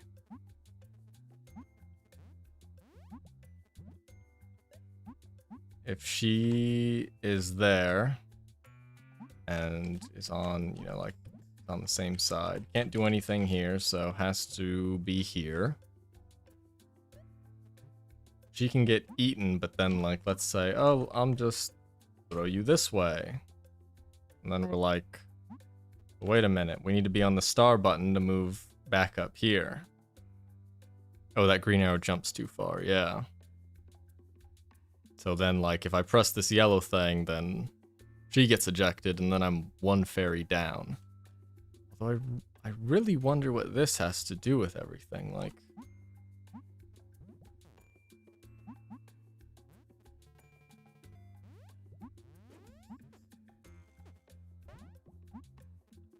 Like, this doesn't block... Maybe this blocks the frog from hitting you there, so you can, like, AFK, but as soon as you're up here... You're just in its direct line of sight. It's very interesting. And of course, if you do that first, this fairy gets knocked away.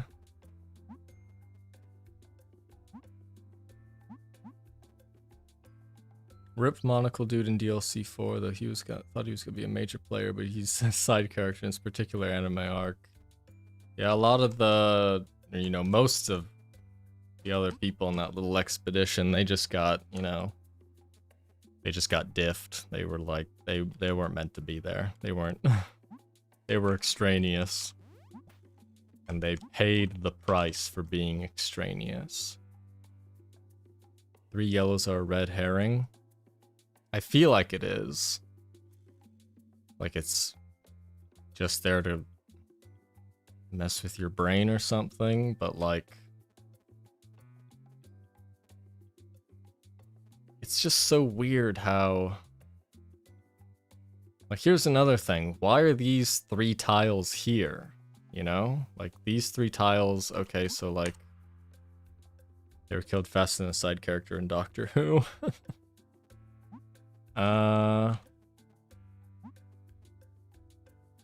Let's, like... What's the point of these 3 being here? Because you can't throw people. This is the only spot you can throw people at. Like, why have these jump pads that knock you downwards if as soon as you get here, you can't interact with them whatsoever? Like, that part seems strange. As soon as we get over here, which is, there's only 2 ways over here. Pressing the button or the yellow thing flinging you there. So Y O Y is, we'll say, why do these need to be here? This doesn't stop you from, I mean, like, the button's right here if you wanted to press it, right? So it's like, what's the purpose of not being able to get back up here? Because you just do this. That's not a puzzle. That's just right next to it, so it looks suspicious.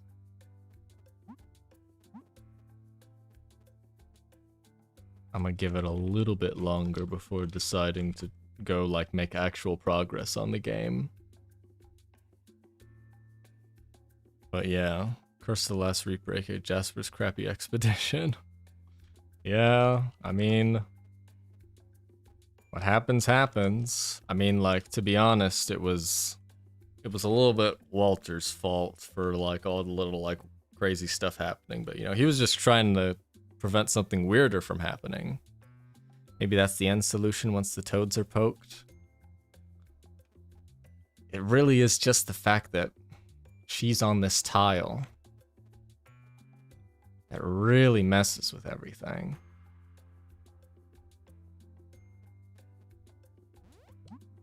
Because, like, I just try random stuff and I'm like, okay, let's move over here, and then you can move here, and then we poke the toad here, and because you're literally trapped here, we just do that. And then we can be like, okay, what else can you do while you're here? Well, you can step on this button, but then boom, you're gone. And then it's like, okay, well, unless two frogs can eat the same fairy, I'm not sure. I don't think that's possible. Also, once she's gone, she can't, like, press the button. It's always the fact that someone's asleep that really, I mean, to me it feels like it's obvious that she should be woken up first, but that doesn't seem to be working, so it must not be true. Poke you. Grab you. Throw you. Launch you. Is the top one out of range too? You mean like, the problem with... Oh, you might be right. You might be right. I'll see real quick if it hits the thing. Okay. So, I think you are right. And that I technically had the right thing in mind. Yeah. You were right. Thank you. Thank you so much. We were here for so long. It's actually crazy that I tried it with the one in the middle there, but it wasn't the right answer. That seems kind of arbitrary, like, to me, that, like, does it really have to be the top one that did that? Also, I kind of messed things up by aggroing him, but this, yeah. I'm gonna reset, but yeah, that was the solution. That's very much on me for not trying. I just assumed that, as we know, and we shouldn't be making these assumptions, I just assumed as soon as that wasn't possible, that it must have been, you know, intended by the developer that that's not the solution. Which was very silly of me to think. But yeah. It makes it kind of bittersweet that I had the right idea, I just never actualized it. It's the least I can do given my sidetracking. No, yeah, I've been sidetracking. I don't mind having to be like, what are you all saying? And responding to it. It's fun.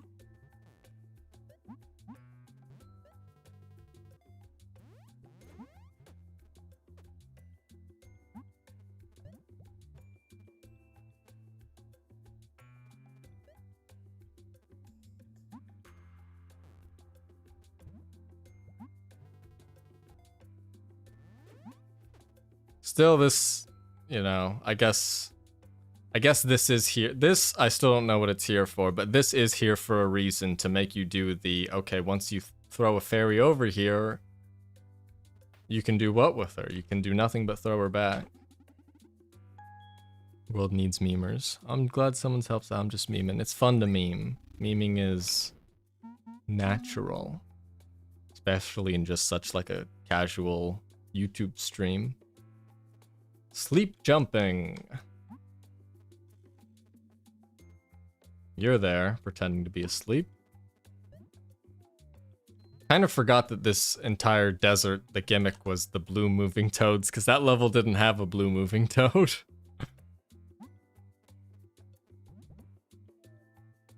I think it was a good level, regardless. I just think the other solution should... Why do I keep doing that? That's so rude of me. Just launched her like 3 times.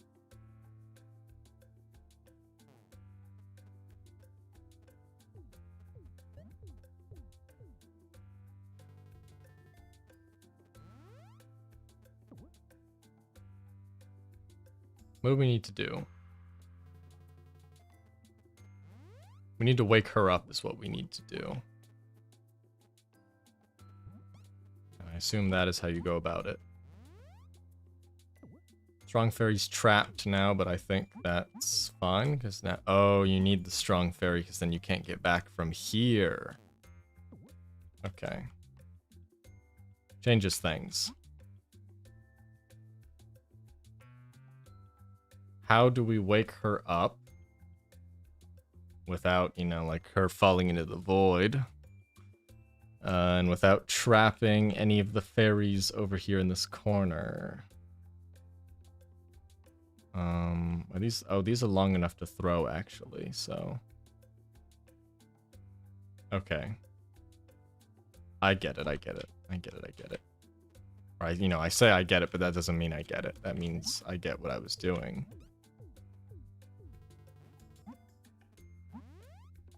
We do... Oh, he stepped off a bit.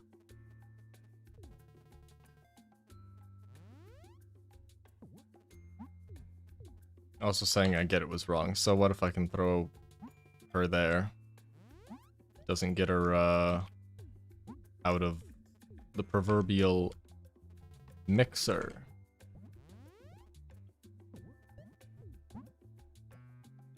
That frog's gotta be doing something. Something sketchy. Told my brother, we won't bring our dad back, and now we're in a religious war. What do I do?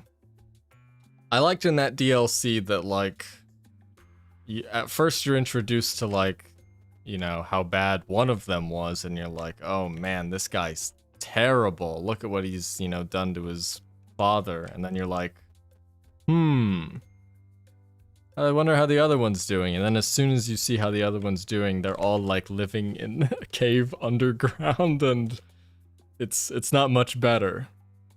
So I'm glad that it had an interesting resolution.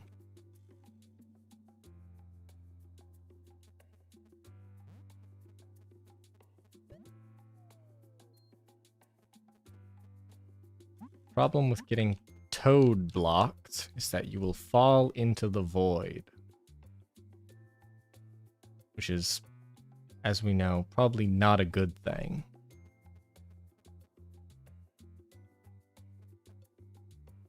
Someone has to press that red button. Strong Fairy has to throw back. Like, it should be Strong Fairy, Smug Fairy, Mary, and just like stepping on that to launch over and then launch back. So what does the Toad have to do that saves Strong Fairy from having to go to the other side? Or do I just need to move? Oh, wait.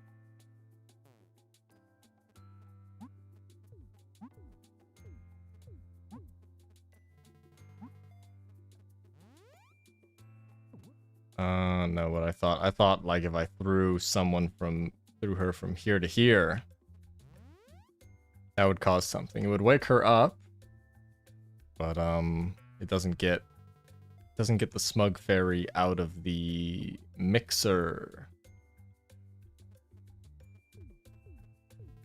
And this Toad has to do something. It's moving for a reason.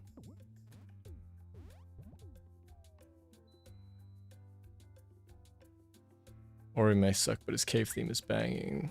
It is cool. The cave was cool. It was just what he was doing with his followers that, you know, was kind of sketchy. Yeah. The cave was cool. I liked the cave. It was much more, you know, it was definitely more special than just like, you know, being a fraudster and like stealing money from people. But like, he was probably, you know, like, he probably really felt that he was like, he was the chosen one or something.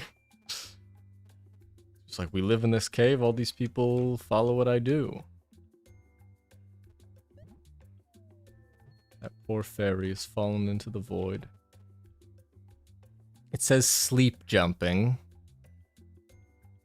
I'm thinking of something weird. I'm thinking of something weird and interesting.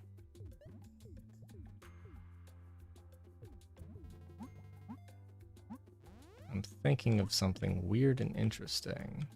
Okay. I was wondering, I mean, like, the sleep jumping has to be something, you know? Like, there has to be a reason why it's called sleep jumping, and she is asleep, and she is, in fact, jumping. Uh-oh, I'm completely trapped. What the heck?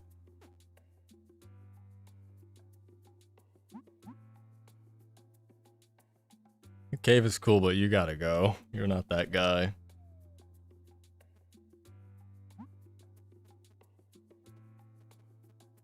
Although on the other hand, it is interesting how both, never mind. I got something confused. There was the vault. Like even like, I know it's funny how they were like tricked, and you know like how both of them lost in the end. I don't want to like say too much in case someone's like watching the VOD. Game almost had me thinking it wasn't just a guy in the waterfall, but the solution reminds you it could only be a guy in a waterfall because magic isn't real. It is true, the magic isn't real part. Shout out Ushiromiya Battler. But yes, magic is not real. And therefore, you know, it enables a lot of silly things to happen.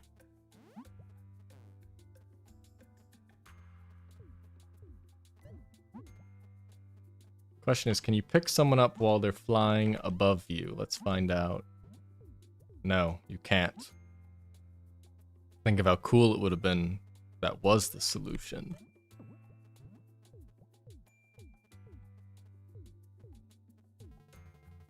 How do we get her out of there? Or not, she doesn't need to be out of there, she just needs to be woken up.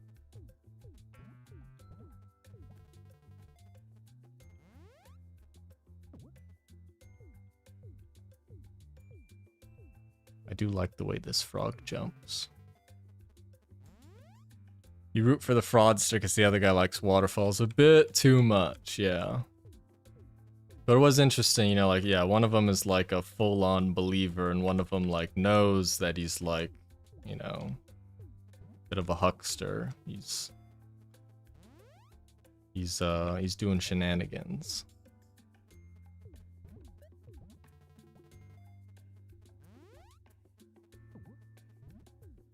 Uh-oh. Uh-oh, we're trapped.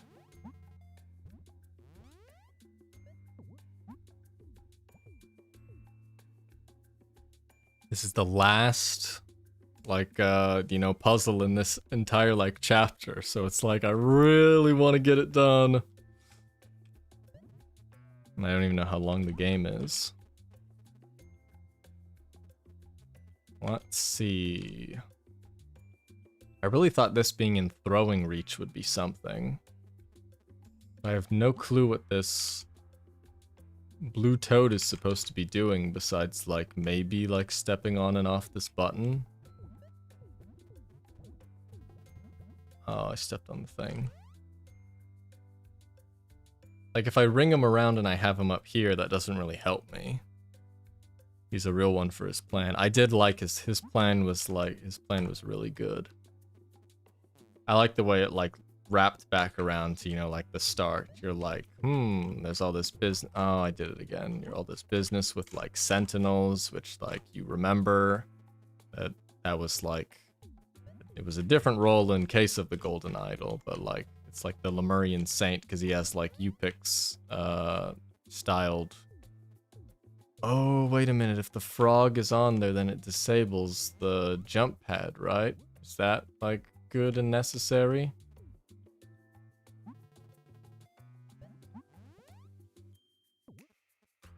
Oh, getting stomped wakes you up. That's what it was. Clever. Clever, clever, clever. Now we just have to not get, like, eaten by this frog. It's not a frog, it's a toad. I'm sorry.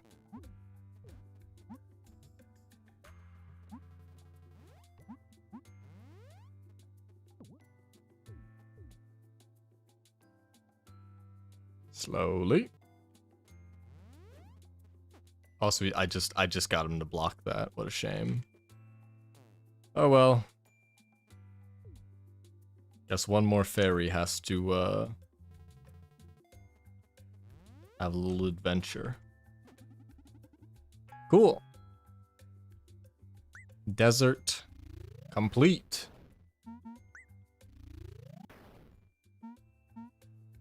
Mountains. This is the brave fairy. Her sleeves are very, very long. That's so true. Game is quite honest. You can't hold down buttons with it. Taunt? Taunt number 2? Cool. Every DLC is teased in the main game. Yeah, they're also teased in each other. You know, I started up Sins of New Wells, and like the first thing, you know, I did when, you know, looking at the people is look at the Lemurian like tourists in the background, and she's wearing a shirt that references the next DLC. Sleeve Warrior. I like that she's called the Brave Fairy, you know? I mean, her mouth maybe looks like she's not that brave, but I'm gonna believe it. Also, Poke. I'm not sure if she liked that. Oh. I'm sorry, but I can do it too. Any second now. It's just something that fairies do. They combust. Okay, so she can grapple to people with their sleeves. Oh, I have to stay on that button, that's right. Cool.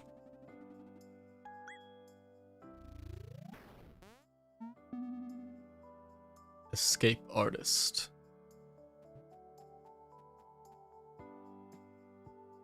Okay, let's walk over here. Someone needs to go on this yellow button, and because the blue tile is a permanent change, we walk a little bit closer. We can do that. And then I can do that. And then I can poke. And then she can jump off of the button. Hooray. She's brave because she's so scared, but she does it anyways. That's exactly the answer. Correct. That's great.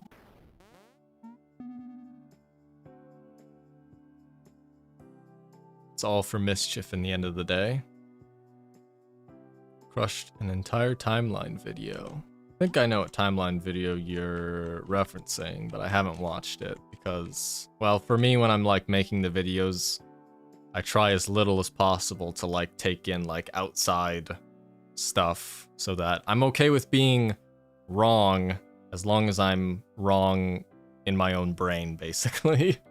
You know, I'm okay with coming to a incorrect conclusion or, you know, missing something so long as, you know, I just wanted to make it from my brain, basically. So like, I think I've seen like the video like online, but I haven't clicked on it, but I'm sure it's good. It's like, I was thinking, well, I'm doing the Rise of the Golden Idol video, how interesting it would be if it was told like completely chronologically, like you started with chapter 2, Arthur breaking out of prison and so on. How that would like change the way the player thinks of the story, rather than it being like different pieces, and then even inside those pieces, things are going in like a different direction. So, thought that would be interesting.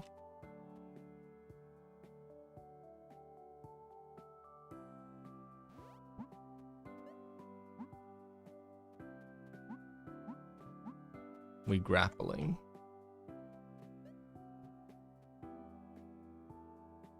Did my game go? Oh my god, it froze. I thought it crashed. I was worried. It's like there's no way this game would crash. That doesn't make any sense. Poke you. Poke you. And get on the blue tile. Ooh, we need blue and red tile. Blue. Red. Do that. Ooh, wait, I think I might have messed up. Oh wait, no, I can just throw her over. Poked. Awesome. That channel is also how I discovered the rat line. Really? Did they do like the rat line video? Because that's pretty cool.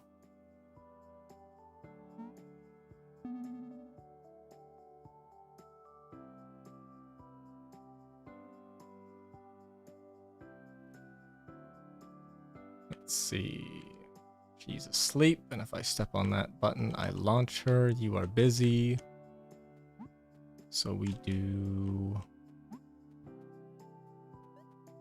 Interesting that the middle tile is not there.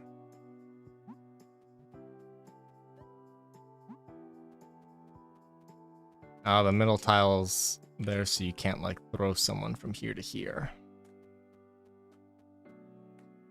So what do we do?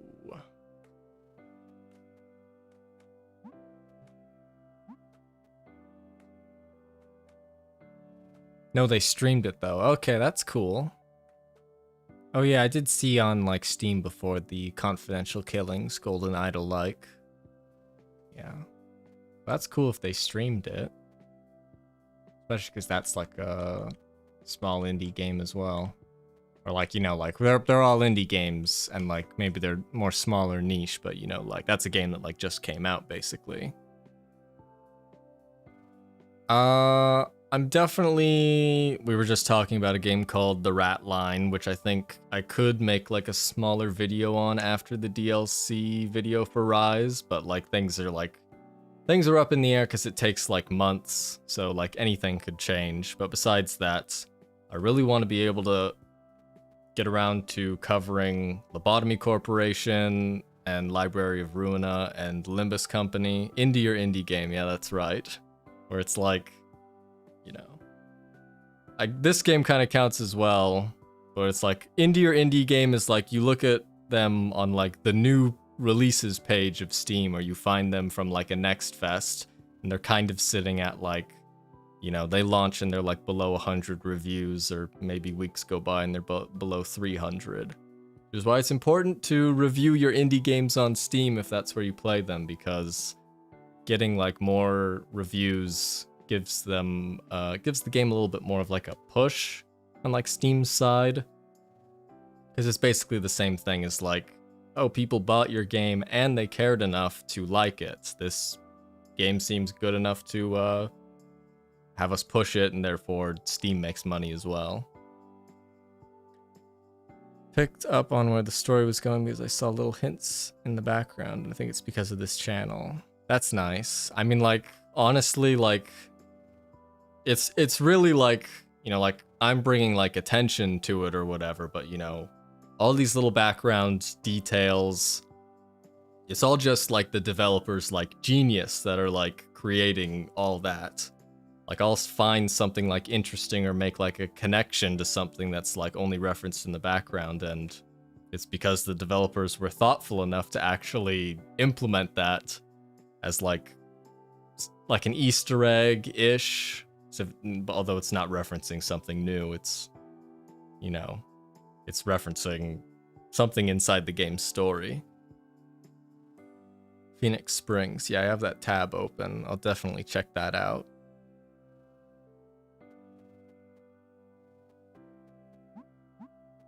Now, how do I wake this poor fairy up? I feel like let's restart. She needs to be able to grapple something, basically. Like, that's what makes the most sense.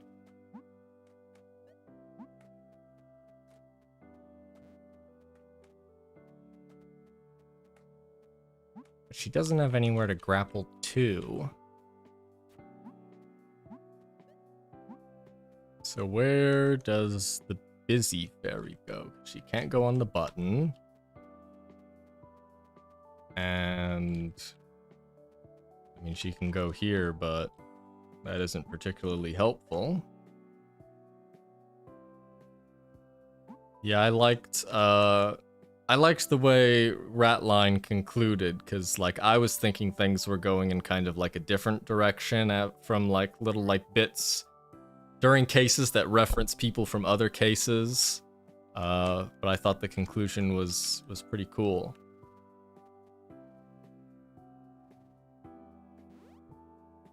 That does not wake her up.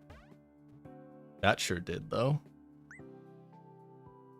I don't know how puzzle devs manage. Yeah, I don't know either. They gotta, even like, you know, like this isn't like a detective puzzle game, but even like designing puzzles like this, it's just, or like any other game like Baba Is You, it's like ingenious to me, just like how you can come up with stuff that's like so satisfying to play through, because like the rules make sense and like there's all these details or like detective games, there's all these details. Everything is very well thought out, and it has to be well thought out for it to, you know, make sense in that genre.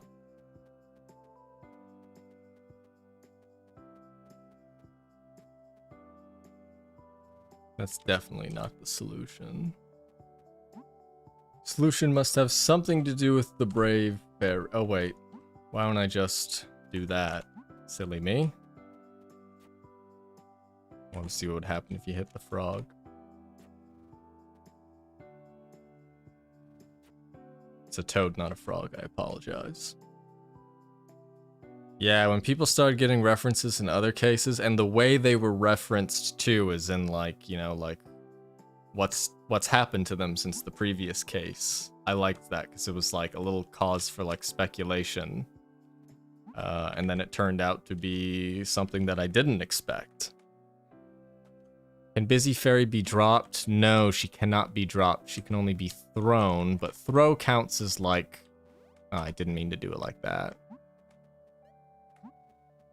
Throw counts as like a drop if it's like one tile away. But besides that, no, you can't drop them back on the ground. Oh wait, I just do this. I don't know why this took me so long.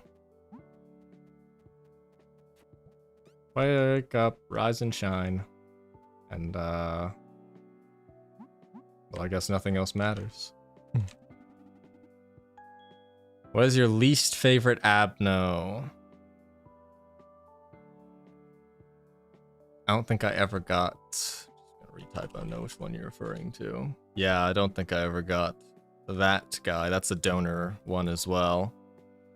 I got really blessed in my Lobotomy Corporation playthrough. I feel like I had the perfect playthrough because I did a lot of like resets like between weeks because I was like so determined to finish quests and not advance the week until they advanced that I was really on top of things. And it was around the time where like Tiferet, you know, like you choose 2 Abnos a day. So as I was rewinding all those weeks after doing like quests and stuff, I could basically like pick and choose really good abnormalities, and I never got any of the really bad like clerk lovers that just like ruin your playthrough. I did get Queen of Hatred for a little bit, and she was kind of annoying because, you know, I didn't have access to the bullets that you use on the clerks to, you know, balance her little chaos mechanic, but I researched her enough to get like her gear, and then I rolled back. So I'm not sure in the end of my playthrough that I even had that big of a deal. Of course, what is it? White Knight? Not White Knight. No, it wasn't White Knight. Who's the one when the work result is good? It's the Symphony one. I don't know why I'm blanking on it. Silent Orchestra, yeah, I don't know why I flubbed and said White Knight. I had him like twice, like I had him once and then I reverted, and I did like suppress him a couple times. Yeah, I didn't really have anyone that I ended up hating. Like I even got the other Aleph. No, it was I was thinking of the Silent Orchestra, you know, when the work result is good, Clifot counter decreased. Clicking through my second monitor. I had the Aleph that was, it's like the goo lady, I forget what she is. I don't know why I'm so bad at their names now, it's surprising me. Aleph's Lob Corp. Melting Love. So even though Melting Love is supposed to be like, you know, like it's, you know, super annoying and like basically like ruins your freaking department, I didn't have a bad time. Yeah, Clifot the Tree of Evil. I didn't have a bad time with her because, yeah, Melting Love, she was in my safety team. No, it's not safety. It's wherever Chesed's, you know, department. She was on the top floor of Chesed's. I'm trying to like do the CH properly. Chesed's department was Melting Love, and then like some like piece of some like, you know how you get like 3 actual abnormalities and then you get like one of the tool ones. It was a tool that I never had to bother with. So despite the fact that Melting Love is supposed to be super annoying, I was just able to. She never got off her stupid thing where she just like, you know, everybody gets infected and it ruins, it kills your agents, it kills all your clerks. So it's so even she, who was like supposed to be like super troublesome, was never really that troublesome. So I think I had like the perfect playthrough where I never was like frustrated. Permanent quarantine in the clerk wipe department. Yeah, I was like, because obviously I had the clerk bullets at that point. So basically every day was like snipe all the clerks. I had like other clerk lovers like Mountain of Smiling Bodies, but nobody ever ended up doing something crazy, and even like the last couple of days were like not that bad. I had I don't know its name, the clock where you like rewind it and it gets rid of your agent, but it like solves everything, which was, you know, I used that on the final boss. But besides that, I didn't even have anybody die, actually. Like I played through Lobotomy Corporation, and if an agent died, I reset the day, which is probably not the right way you're supposed to play that game, because I ended up with like hundreds of like points to spend. But I guess I accidentally min-maxed it. I let people die on the final day. I think 3 people died on the final day from me having to pause. Because pausing during that particular day does things. Yeah. Welcome back, Buckshot Rainmaker from Collision. AEW Collision. Good to have you back. Queen of Hatred is annoying because of its mechanic. Yeah, the clerk lovers, although she's weird because she's like a clerk lover. She's a clerk lover and a clerk hater. She wants people to, she needs a little bit of chaos, which I wasn't really like playing around. The backwards clock abno is a reference to Steins Gate. Man, I really gotta get around to reading that. I've got such a laundry list of like visual novels I want to read, and that is definitely one of them. But that one was a donor abnormality as well, so like I guess that makes sense why it would be you know, I mean, all of them are kind of referential to stuff, whether that just be even something as simple as like a fairy tale. What am I doing?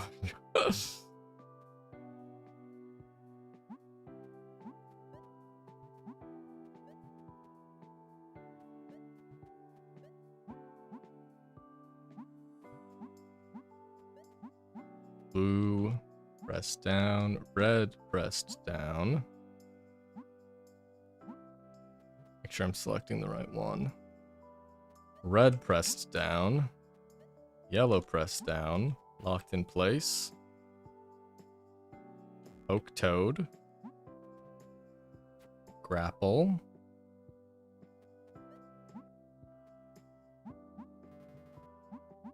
Cool. When They Cry because of Silent Hill, yeah. Silent Hill F. I've been meaning, for me it's the opposite, you know, I've read both, you know, I say both because the third one isn't like completed. It's not even like, it doesn't even feel like it's being worked on.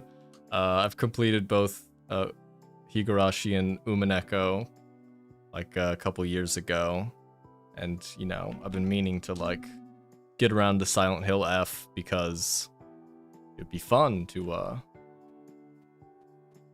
play a Silent Hill game that's, you know, written by the same author. Speedrun. The third one is dead, to be honest. Yeah. Yeah. Like, yeah. There's nothing else I could say besides that. Like, that's definitely the case. Shucks. That's a shame.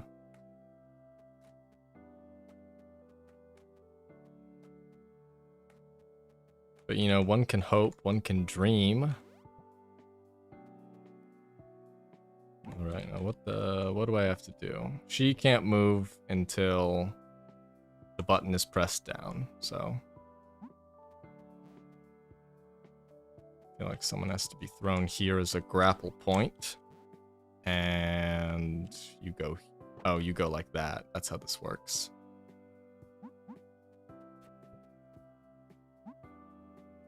Okay, never mind then. It's just...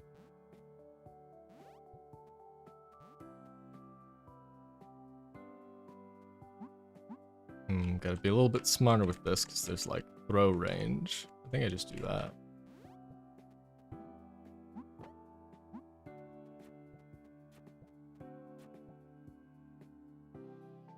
Ah, I see. I play Limbus Company. I mentioned it towards the start of the stream, but I have a little spreadsheet for Limbus Company, and I actually have, and I don't do anything besides like grind the game or like buy, you know, the seasonal like pass or whatever.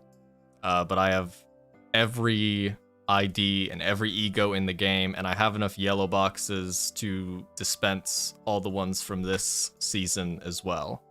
But I haven't done that yet because I always wait until they give us our last seasonal like free 3-star dispense. So once I do that, and then I'm like, okay, I'll just now shard everybody basically. So yeah, I play it. And I was saying earlier, since there's new content for it on Wednesday, I might just like do like a casual stream of that. Just because I'm going to be playing it anyway.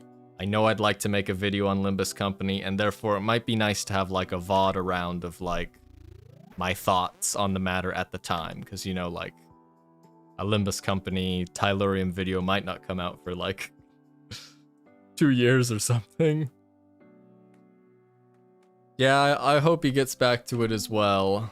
I mean, like, you'd think with Silent Hill F out of the way, that's like, you know, that's a commitment finished, so you can get back to work. But, you know, I'm positive that it won't be, you know, a dead game forever.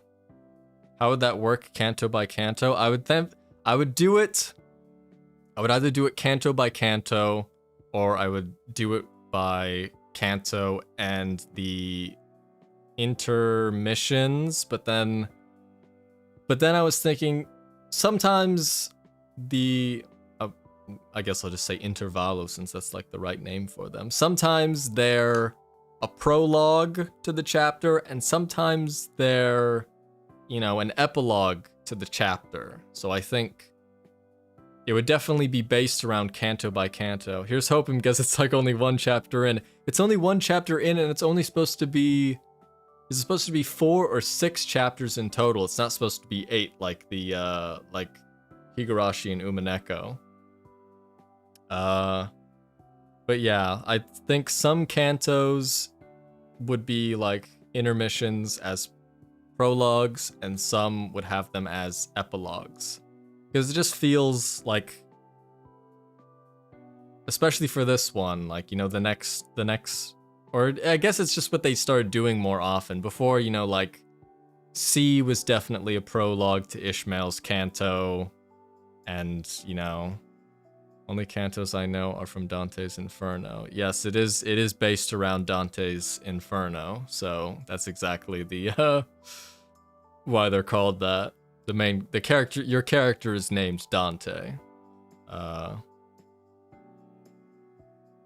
So yeah, it would be canto by canto, but with, you know, some variation depending on what information, you know, completes the chapter. Which could take a long time to get there because I have to go through LobCorp and Library of Ruina, but as an end result, I don't think it would be too intensive to like do a, you know, they're not terribly long. Oh, the other problem is that they're voiced in Korean naturally, and I don't speak that language. You do have an in there. You do have an in there. It is relevant. Hell's Chicken, honestly, a lot of them have, like, hell, even the Arknights, even the Arknights event, which isn't even in the game anymore, has, like, foreshadowing for, Merceau's, Kanto, so there's a lot of relevant information. I would still, like, pull stuff back, like, as necessary between them, but, I was saying the other problem is that they're voiced in Korean, and of course, I could redub everything in English, but that feels, I don't know, it feels kind of wrong to me. But then it's like, obviously there's text on the screen, but then it's like, do I really expect, you know, should I really make all of the audience have to, you know, watch what's happening on the screen at all times because they don't know Korean, and I don't know Korean, so I can't, you know.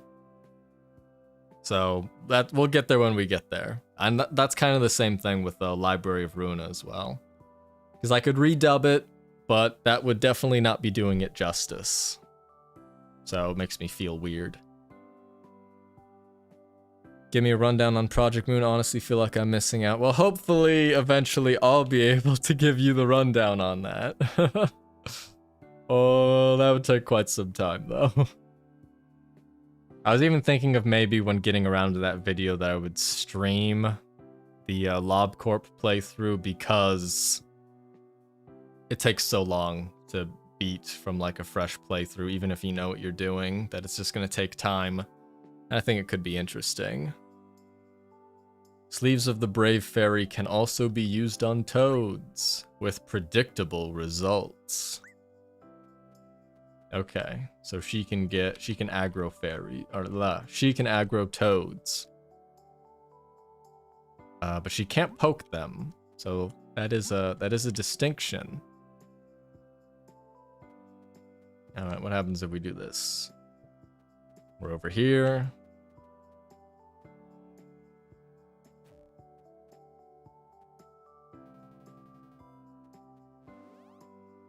Oh wait, do I want to do that? Maybe I do that at the end. Okay, someone has to press down this button. That's step one. Someone has to press the button. You can press the button. Oh wait, it's this one. So she needs to be taken off this button. Okay, other way around.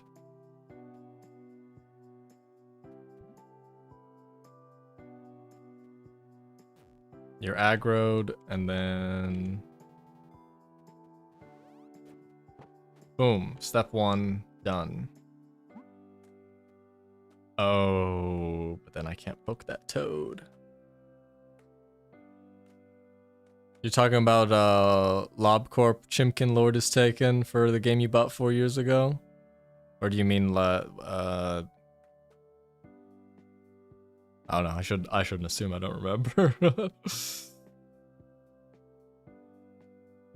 Yeah, I'm still live, still poking toads, still answering the occasional questions, but it's kind of just like a general little hangout thing.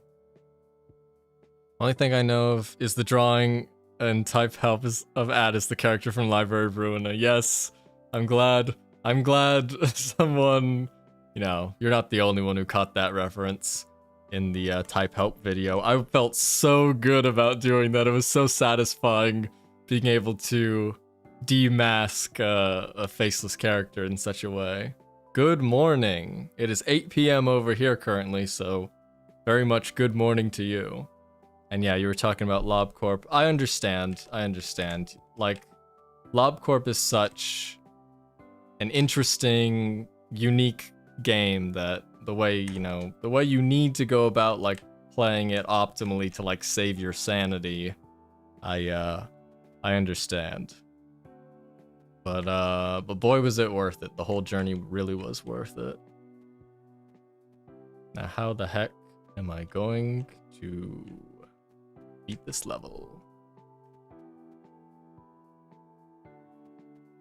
Oh wait, I just do this. I'm silly. Well, actually, I can't do it like that unless I... Oh, I do it like this. Oh, this is smart. Not me being smart, but the game design being smart. Oh, I just messed it up. Okay, good. Cool. Button depressed, and now you can... She needs to get back here. Oh, she can just grapple back there. So I can... I think I can do this legally.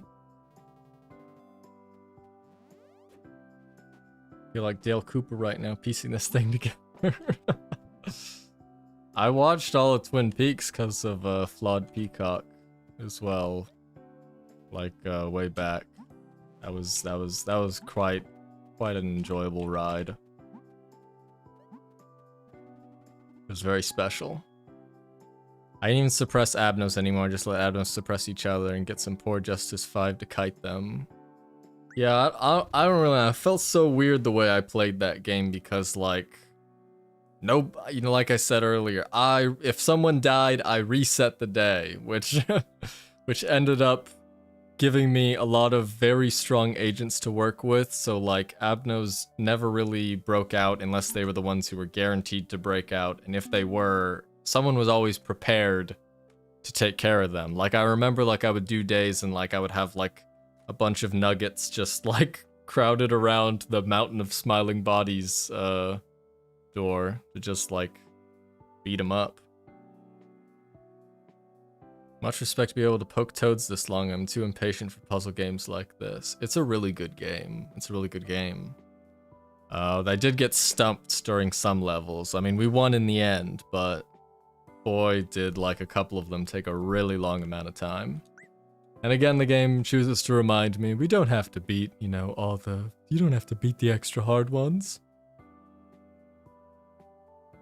Building a Zoids model. I'm aware of the Zoids model, but I don't know the source material, which I guess is also called Zoids. Yeah, I saw, you know, Eraserhead for the Flawed Peacock video.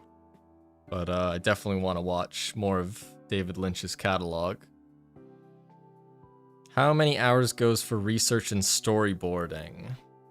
So research definitely takes quite a while because I'll play through the game like over and over again, looking at absolutely everything. I'll go through a case and just really try and make sure I have everything, you know, that I've caught as much like details as I can and also be able to make sense of them. So normally for the Golden Idol videos, the research phase mostly becomes what's the best order in which I can go through this case, basically. You'll be given a case like, I don't know, I'll say the theater blockbuster release, for example. And, you know, I'll look into all the pieces of evidence, and then most of the research process is like a little bit of like a imaginary trial of error of, okay, let's say we inspect the car first, and then we inspect the charred man, and then the woman next to him, and then, you know, and so on and so forth. So that ends up taking a while, but I do that alongside the script writing, where basically, you know, I kind of just like note the observations as necessary. So those ones were a little bit different. The research is a bit different than how I did it for Type Help. But for storyboarding, are you I'm gonna assume you were referring to like drawing out stuff for the whiteboard segments.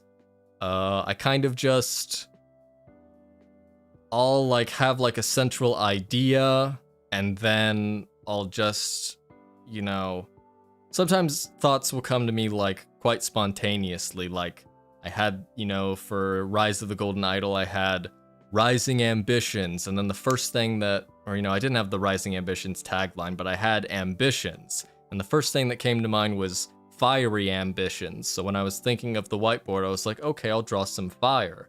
And you know what would be good for ambitions? Like that one was like, I don't know, sometimes it's like a serendipitous little event where like it just clicks. But then other times, like for some of the individual drawings on the themes whiteboard, like a lot of the ones for Eugene and Jack and Hunter Wolf, those some of those were like kind of like on the fly. Like I'll basically get like a piece of printer paper out and try and draw everything out and like number stuff based on like, okay, this is like theme section 1 is where I say we don't know who Hunter Wolf is, so there's like a number next to that. And I do that for basically everything.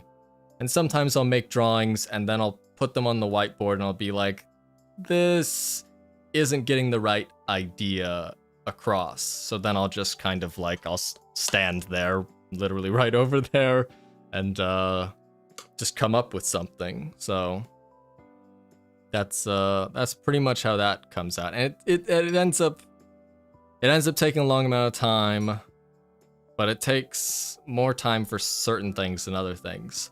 The timeline whiteboard was a big headache because there were so many points I could put on the timeline board, but getting the like spacing for them is like really difficult. I asked like Flawed Peacock, actually. I sent him an email asking for kind of like information regarding that, and he told me to put things down on like flashcards and then I can organize them from there. And that is what I did, and that, made it a lot more approachable to be like, okay, I have X number of, rows where there's Y number of cases in between them. So that one took a long time compared to like some of the other ones. Like the characters whiteboard, I knew what characters I wanted on the whiteboard, and I knew in the center I wanted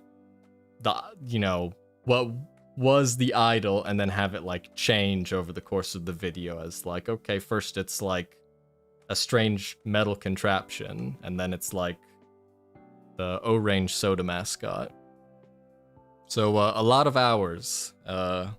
We know how long it takes me to kind of like get the videos out there, so it takes a lot of hours to do that. In your dreams, I see a good patch for Tekken 8. I'm sorry, but it looks like they can't do that. I'm sorry, they can't do that. Instead, they gave a good patch for Guilty Gear Strive instead. Different, developers, of course, different publisher even. Yeah, I'm not sure I have much hope for Tekken 8. I played Claudio, but I didn't like, play him like that well. But I've seen that they've just like they've dumpstered him. He doesn't even get a counter hit property on his sidestep 4. That's absurd. It's absurd. It's the only good low he has. Love Floppy Cock, always reliable. Yeah, and he's really nice. Like, I imagine that if I have any question whatsoever, I can just ask him and he gets back to like the emails like really quickly, like, and I'm sure he's very busy, so that's very much appreciated. Have you played Abduction? No, I'm going to look that up. Abduction. Ah, that is on my Steam wish list. It's not on my wish list, but I think it was on my wish list. I'm aware of it because, I see from the creators of Myst, and I played Myst before.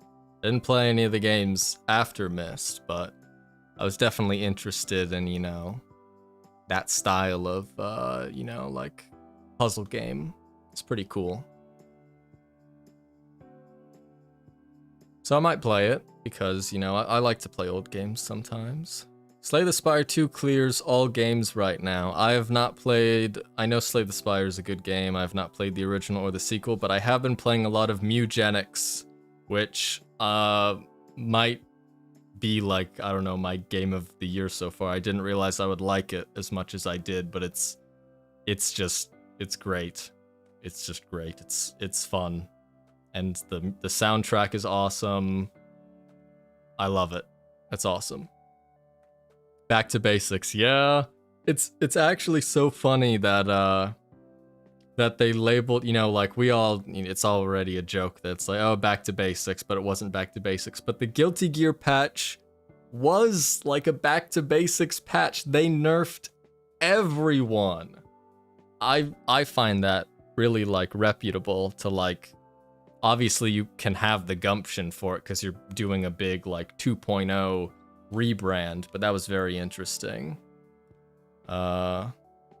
Sorry for your main. Yeah, Claudio got dumpstered. Shame too. From what I've seen, you're very good. Yeah, you know, like I would go to my locals, but I would play the game like the like 2 days, like 3 days before the local. I would like warm up with a buddy of mine who lives elsewhere, where he wins his locals in Tekken.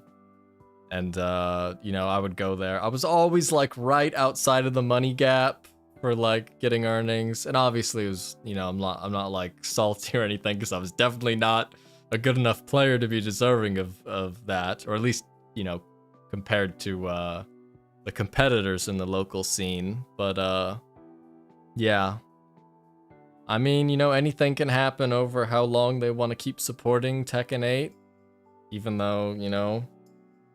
The hard thing about, you know, the unsatisfactory patches for Tekken is because there's no other really game like it, so it's hard for players to have somewhere else to, like, go to after being mistreated as a patch. Have you played Return of the Obra Dinn? Yeah, I played it way back when it, like, first released. I was, you know, like, I'd played Papers, Please, so I was like, oh, you know, I'm pretty sure... Was there ever a demo of Obra Dinn? I feel like there was. Obra Dinn demo? Like, it was available way beforehand. I don't have a date for it, but apparently it existed. So yeah, I was like looking forward to Obra Dinn coming out, and then it did, and I enjoyed it. Yeah, I know, if you search up Tylurium, you're either gonna get my videos or you're gonna get like me playing matches at my Tekken locals. Which, you know, like, it's not like I played it for like that long, you know. It's like, I think it's like, it's cool that I was able to do as good as I did for someone who was pretty much only like an occasional player of the game. Like, oh, I'll play it for a couple days, go to the local, talk to people, have fun. Oh, I wish I could throw down just a little bit better, but, you know, everybody else, like, practices way more, and, you know, I don't, so deservedly, the people who practice more should win, and, you know, that just makes sense to me.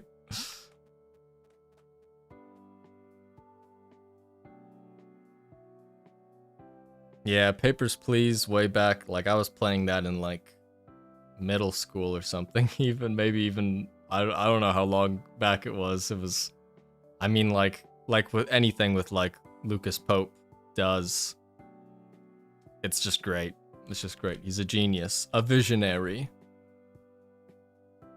I spell your channel name wrong every time I get Tekken videos on first search without fail. I've noticed that my channel, and you know, like, it's not a big channel, but the search engine optimization is really bad for it. I was showing a friend of mine, you know, the video that I made, and just by like slightly misspelling like Tylurium, it doesn't show up at all whatsoever. I was like kind of astonished. I forget whatever typo he made, but it was a really simple typo, and like you could just keep scrolling and it wouldn't show up. But you know, it is what it is.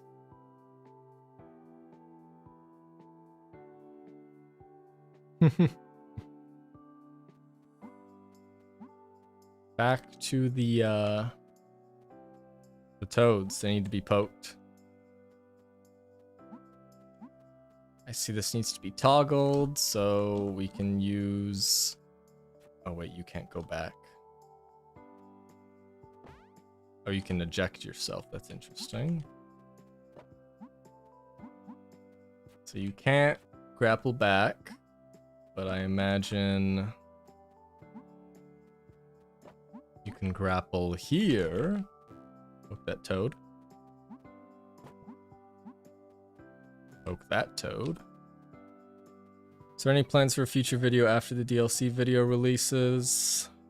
No super concrete plans, just because anything could change. I would really like to try and do something that's maybe on like the shorter side.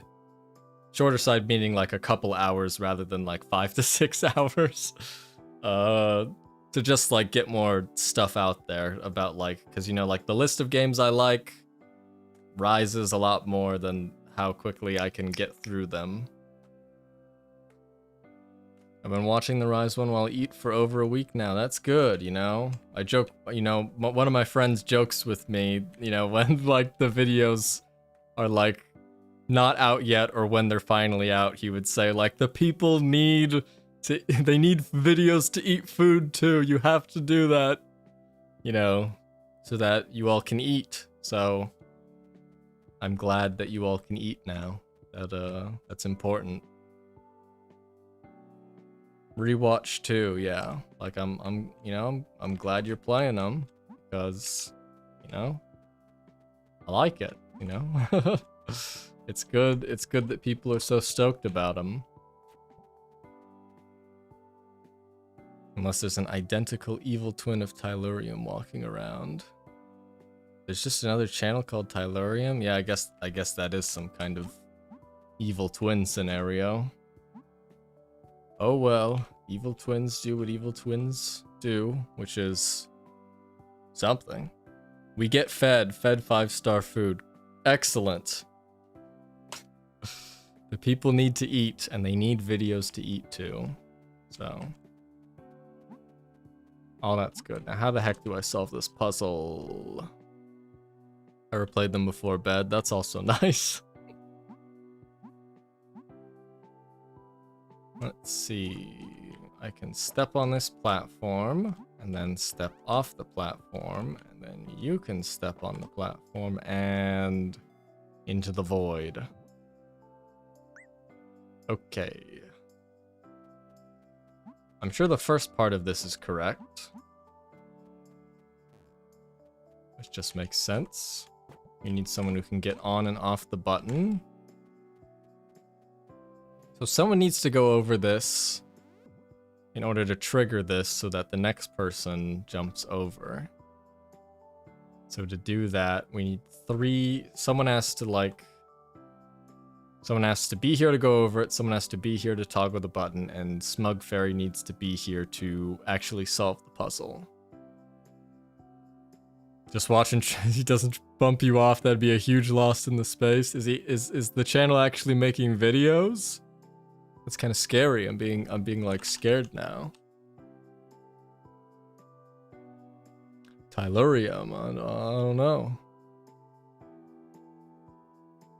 Well, nothing immediately shows up when I Google it, but of course, I guess we all kind of get different stuff when we Google the same thing. Every time there's no new unstable SMP uploads or just mindlessly scrolling and there's nothing good to watch. Well, I'm good that you considered, you know, my stuff something good to watch.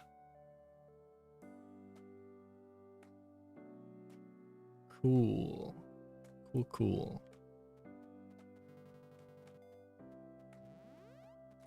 Now, how do we get 3 fairies back on that side? I don't think it's possible, because someone has to hold down the button to get back. You can jump off that. Yeah, that doesn't work. No, it's just sitting there watching. Okay, it's a looming threat. Do I need to report someone? No, you don't need to report anyone. You don't need to report anyone. It might be older than my channel, and, you know, might not even really exist besides just being there. At least I'm pretty sure YouTube lets you have like you need like a unique name for your channel's like URL. So, very least I think that's secured for me. Let's see, step on button. Poke toad. Step off button.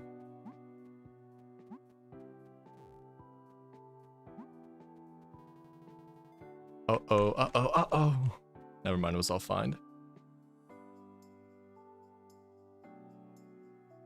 I was mentioning this earlier, Nits, but a game developer gave me a copy for his game called The Rat Line, which is on Steam. It's kind of Golden Idol-like, it's kind of Oberdin-like, and it's kind of Type Help-like as well. It's kind of Root Trees Are Dead-like, too. Like, I think even if you look at the description on it at Steam, the first comment is like a compliment from Lucas Pope, who made Oberdin. And another one I think has to do with Golden Idol. But it's definitely in that vein. He gave me a copy of it. I loved it. It was really good, especially if you're looking for games of that kind of like detective genre. It was so good that I immediately bought a copy for one of my friends. So I put my money where my mouth is on that. It wasn't just, he gave me a free copy and I liked it enough that I needed to pay for one. Tyler is a decently common name, that is true. There are lots of Tylers out there. I mean, I've got a friend named Tyler, so that's 2 Tylers. So, puzzle.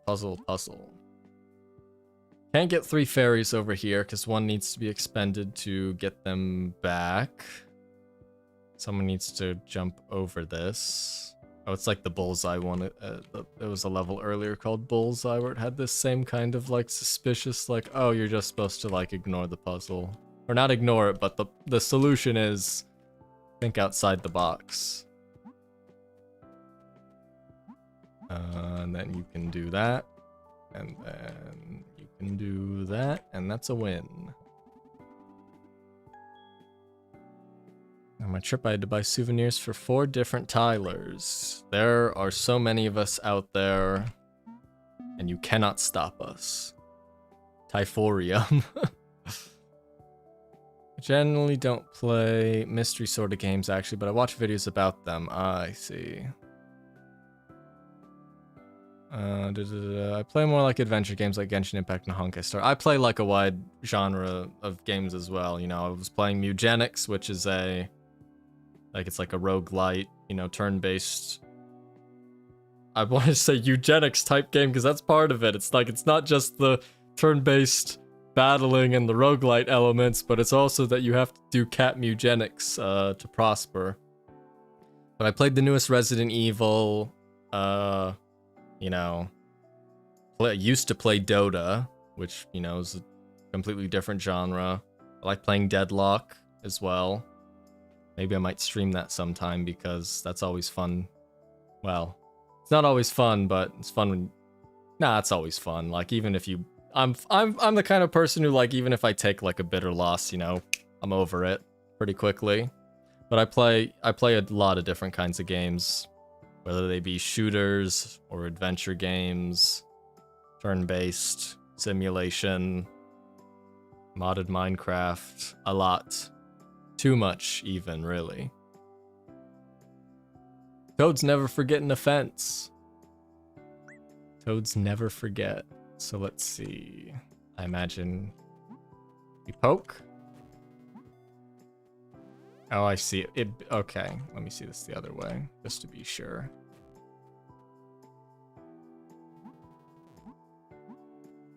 Okay. So when you poke, it takes the aggro, but I imagine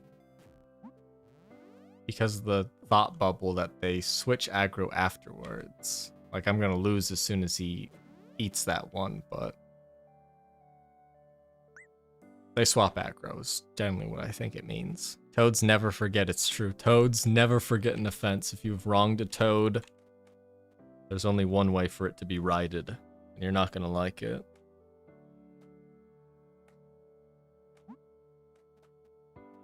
Let's see. So they need to be taken off of the blue buttons. Oh, I see. It's Toads never forget an offense because we're going to draw aggro on the 2 of them, and then we're going to get rid of each of these. Like, he's gonna swap aggro once he's finished his grudge. Although it seems the Smug Fairy has like aggro priority. There we are. Revenge sated. The toads are quite powerful. I like that little I liked that little art there for the loading screen. Mary controller.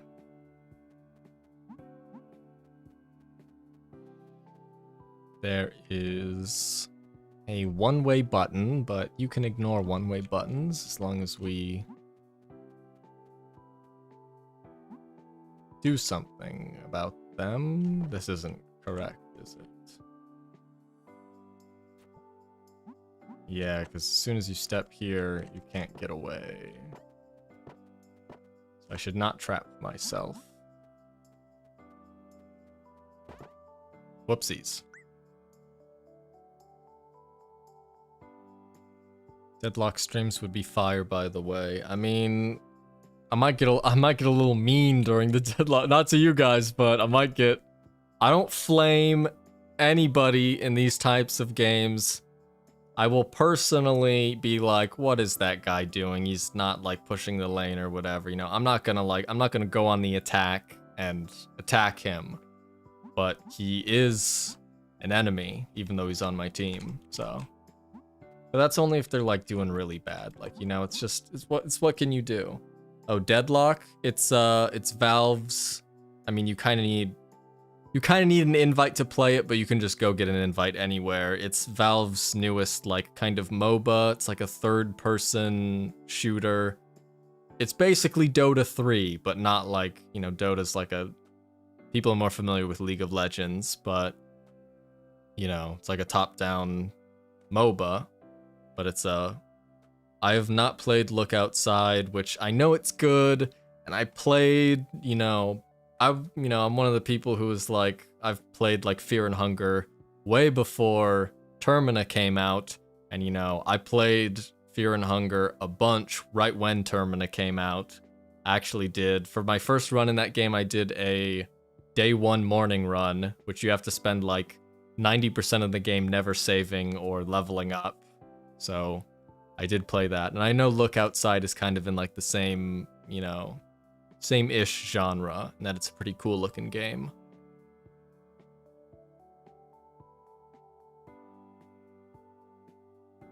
It's great how you're happy. He's happy. Okay, yeah. Oh yeah, these guys were talking about like Honkai Star Rail.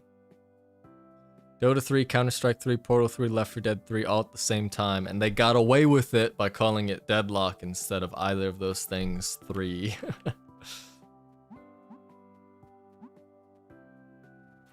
It's a pretty good game. Okay, let me make sure I'm not screwing this puzzle up irreparably. Oh, wait, can I... How long is my aggro? It's not that long. Milk inside a bag of milk inside a bag of milk. Yeah, that's another one. You know, like, I see a lot of these indie games, and I'm like, oh, I want to play them. Oh, I want to play them. He's making... Oh, yeah, I did see. He did say he was on, like, the... potential future stuff that was on it. That'd probably be pretty good. Wait, for Flawed Peacock, a lot of the times he covers stuff, and it's like stuff that like he copied. I said it wrong twice. He covered Paratopic recently, and that was a game like back, you know, like I remember that game from super long ago, and even like last year, I was like, it would kind of be interesting to do a video on that. And then he did a video on that, which is, you know, great. It was a very interesting video. And Team Fortress 3, yeah, oh yeah. That's, must be a part of it. And it's also a little bit of a Risk of Rain 2. Not at the current moment, but definitely eventually, since Hopu did get hired by Valve. So that's nice. Let's see if I'm doing this correctly. No, not really. Not really doing that correctly. Oh, I see what I have to do.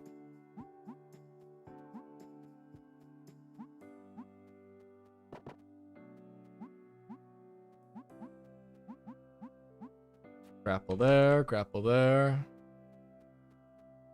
And then you go here, and then you draw aggro here, but then step here, and you press that button to keep them safe while I do that. And then you do that to unkeep them safe. So I can do that. And then I poke you, and then you press that button, and then we win. The Rusty Lake series was so good. It was brilliant. It was amazing.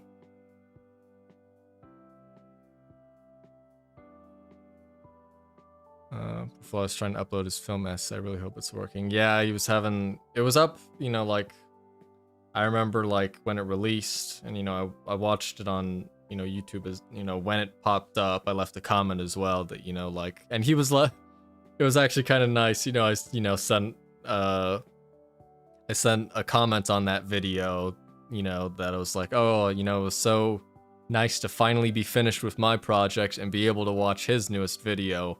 And he replied, you know, like back, you know, like right back at you. So that was nice. But unfortunately, it just got taken down. It's re-uploaded somewhere else, but it's, which is a shame, but it was cool. It was good. And I am sad that, you know, that version of the video is down. Who's Lila? Is also a good video. I love the skits he does. I thought of like skits as well for this like DLC video on Rise, and I have kind of like a funny idea in mind for like the first DLC, but I couldn't. I tried really hard to come up with skits for the other chapters of the you know, the different DLCs. I couldn't come up with anything like quite as funny or interesting as I had for the first one, so you know, I decided probably not gonna be able to do that, but I love that he does them on top of like how great the rest of the video is there's also like so much like personal stuff, like personals, and like I'm not just covering the game, but I'm doing a little something with, you know, maybe like the central theme or just like ideas related to it, and like doing something fun basically, so that's nice.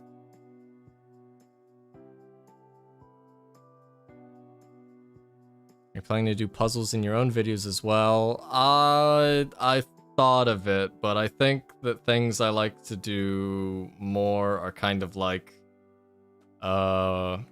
just silly little like background bits that I don't think, you know, that I, you know, don't intend for people to see. In the type help video, every time I went back to the location whiteboard where I wrote down like the different rooms in the house, I would keep adding more and more water to like the puddle of water that was outside the house until by the end of the video it was like completely flooded out there. So that's my version of doing like, you know, secret, you know, puzzles in them. It's just like, I'm gonna draw this thing on the whiteboard in the background that people aren't probably gonna notice because I'm standing in front of it, but it's there. Oh my gosh, every time he references, or like 90% of the time he references something, I get it. Like I watched Limmy's show so much in college. I would literally run that thing on like repeat every day. I would like come home, you know, back to my dorm with food, and I would like put on the show, and then, you know, I would just do that every day, even if I was watching the same show, because the bits are so funny and they're so good. They're so worth referencing.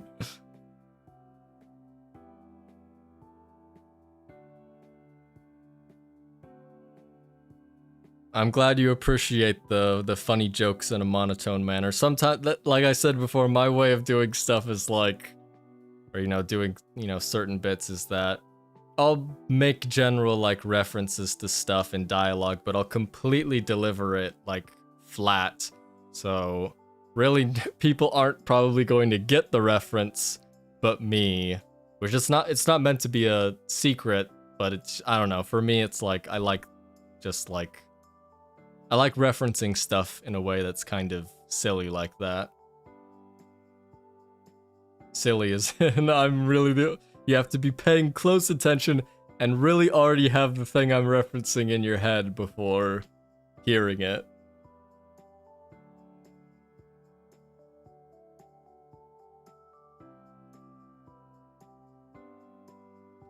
Dude, the John, like, there's so many bloopers for that because I really could, like, I could not get it down like that, you know, like I didn't intend for it as a joke, you know, like as I said while I was writing it.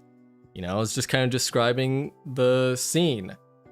You know, Tony catches John yanking something, which is clearly distressing him. And it's, yeah, I guess, you know, actually, as soon as I said it out loud the first time I was doing it, I was like, oh my, that is so unfunny. That I didn't even catch that. Oh, the cartoon fun. I still don't get it. I thought I could, you know, like, his name was Alfred Beasley, but I accidentally called him Albert Beasley, and I really wish I could have turned that into a joke that, like, I didn't care for, you know, like, I didn't care for, like, the, you know, rest in peace Alfred Beasley enough to properly remember his name. That was just a mistake, not an intentional joke. Yeah, if it's funny to me, that's what counts. So it's like, if I get it, you know, that counts in my heart. You know, he's clearly, which is clearly distressing him. And it's like, of course, if you freaking walked into the attic and caught someone yanking something, of course it would be clearly distressing you. A priori, for sure.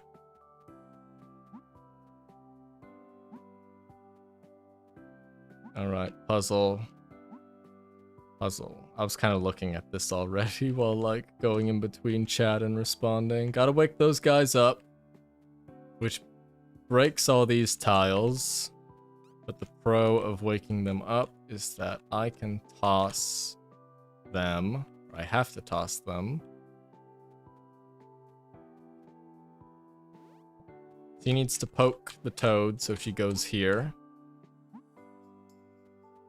And she has the grapple ability, so she can get over these gaps, which is why she is here. Whoopsies. And she needs to be taken off the blue tile, which can only be done. The frog is aggroed. So we do that. And that's a toad we can poke, and either of these two can be... Oh, wait. Let's not screw this up. Victory. Alfred Beasley's cartoon fun that no one gets and doesn't find funny. I mean, I finally got it at the very end. I was really wondering what I was gonna do for, like, the last kind of, like, joke as the, you know, outro. Originally, I had a thought of, like, drawing the device on the board again and then doing, like, you know, I'm gonna set it to take, you know, 6 hours, you know, memory, and then, you know, like, make it be like, hey, you just watched this entire video and I just stole the memory from you. And that would be how it ended. But, I had decided that redrawing the idol and, like, coloring it in would take, like, way too long, and I already needed to, like, I already had the I don't get it Alfred Beasley joke whiteboard, so I was like, you know what, I'm gonna turn that into the last joke of I finally get it. So I'm glad that worked out. What John does in the attic is John's business. Other people live there. I know, and he was a guest in that house as well, to think that he would be doing that there.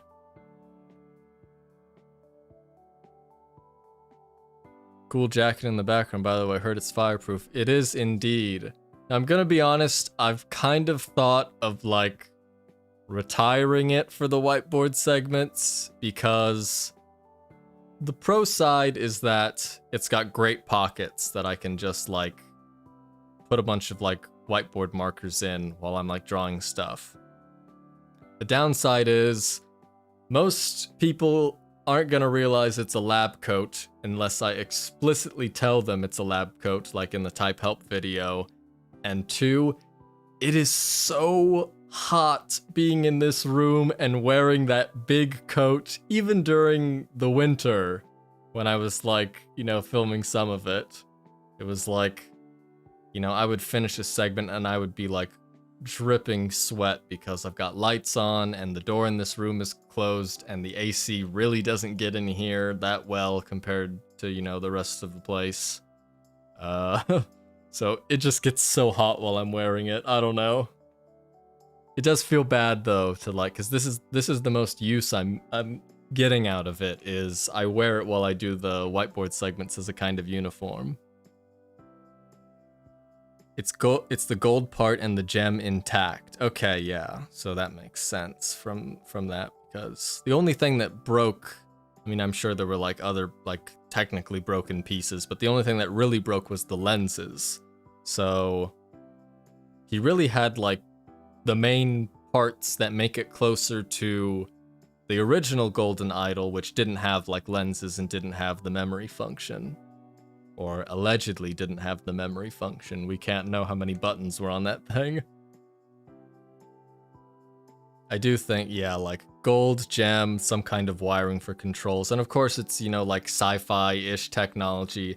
So there's something special about the way either the gold alloy or something, or the way it's constructed, that makes it do things the way it does, at least. Gold plus gem is giving, trust me, bro. Why if you haven't? Because in college, you know, I got a degree in chemistry, so I needed it to, you know, do my classes in labs. So, you know, we had to like buy one to be able to go to class, basically. But then COVID happened as well, so I didn't get quite as much use out of it during that time as well. I still got like plenty of usage out of it, you know, doing experiments and such. Some of which were quite interesting and dangerous. More dangerous than I think an undergrad should be tasked with. Yeah, he says the parts are conductive. So, of course, gold is already conductive, but I imagine it's called the Golden Idol, but I feel like, you know, there's more to it than just, you know, the make of the material being gold. I don't know. It's like a headcanon thing that I always imagined. It's some kind of bizarre ancient Lemurian gold alloy with some kind of like material that they had.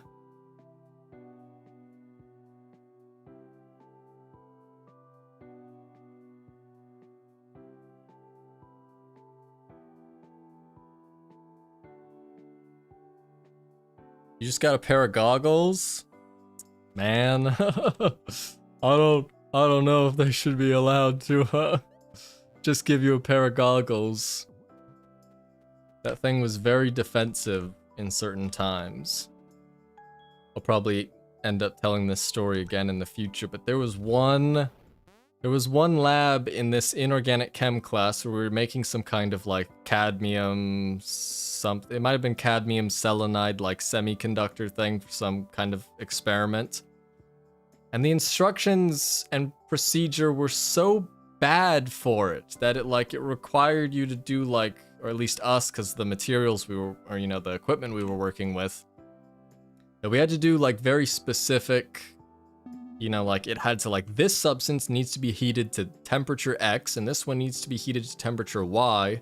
Those numbers were very different to each other. They need to hit this temperature at the same time, and as soon as they do, you need to take like, you know, like an aliquot of one and put it in the other and then like take that out and then 5 seconds later do it again. You had to do it like 12 times. So it was this super chaotic like relay of like, grab that, you know, put it in there with like a pipette or whatever, which were just like, you know, like marked with marker to get the right size. And I was doing it while my lab partner was like, you know, like bottling them up and doing like the other tasks. So I was like, I had like the fire safety stuff on my hands as well. But I freaking did it one time and it just like exploded through the top of the pipette and was just all over my hand. So like I was wearing like 2 pairs of gloves, and thankfully I was, because I just felt like that was an experiment, just like a crazy thing to have it be like so precise and hectic with such bad equipment. And the worst part of it is that the rest of the experiment that was supposed to result from that didn't even work as it was supposed to. Like even the TAs for the class were like, oh yeah, that's strange. It doesn't work. So I was, like, I thought that was like it literally exploded in my hand. Like, why are we doing this? And more importantly, why does it not even work when we're doing it? But it's okay. It all worked out in the end. As Devil, okay, yeah. They melted down pointy-eared friend. Make sure gather a cult. I meant following to test it on. Oh, I see. Idle discussions. Now, Goobus, put that magnesium over the Bunsen. Oh, but be careful if you look at it. You might go blind. Yeah, that's definitely sounds about right for like, just do this or whatever, I hated when we were working with like, they'd be like, okay, now this substance is especially dangerous because even if you put it in a syringe, if it makes contact with the surrounding air, it's gonna explode. And it's like, hey, can the TA do this for me? Because I really don't want to explode. I don't feel confident about dealing with the, so hectically. Because like the labs, there's always more people in the labs than there were like real like spaces to like work properly. Scary questions. Anyway, we learned a new mechanic where the toad's tongue can break ice. So, and then it shatters. So that's interesting. I imagine that I will have to do that. Right now, I don't know. Maybe I'll do it right now. Maybe I'll do it like, I don't know that. Okay, maybe like this. Yeah, just move real slow. Don't worry about it. Like, yeah, it's dangerous, but we're like upfront about that, so you shouldn't really be worrying.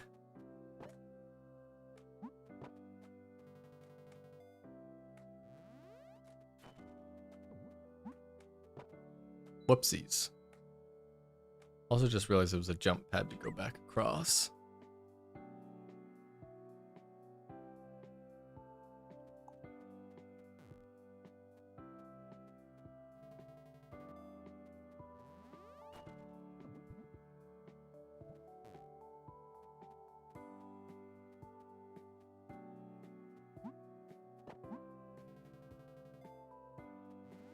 So what happens if we break that? There's no more ice. There's a jump pad, but this needs to be held down. And can we just...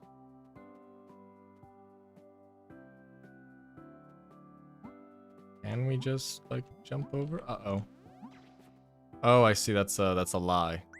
Or it's not a lie, but this wall is stopping that from destroying you. Which means we need to break this one. I was wondering why that was in throw distance. Well, you're gonna go. Thank you for the Q&A stream. Yeah, I might be around for streams a bit more. Thank you for showing up, and thanks for the questions you asked. I like talking about stuff.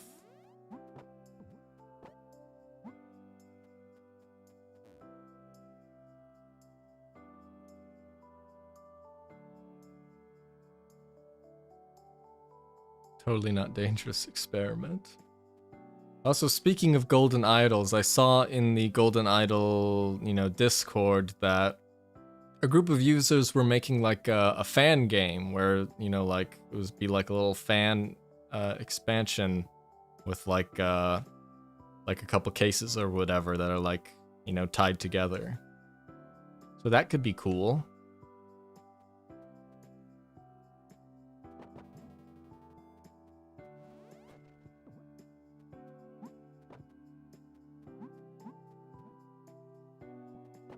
Puzzle solved. Pink triangle. I don't know why I almost said pink tangerine. That wouldn't even make sense on its own. Pink triangle by Weezer. What's it called? I'm not sure if it has like a page outside of the Discord. I can go look at the Golden Idol Discord right now. It was like called like the Cave of Never. That's like my my guess of what I think it was called, but I'm probably wrong about that. It is called... Where is this? They were doing a... It might not be where I looked at it before, because I remember that they were doing a they were inviting people to like test the their game. Oh, it's called Vault of Never. Vault of Never.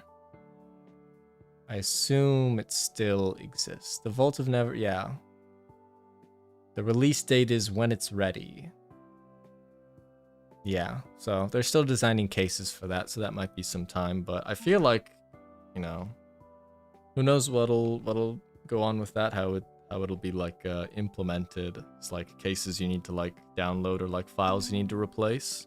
But yeah, it's good to see people are like, I mean, hell, I might even like stream it once it's out because, you know, could be interesting to play through and appreciate more stuff that the community's done. I misspelled Fangame and got Danganronpa. Danganronpa is cool. I played that way long ago, though. Way long. Well, not way long. That was either sophomore or junior year of college. But those were fun. I played them with like a friend, mostly. I mean, he had already played them, so he was just watching me play through. Well, Duke Nukem Forever might have been, I mean, if the criteria we're using is when it's ready, I'm not sure if Duke Nukem Forever ever approached that ready mark before being released. Alright, what do we got going on here?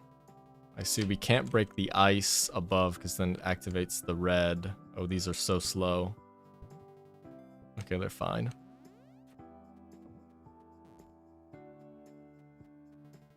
The ice needs to get broken first. Cool.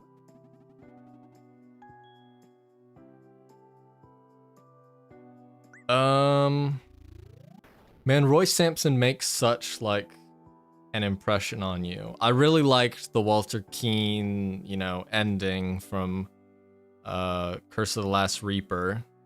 But of course, he doesn't really count as a Rise of the Golden Idol character. But like, I don't know, the way the first DLC ends, it's just like Roy Sampson. He's so cool. I'm so glad that, you know, like, I mean, like, as unfortunate as the way things turned out, it could have been worse. And, you know, like, especially because we first see him in chapter 1, and he's just on top of it. Like, he could have had this case cracked completely before Final Clash. I somehow believe that. If he didn't get taken off the case. Like, really, once he like really knows, okay, it's not related to drugs, and they have this Hunter Wolf suspect, I feel like they could like get it narrowed it down somehow. I don't know. He was a cool guy. They released it, and that counts for something. True. I'm just not sure that they, you know, like, obviously, like, development hell is, you know, the term for it. I'm not sure, like, you know, at least it's out there, but they didn't quite get it. I'm sure, you know, quite a few people who worked on it, you know, would have wished things probably went differently. But, you know, it is what it is. Shout out his partner too, yeah. I like that his partner is like, you know, like, he's like, that's the greatest cop we have, okay? So he solves every case regardless of what's going on with him right now. He's a hero. People thought Roy Sampson was going to be the protagonist. I feel like it's interesting that, like, obviously Case's DLC was like a straight, you know, prequel, which was great. That, you know, like, maybe Rise's DLC, you know, could have gone in a different direction where it was more like one large storyline than like the anthology. I'm very happy with what we got. I love what we got. But, you know, like, if you just had like Roy Sampson as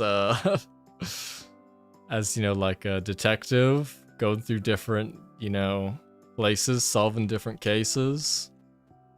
Obviously, I don't think, given the way the first DLC ended, that it would make too much sense. It would certainly be harder for the player to decipher. But he was cool, he was interesting. Development Purgatorio, my friend. Yeah. World might have ended without him. It's true. Roy Sampson spinoff.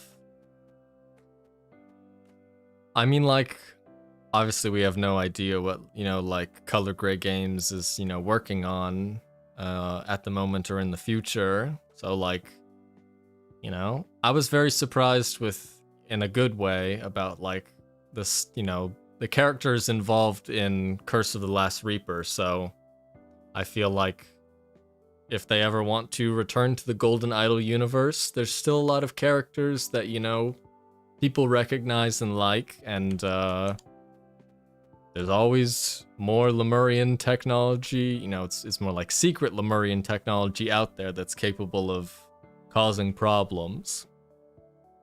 His partner did translate everything. That's yeah, that's right. They were still solving cases. Of course, that was a new partner as well than the one he had in the main game, because he got transferred to a new district and got a new partner. So I do like that, you know, they had a good buddy cop vibe together. Good cop, incomprehensible cop.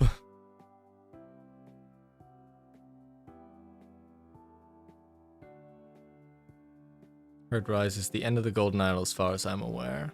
If they've said that, then, you know, like, it is, you know, then that's fine. I like, if Curse of the Last Reaper is where it ends, I really like that note that it ended on, because, you know, I think things wrapped up rather nicely for the main game, which, you know, I'm talking about the main story, which includes the epilogue, which was the Sins of New Wells. It ended nicely. Anyway, where are we at now? There's this... Can I poke this? This little fake apple fairy? I really like that, like, the speed at which I change the... Press the poke button. Changes the poke. Alright. You need to poke that toad. You need to wake up. What the heck? You step on the blue button becomes completely locked in place. So, how far back does this send you? All the way over there, okay. Why does the blue button need to be pressed? Like, what does this do for the greater good? I'm not sure. Like 2 drops of water. Well, I know. Oh, I see. It's a consequence of doing this, right?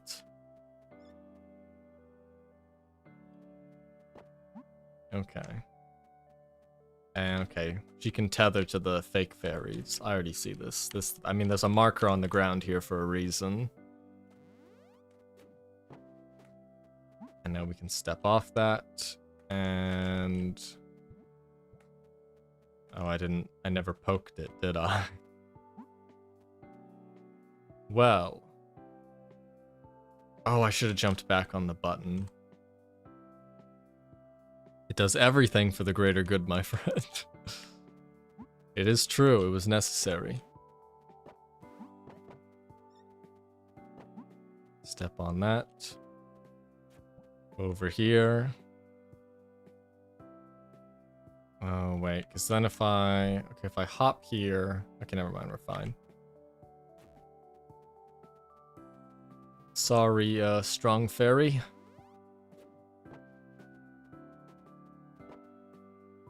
We do this. And now we've swapped places, so I can do that. And sorry, but you're gonna have to go as well. Oh wait, no, I can just, oh, I can't, wait, I can bring her over, never mind. She'll be fine, she's brave. Endings for the past months of anime and games have been something. I mean, I last played Resident Evil 9, which is it too much of a spoiler to say that something is like, oh, there's gonna be DLC that I have to play. Haven't been watching much anime. I was, I play Golden Kamui, like over Discord for like a friend of mine, which I've read, but he hasn't finished reading, so that had it's like doing its final season, so it had its first quarter, and the next quarter is going to be in winter. But besides that, I was watching Jujutsu Kaisen as well, this which I've also read. I read more manga than anime I watch, so I'm normally up to date on reading stuff. Chainsaw Man, I understand why people don't like the way Chainsaw Man ended, but I kind of feel okay with where it ended, which I feel like is probably controversial. But for me, you read so many manga and you see so many endings, and most endings are really not that good, and it's hard to end something like, it's really hard to be a mangaka because the stuff they draw with those deadlines and having to plan out the story is crazy, and the health issues as well. It's really difficult. And there's so many things that happen behind the scenes that like readers don't get to like participate in. So for some endings which are like, yeah, it ain't Oshi no Ko. It ain't no Oshi no Ko, at least. Oshi no Ko's ending was probably so irredeemably bad that, it probably gave me this mindset where I'm like, you know what? Things can be worse. It's a difficult job, but at least he can end it when he wants to end it. And endings are really hard to do, but this is the one that he's chosen for whatever reasons I don't know, and I can understand that, and I can kind of rationalize a part of that. I hope Oshi no Ko changes its... I mean, it's not gonna happen, and I can say, like, as someone who, like, enjoyed it for the most part up till the ending, literally, Honey Cloud's gone. I literally went back when, like, season 2 first came out, and, like, it was right after it had ended. I was telling a friend, like, don't watch it, man. Don't watch it. I'm sorry. I know it's really well animated, and it's really good right now, what you're watching, but it's not gonna stay good. It's so bad.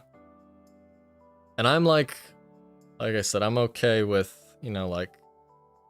I'm okay with bad endings that I can kind of understand, but that one was kind of a case of like, this was the stupidest way it could have ended and nothing was gained, and that's the worst part about it, that it was dumb, that there were basically... exactly, you get it. It was stupid the way things ended. Things logically did not have to end that way, given the characters and their development, but it ended that way and nothing was gained. Nothing was gained is the first part. I have not read nor watched Usagi Drop, but I do know how it ends, and I also am with you that is certainly an ending you can take for that kind of manga that is not good. I hate endings that get worse the more you think about it. Yeah, like in Chainsaw Man's case, I can like think more about it and come to like a kind of like bittersweet appreciation. And I feel like another thing that impacts this is that when we read, or if you are a person who, I don't know why, I read, manga, by the week or by the bi-weekly, or, as it's coming out. So it can feel like arcs are kind of like weird when you're like, getting cliffhangered and you want to see the conclusion of this arc. I forgot my train of thought where I was going with this. The moral of the story for what I was trying to say was that, like, I feel like with some mangas that you might be like, this ended poorly, I think you might be able to reread it and come to, you know, like an appreciation now that you're reading it all the way through instead of, you know, with like cliffhangers and gaps and confusion in between it. Oshi no Ko, this doesn't apply to at all. Plenty of us have complained already. It is stupid and nothing is gained. I can tolerate a bittersweet ending, you know, in anything, you know, like not saying it has a bittersweet ending, but I can tolerate a kind of bittersweet ending if this story had a purpose, it had a reason, and it came to a conclusion that, although it makes me sad or disappointed, I can kind of understand it. And there's no understanding to be done in Oshi no Ko's case. I never watched Stranger Things, so I don't really know.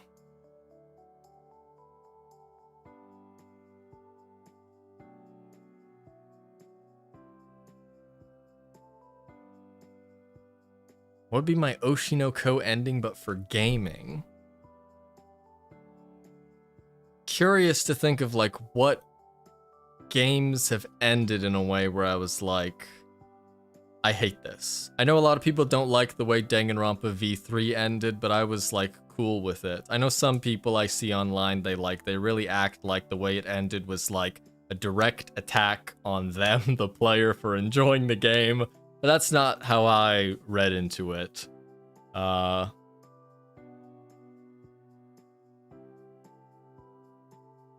I don't know. I don't really know what game I can like open up my freaking Steam library and like, what do we have? What story games do I even play that's on this like list? I can't even like, I see so many like Monster Hunter and like Souls-likes, you know, like games where it's like, oh, yeah, I can't think of like a story game where I've like, that I've played that I didn't like the ending. I'm sure if somebody brought like something they didn't like to mind and I knew about it, I would probably be able to chime in. Shadow of the Erdtree. Okay, yeah, I can see that like, for me, that like, I loved Sekiro so much. So I really love that Sekiro's final boss did this like this character but at his prime. And you got to like, and it was like not even really like an antagonistic fight. It was kind of like you know, we just have to do what we have to do, and there was kind of like a mutual respect involved. That was so cool. And Shadow of the Erdtree tried to do that again with its final boss, but it just didn't click for me. It just didn't really feel like, you know, that, you know, like what it was like the thing that I really loved, but it wasn't done quite as good. And, you know, I didn't have that same kind of attachment for the character in his prime. But I did beat it, so that was fine. That part was okay.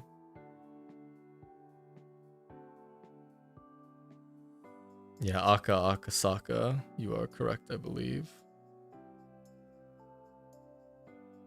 Yeah, really flubbed things. Mass Effect 3, like the original ending, yeah, I never played that, but you know, that one's kind of like notorious for the like everybody's choices and everything not, you know, like really executing in the end.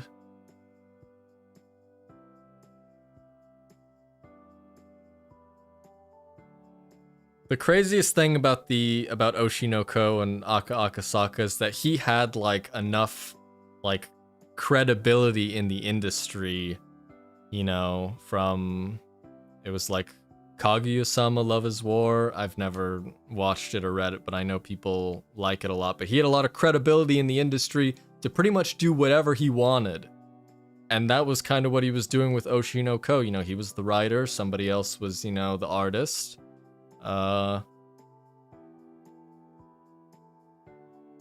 Yeah. So he didn't have to like, you know, I don't know if it's like arrogant of me to say that it was like his like sort of hubris to be like, I can just wrap things up this way and, you know, move on. So, I don't know. Yeah, I've heard from other people familiar that it seems like a trend, but it's crazy that you do that with like the credibility that you've like earned or whatever, but oh well, it's a very tough industry. It's a very tough industry. So I guess it makes it rather disappointing when things... Ooh, that was the wrong choice to make. But things don't go as you think they should.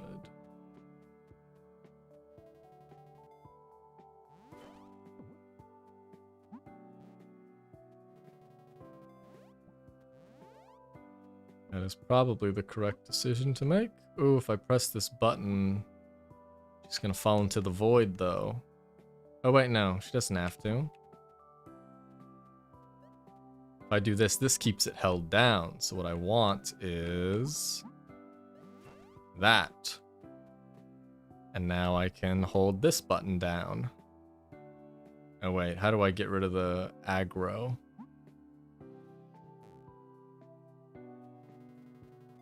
I can just run away. Never mind. Puzzle solved.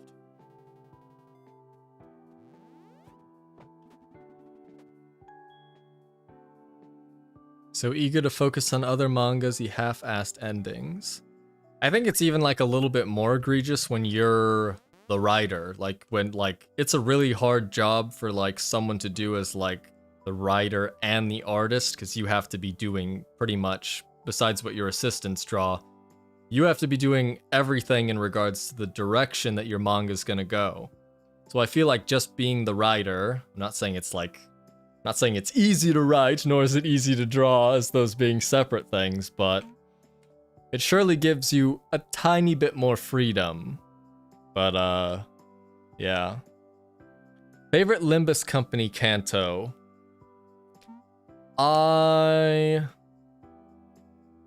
I'll be saying this a million more times. I'm not like the kind of person who ever has favorites of anything, but I really liked Heathcliff's Kanto. I liked that a lot. And I'm also someone who doesn't have like a favorite sinner. I love all my sinners equally. They're all interesting characters to me personally, and I like, yeah, I can see like interesting parts about them, or like, you know, things that I can identify with. They're all pretty cool, and I like the way they meld together. But I don't know, Heathcliff's Kanto was like, I thought it was, you know, the whole swing of things was really interesting, and the Millie song as well, being like two different songs and it's switching between like the masculine and like the feminine, you know, part of it. That was, I really liked that. That was very well. I like the delivery of that. But I also like the most recent Kanto. I thought, you know, like, you know, it was fun. It's always fun, even when it's sad, but it's, you know, it's interesting. And I liked the fights, especially with like the content we have coming up this this Wednesday, where I'm like, oh, you know, there's like the way things ended, there's so many interesting things that are kind of like going on. So hopefully that is also good. Like I said, I'll probably just do like some kind of very casual stream for that. I'm very excited for Meursault's Kanto because Meursault, Meursault, Mayor Salt, Salt, Murmur, Salt. I've read like a good deal of their books, but personally, as the best one, it's the best one I've read. It's either Crime and Punishment or it's The Stranger, because man, I really like The Stranger. So, and I know it's like one of Kim Ji-hoon's favorite books as well. So I imagine that he will be cooking for that one. So I'm really excited for it. You know, like as someone who like, it's been easy for me because I love so many different things about them that I'm always like, oh boy, I can't wait to see what he does for Ryoshu. Oh, I can't wait to see what he does for Meursault. I can't wait to see what he does for Otis. And Faust as well. Like, you know, it's... things have been interesting, but things are like really getting interesting with how stuff is kind of like narrowing towards the end of Inferno. You know, there's only like only a couple more story chapters until gotta move to Purgatory. So things do be happening.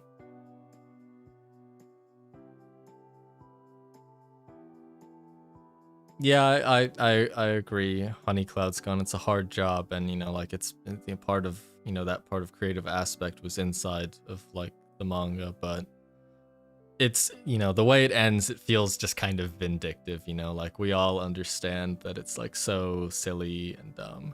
Do you have a favorite band?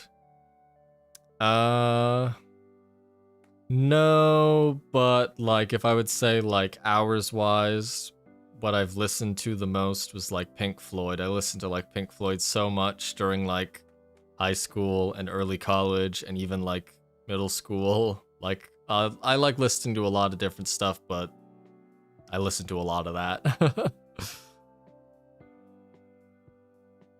On the Falvists being fursuiters, I am interested to see how things go with them because I was not expecting them to be like, you know, like big furry claw people. And I'm excited to see what they do with Gregor because of that, because, you know, of what has happened to him as of recently. So I was definitely not expecting that. Like pointillists I could get where I was like, ah, they got little like pointy spears, they poke people.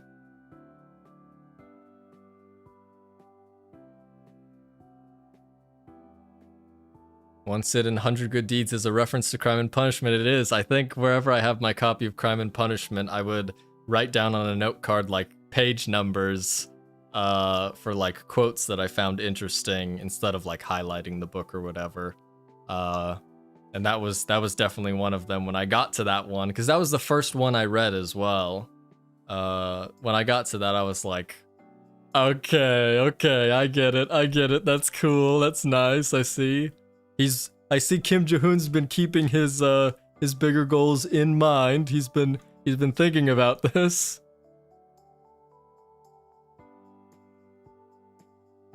$5 a.m. for you right now. Wow.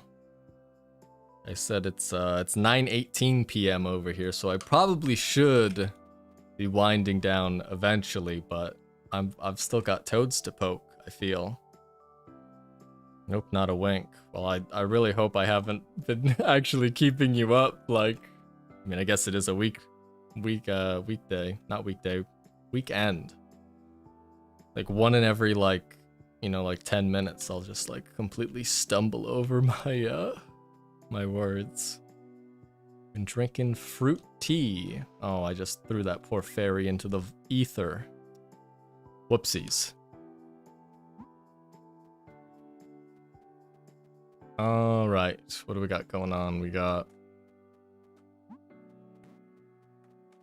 what's even the first step? We can wake up everyone over here, but that does nothing for the greater good. We can bust this ice wall. So I think we do this like this. And then we're trapped in here. This is a gray toad. We can poke him 9 times if we wanted to. And you need to be woken up. And the blue button needs to be toggled. So, oh, this is kind of weird. If I throw the Brave Fairy onto here, these platforms will go away. She can move here, which is good. This is what we want. But then I can't get the platforms back unless she has somewhere to tether to, and she does not have somewhere to tether to. Oh wait, she can just get eaten. Yeah, we'll do that. That seems like the answer. No clue what that fairy's for then. Oh wait. Oh, I see what it's for. She takes priority. The poke gets priority on this. right? So, oh yeah, that's what that's for. Very smart game developer, wherever you are. Double checking in my mind. Nope, that's not the right thing. Have to boom. And then she's added to the grudge list. That is done. Revenge satiated, and then you are on the grudge list, so you go away. Cool. You have school on Monday? Well. School holidays. Oh, yeah. Yeah, I forgot it was that. Huh. Well. Also, if you played the April Fool's Kindergarten event, what are your thoughts on Vergilius being a Sinnerling? Do you think it's foreshadowing him being the 13th, technically 14th Sinner? I feel like the 13th thing has to be closer to somebody else. Maybe something a bit more Dante's Inferno related. Like, it feels like it has to be something a little bit more personal to Dante, but, you know, the foreshadowing is so, like, sinister that, like, I hope that that nothing bad happens to him. He's been through a lot.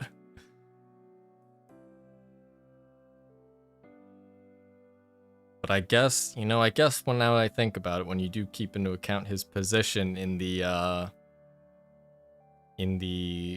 April Fool's event, does kind of lean towards that. So that's a good catch if that actually ends up panning out.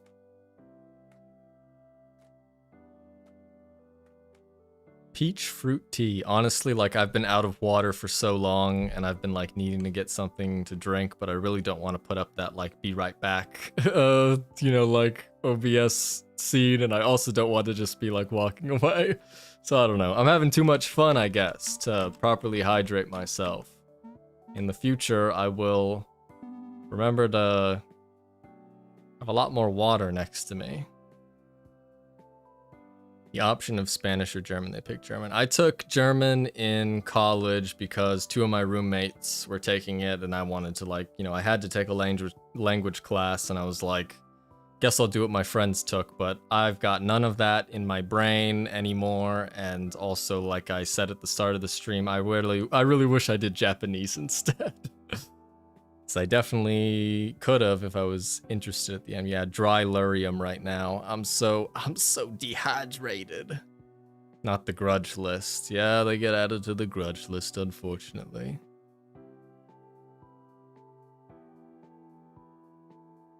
I need to, like, start drinking tea. My mom's, like, we have like a family friend, and she's Japanese, so she goes back to Japan around Christmas time, and, you know, she gives us, like, you know, like candies or whatever, and part of that included like some like premium green tea. It's just the problem is I don't want to have to like microwave water for tea, but I also don't have anything like a kettle, and like, I don't know, I'll get around to it eventually, but, you know, it's something feels wrong about taking such good tea and just being like, okay, I'm gonna put a literal pot on the stove and fill it up with some water. Hooray. It feels disrespectful somehow. Cheery chickies potentially being possessors of the mark. Oh man, I would need to. If you have on the top, off the top of your head, who's part of that group, then I might speculate with you. I don't remember off the top of my head, but that also would be interesting. I could totally see, like, Kim Ji-hoon doing something like that. Like, that just seems like it makes sense. Like, to foreshadow it in that way with the April Fool's stuff. I mean, they were in groups of like 3 or 4 for the April Fool's event. I always imagined it would be more than 4 sinners who potentially had the mark, but maybe that was just me kind of like having read Demian, kind of thinking that like a good chunk of our group would be like cut across this like delineation. But, you know, that's just an assumption I made, so. Go, bro, I'll probably just be yapping in here. Well, you know, water's water. Memories, they last a bit longer than water does. Yeah, that's why I'm saying I'm not going to microwave water to make. Oh, wait, are you replying to someone else? Because I was saying, like, I'm not going to microwave water to make good, to, like, use, like, some kind of, like, premium green tea bag. I'm not going to disrespect it that way. It does sound heinous, even though it kind of just, like, what does the microwave do? It rotates the water, vibrates the water molecules to heat stuff up. You know, so it's not cheating too much in the terms of heating something up that contains water, but it does sound a little bit off. It's because you're putting it in like a little prison, you know, you're putting it in something, and that's fine when it's like on the stove or something, but I don't know. Putting that poor cup of water inside of a microwave and closing the door doesn't seem right. Seems unnatural. Sinclair, Isang, Hisakripishi. I always love when Sinclair refers to him as that. And Ishmael. That would be interesting. I kind of like that grouping. Like, if I were to, like, pick 4 people, I feel like, well, like I said earlier, I love them all so much that, like, you could probably throw me any group of 4 and I would be like, yeah, that's a good group. I could totally see that making sense. Water's a closed system. With Heathcliff, he can somehow do necromancy legally, and as for Ishmael, we still don't know if she survived the Great Lake drifting. Well, the other thing with Wild Hunt was, like, you know, it's not entirely set in stone that just because, you know, Wild Hunt has, you know, that ego, that Heathcliff might specifically have it. Or at least that's how I always envisioned Wild Hunt's power as part of, like, I mean, even in, like, the Uptie story where he's, you know, how the heck, where the heck did you get a Dullahan from? But, yeah.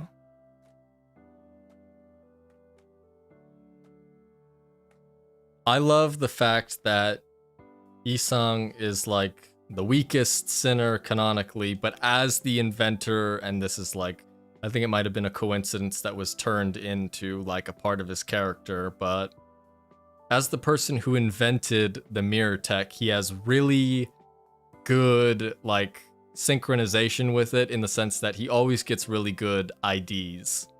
And if you have the Vergilius announcer, he even comments on it when he has, like, a different comment for each sinner where he says, you've got, you know, good synchronization with that mirror tech. I got my Dullahan from across the pond in Ireland. Is it really that easy? The horse was in the body sack. Well, I'm not so sure the horse was in the body sack. I thought he was in the body sack. There were a lot of body sacks in the end of in that last fight. There were a lot of body sacks.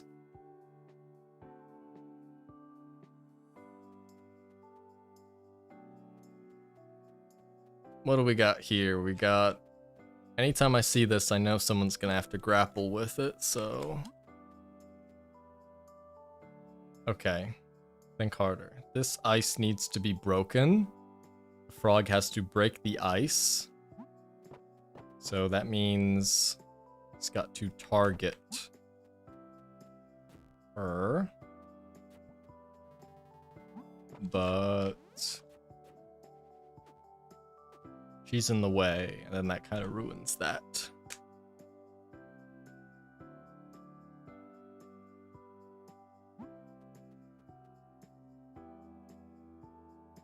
She can grapple from here to here. Okay, it's literally impossible to go there. So there's not a lot of moves you can make. She has to go here and hold down this button. She has to aggro it. She's the only one who can draw aggro.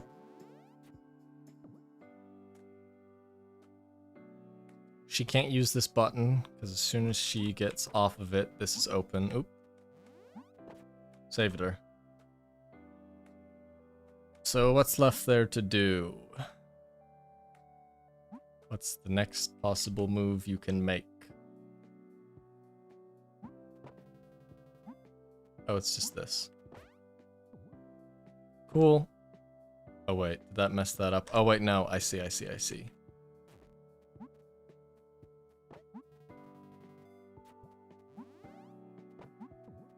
Just to get launched after oh, I even said it out loud. I was going to say after getting targeted, and then I just did it anyway. Whoopsies. All right, here we are. I just got an achievement called Fairy Space Program for launching 100 fairies. That was my 100th fairy that I've sent into the stratosphere. Cool.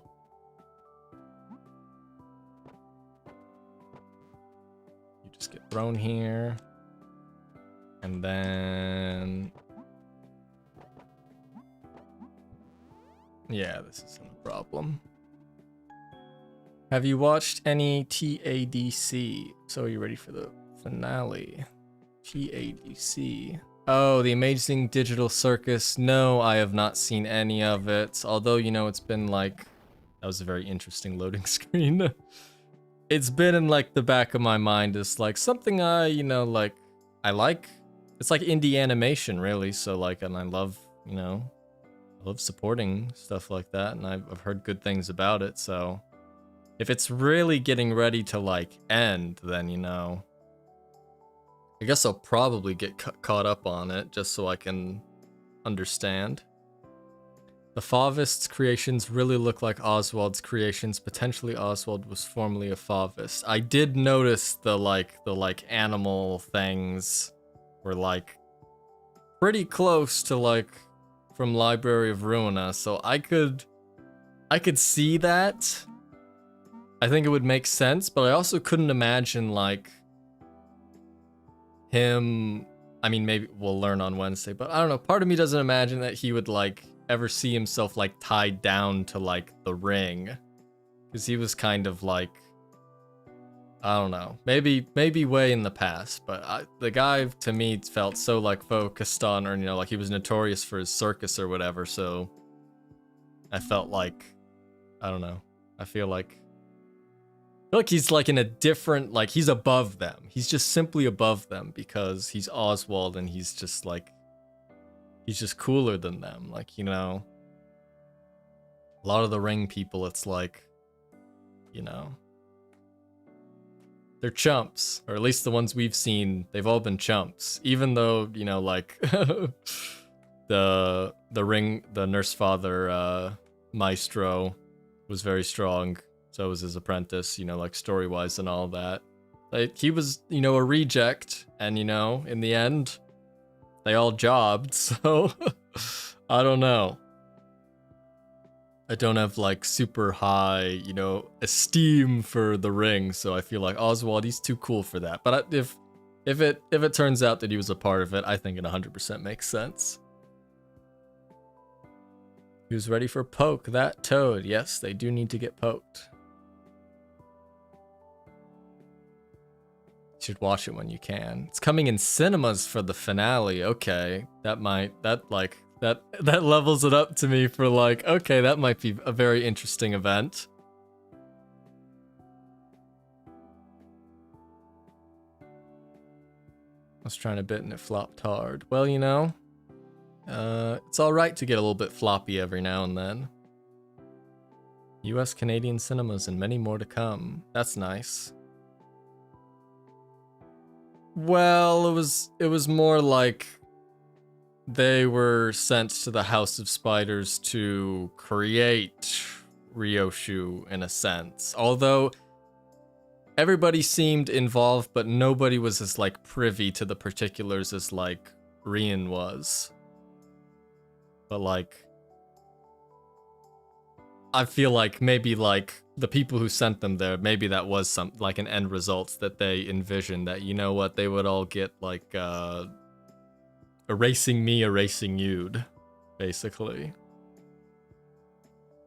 But they were all, you know, like chumps. I mean, like, I doubt we'll learn too much more of them, although, you know, we're still, you know, kind of involved in this next upcoming intervallo, but, you know, I just thought it was really funny, like, because for me, when I'm playing Limbus Company, as soon as I get to a boss fight or fighting a new thing, I'm reading all of their, like, taglines in the top, I'm reading all of their passives, I'm reading their skills to try and, like, and they added a lot of flavor text for them, so when I was fighting, what was her name, Valencia? I want to make sure I'm not, like, Valencina. When I was fighting her and you click on her and, like, you see that, like, the thumb is crossed off and that, you know, you read the part of her, like, flavor text or whatever it's talking about how she was promoted to this super high position in the thumb and got booted after 3 days, and you're like, what the hell did you have to do for this to be what your life ended up as? 3 days! 3 days it took. She got kicked out. Floppy like a peacock. It's true. Running out of fruit tea.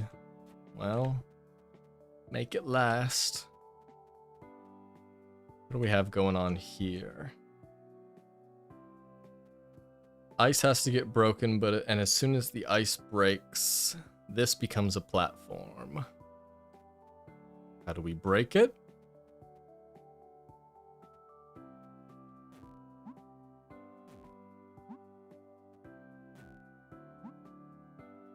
Okay, the Brave Fairies work differently. Normally it's like the poke moves you to the top of the grudge list, but for the Brave Fairies, whoever's on the grudge list is whoever most recently hit them, which means I can do this, I think.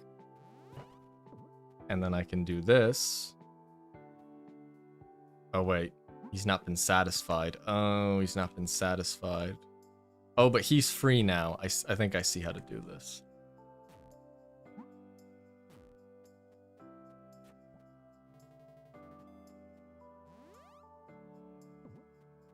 You need to aggro that one. And then you need to... Uh-oh. No, I was looking at the other one. Position them there in advanced. You get aggroed. You get aggroed. Shuffle aggro. Hit you.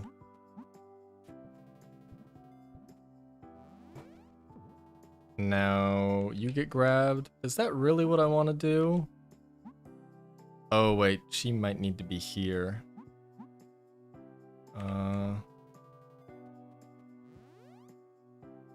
Yeah.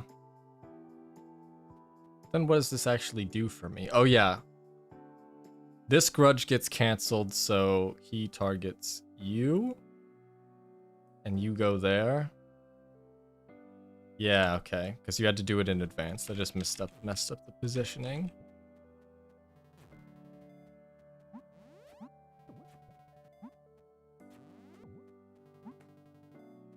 Whoops, I gotta grab aggro, right? Go over here.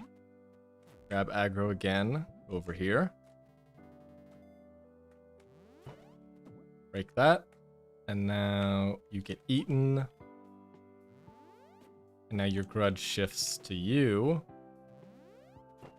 Now I just need to figure out how to poke all of the toads. Oh, wait. I see it. Very simple. Poke. Poke. Poke.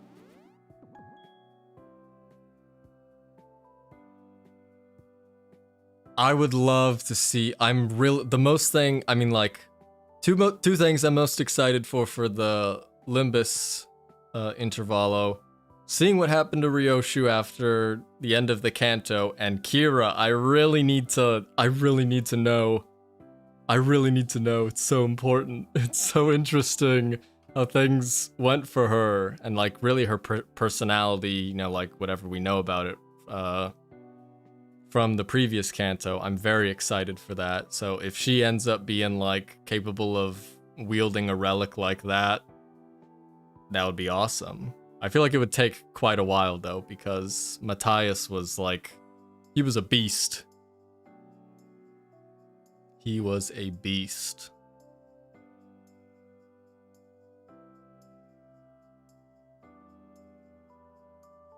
I'm gonna cook up fan art / creations when I have the time. Cool. Very, very cool.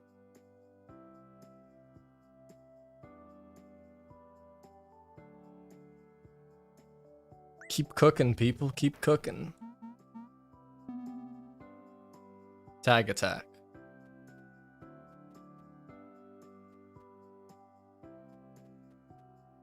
What do we got? What's happening? It's named Tag Attack, so I imagine we do some kind of...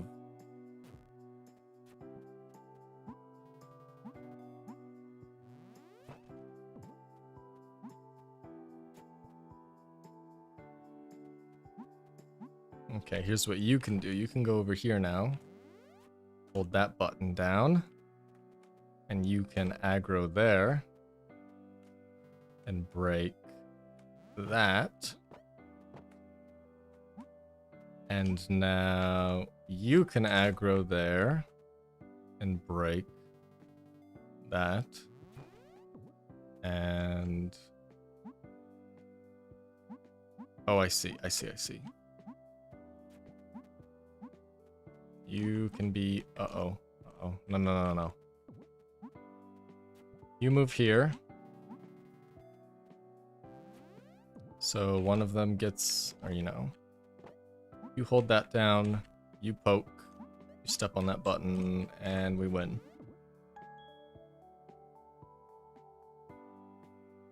Alright. Well, if you're gonna be right back... Oh, never mind. There's one more. I was gonna say I've completed this stage, so I'll quickly go get water. But I have one more. I have one more puzzle for that.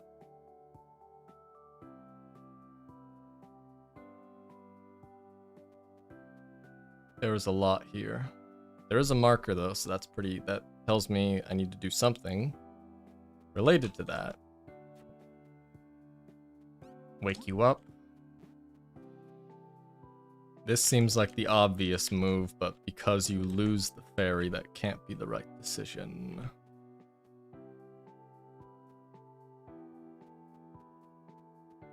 Okay. Fairy needs to be freed. To do that, the toad needs to attack upward. Therefore, someone needs to be... Someone needs to stand... Oh, wait. First... I was gonna say draw aggro, but I don't think we're in range. Okay. Red button needs to be held down. Oh, okay, wait. I think I'm getting close. Yeah. Throw you there. So boom, that's a grapple point. On here. Oh, I need to throw that elsewhere. Wake up. Get thrown there. Step on that. Jump over. Oh, if she's there and I draw aggro, I'm not gonna... Well, I can... We'll see what happens.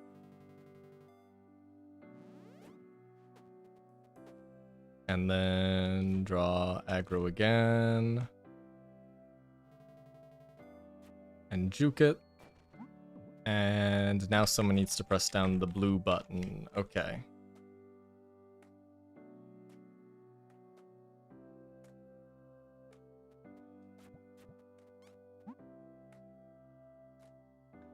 Blue button needs to be held down.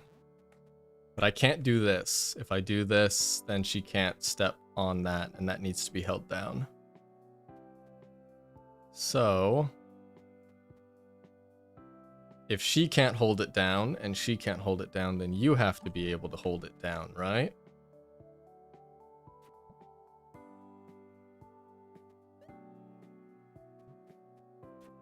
Also, this marker is totally here for a reason.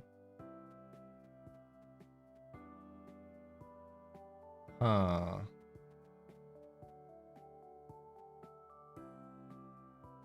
I don't know what happens if you jump over a button, but probably doesn't press it down.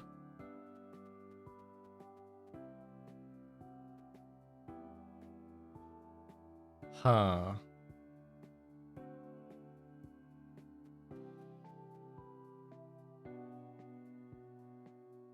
Smugness on ice. It's true, and it's the last level in the mountains as well. The creature is sealed in the ice, yes. The creature is still moving, however. What are we doing here? That is a good question.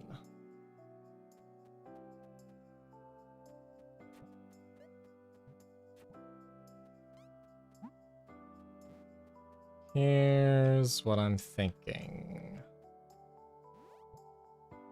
I'm thinking that once this button is pressed down like this, she needs to get taken off the button. And to do that, she needs to grapple down here and juke that. Then how does the blue button get... Oh, wait. Once she's... Okay, wait a minute.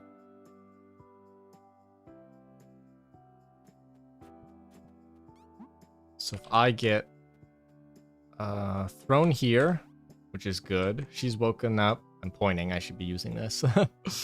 She's woken up. Means now she can put her into position for this game state, which is aggro the frog and juke it without dying. Cool. And now using the marker, because the red button needs to be unpressed, we do that. And now we can stand there and we're good. Great. Cool.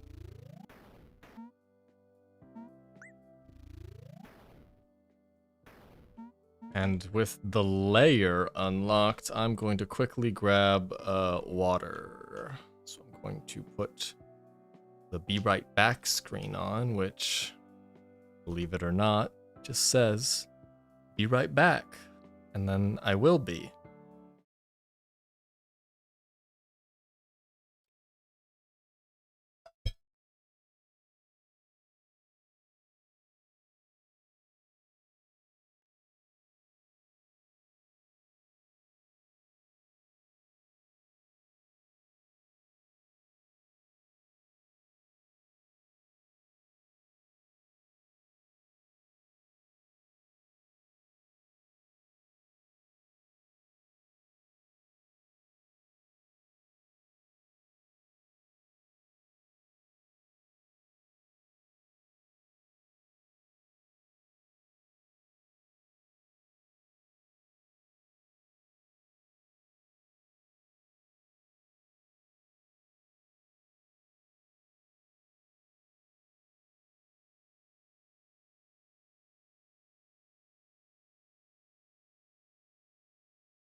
You know, I am really not used to having like headphones on. It still feels so weird.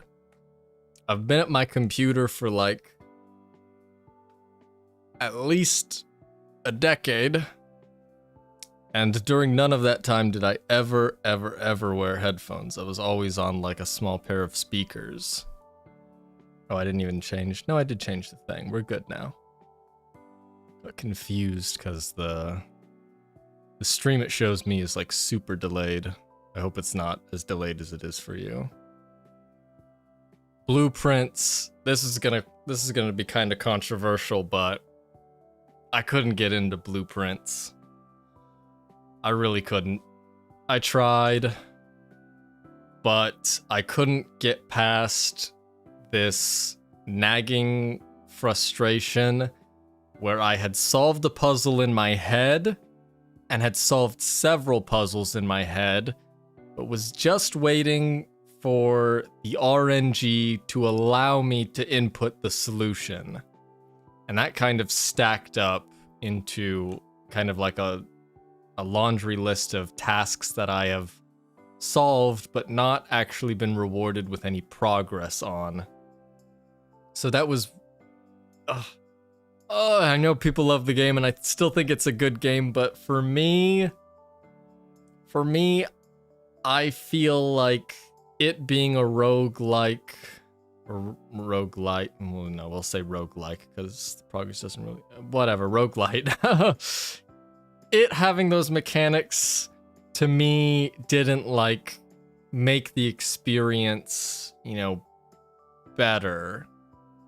Even though I understood the philosophy behind, you know, I know a lot of people don't like it because they would be like, I need to get to the room 46 or whatever, and if I don't get into there this run's been a failure. I didn't have that kind of problem, and I did get to the room, and I did open up that room. It was just... Yeah, I did think you meant blueprints, because blueprints, the name pun. But I didn't feel like the roguelike elements were making things, you know, like more fun, basically. Like I felt like this, oh, I know the answer to this, I just need the right combination of items. And there were also other weird, like RNG based things where like there's the outside room and there's only like 6 different rooms it could be, but no matter how many runs I did, the last one would just not show up. And I think it's probably, you're going, in a game that's so RNG heavy, and if it's not like pseudo-random RNG, if it's really true RNG, some portion of players are just gonna get unlucky to an absurd degree, and they're gonna have less fun with it than otherwise. So I think that was a problem, at least for me. I just couldn't feel like those random elements were making things better, unless there was like more ways, because I know this game like ends up being like super deep and there ends up being so much stuff going on, but there weren't feeling like enough ways to make substantial progress during like early section, or like substantial RNG control during the early sections, where I've solved like 10 puzzles and have like thoughts on how I would solve other ones, but I'm just not getting the rooms. I played like well past a dozen days and I never even saw like The Office. That made me like, I would keep seeing like this thing affects blah blah blah The Office, but it would never show up, and I didn't really have much control over that. So I think it might just be a bit too RNG heavy. And like I said, I don't feel like those mechanics were making the game better. I feel like it was and I know people like the game and I still consider it a good game. I just couldn't get into it.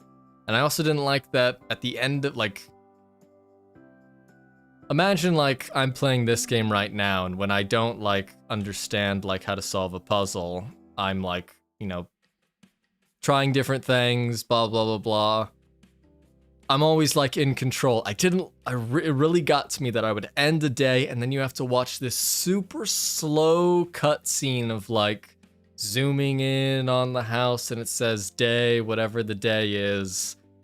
And I don't know, it was just kind of like, it felt like I was like, I wanted to play the game, but it was just kind of wasting my time on these like, these trivial bits. And also there were like sections with cutscenes that like, I couldn't pause it. And I really had to walk away, and I wasn't able to get that cutscene back. I don't know, it was just weird. It was like a lot of things stacked up. Oh, by the way, if you do want to send me something, my email is like, if you go on YouTube, you can, there's like a section in like the bio or whatever where it says like, hey, click this and solve a CAPTCHA to get my email. And it's tylurium303@gmail.com. I meant to do that shout out at the end of the Rise video, but I forgot while I was filming the outro. So whoopsies. There's a non-RNG mod for Blueprints. Okay, that's pretty interesting. I mean, like, for me, it was like playing it at launch. So like, yeah. It's less so, like, I feel like the roguelite elements can work. I just think that the player needs to understand the randomness a bit. I don't know if the game uses, like, true RNG. I don't know if it uses, like, pseudo-random distribution, which would get you, you know, like, closer to an actual, like, percentage. It would, if it was like pseudo random, there wouldn't be any like how do I explain this? In Dota 2, there was a character that had a 17% chance to bash you on hit. And all the randomness in Dota is pseudo random, which means that like it starts smaller but it increases every hit, meaning that it would on average hit this 17% number without having like really bad portions of like bad RNG where you would like hit maybe like 15 times and not get it, or in the opposite direction, there wouldn't be any times where you'd feel good when like you'd get lucky and you might bash a dude 3 times in a row, but there was a 0% chance you would ever bash him like 7 or 8 times in a row. So it's like that, where I, the player playing Blueprints, don't know how much I can trust this randomness, which is like a core part of the game. I know a core part to getting like the first ending of the game is, there's different ways to do this, but the main way is that there's a specific permanent room that you get just randomly over the course of your playthrough, and I never got it. And I did so many like deep-ish runs where I was uncovering a lot of rooms, but it just wouldn't show up. And it not showing up is like kind of a big deal for the game. And just like stuff like that where you know, or you know, I need to see this room again and it just never shows up. I don't know. I understand why people could love the game, and I still think it's a good game, but it was taking me too much time, basically, time that I didn't really have at the time, to do what I wanted to do.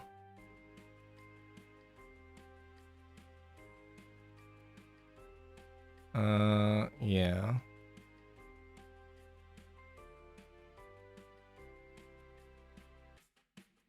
Yeah, there's an email. Yeah, you made that. Yeah, sorry. I'm just like catching up on the chat right now after doing my little blueprints spiel. But yeah, I've got the email thing kind of like Flawed Peacock. Which, like he said, you know, I've seen he likes the pace of it. I like the pace of it as well, because even like making like the YouTube posts or like even replying to people's comments on YouTube, it takes me a lot longer than it really should. You know, like I'm very like particular. Like, you know, I'll type something and be like, oh, that might be misinterpreted. So I'll spend way more time typing one of those replies than a normal person probably should. So I like that email kind of like slows the pace of that, because it takes me a long time to send emails as well. Not because, like, I read them and I forget, but because it takes me a long time to be happy with a message I send. Yeah, I like it. Anyway, we have a new mechanic here. Fairies take pride in their tricks, and the witch fairy has a very special one. She's got a mushroom for a hat. Press Z. Oh wow. You spawned a Merry Fairy. Oh, I can't control her anymore? Oh wait, no. I'm confused. Okay, they're like I can place a Mary on a tile and then like resummon her. So that's kind of cool. The Merry Fairies didn't have an ability because they're, you know, just pure. I don't. They're pure excitement, but now they kind of have like a different ability. I think it's funny that if I keep mashing my controls right now, she's like pointing. Oh yeah, she got pissed off. She's like pointing at the orb, being like, "Oh, I'm doing this right now. I'm doing this." I'm the same one commenting and even chatting here. Yeah, you know, like sometimes, you know, just want to be sure everything's okay before you press enter. Yeah, email's golden. Anyway, what happens if I poke her? I got an achievement for poking all types of fairies. Also, she dodges it. I'm not sure, She does a little teleport. Alright, time for the actual puzzle solving. So what can I do? I can like... Oh, I see! Okay, that's cool. You know, like, I can just like use them, unsummon them, and resummon them.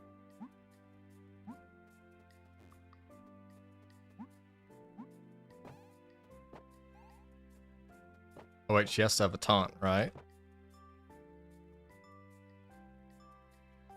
And the other taunt? Yeah, that's pretty good. Is it different if I have a Mary deployed?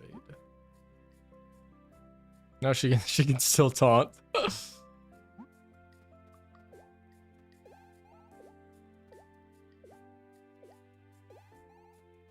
I know I've seen like little like rare interactions. Like I love how much charm this game is. Like the characters are always doing like different stuff depending on what's going on. She dabbed once instead of poke. I don't know. I don't know what the odds are on that, but it did happen. I saw it. I like the email thing, although I might do a community post because I want people to see what I made. Lol. Well, you know, like I might, you know, like for me, I love the way that Flawed Peacock has his like segments where he's like showing off fan art and the like. So I feel like I'd probably want to do something like that. I think it's a cool way to interact with your, you know, community by, you know, making them a part of the video. Because, you know, the videos exist not just because I make them, but, you know, because people watch them and interact with them.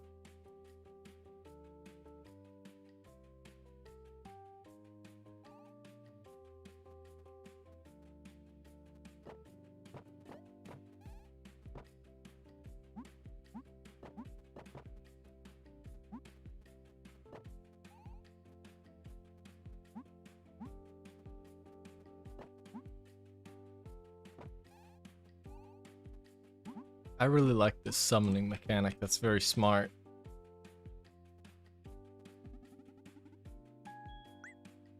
Oh, I didn't look at her, like, mission accomplished animation.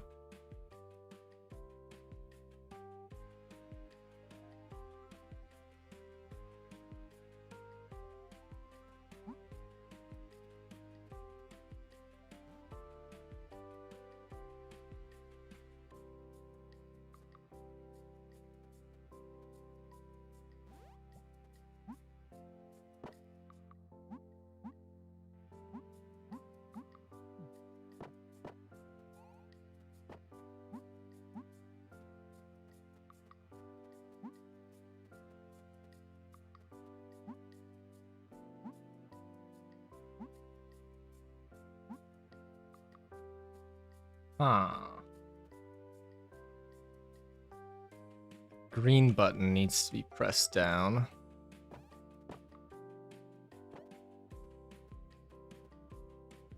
Oh, wait a minute. What if I summon? And then throw the summon. And then carry you. Oh yeah, that works. So then you can press. Wait, it doesn't quite work the way I want it to. She can't move. Oh, I thought that would be the solution. If I do this, can't get her back over there.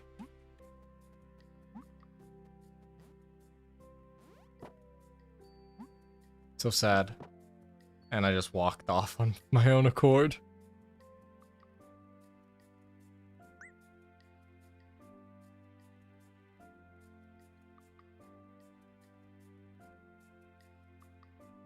Back Monday the 20th. Yeah, the college I went to was on the quarter system instead of like semesters, so we didn't really get like any time off. We got like every quarter was 10 weeks plus finals week. So it was a quarter in fall and then, you know, quarter in January and then immediately a quarter in spring. So I think I only got like a week off of spring break in college. Of course, last time that happened, I got the flu and ended up in the hospital. That wasn't fun. But unfortunate that had to overlap with school a bit because of the quarter system. Hard times indeed. I'm very susceptible to the flu for some reason. Yeah, it's good to have time off, especially like things are so busy. And honestly, on that quarter system, everything was like hyper busy because like, imagine just getting told we have 10 weeks of class. Like it's crunch time. You gotta everything. Something's always going on. You know, there's like 2 sets of midterms because they're like placed in like thirds before finals week. It was nutty, but I kind of liked just like stuff having to be done, as hectic as it was. I wonder why the game in the top is telling me that I can hold space to switch between them, because that's not particularly new information.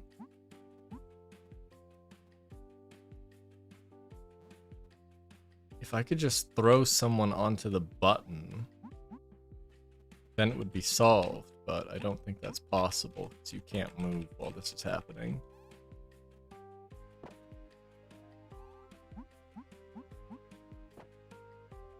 Huh. Python assessment, like a networking thing too. Yeah, that sounds like a lot.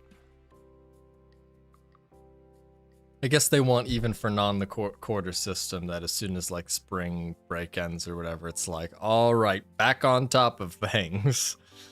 Yeah.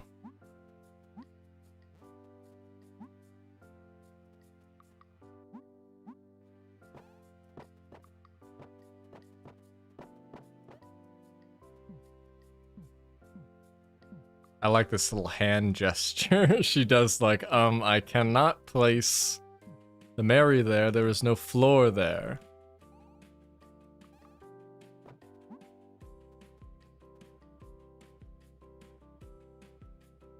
Right back in, yeah.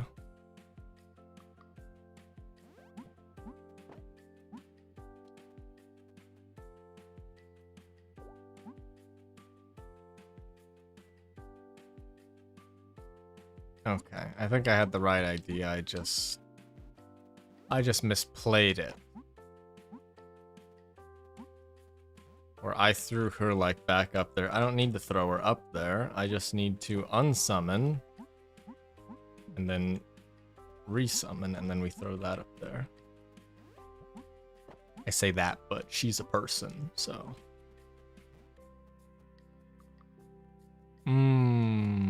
Oh, wait, and then we throw you there, so that when I do this, and you enter the ether, you get unsummoned, and boom. Cool. Level 6, which is even more stuff. Yeah, do enjoy stuff while you can.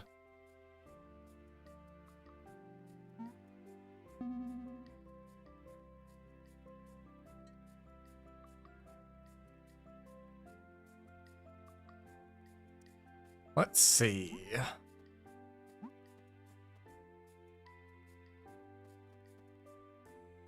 When in doubt, summon someone. This is a very interesting tile because this looks like it doesn't benefit me whatsoever, and also it looks different. I'm gonna throw her up there and see what happens. Nothing.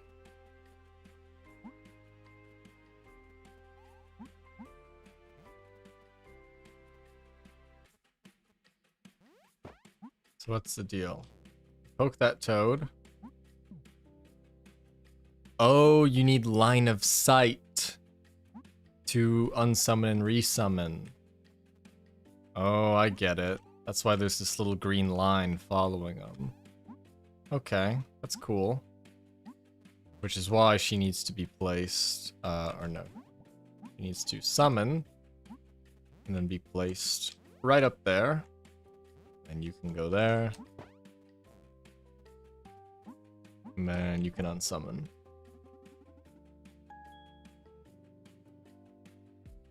I'm glad all the folks I'm subscribed to release vids in the break. That's good. That's good. It's nice when things line up like that.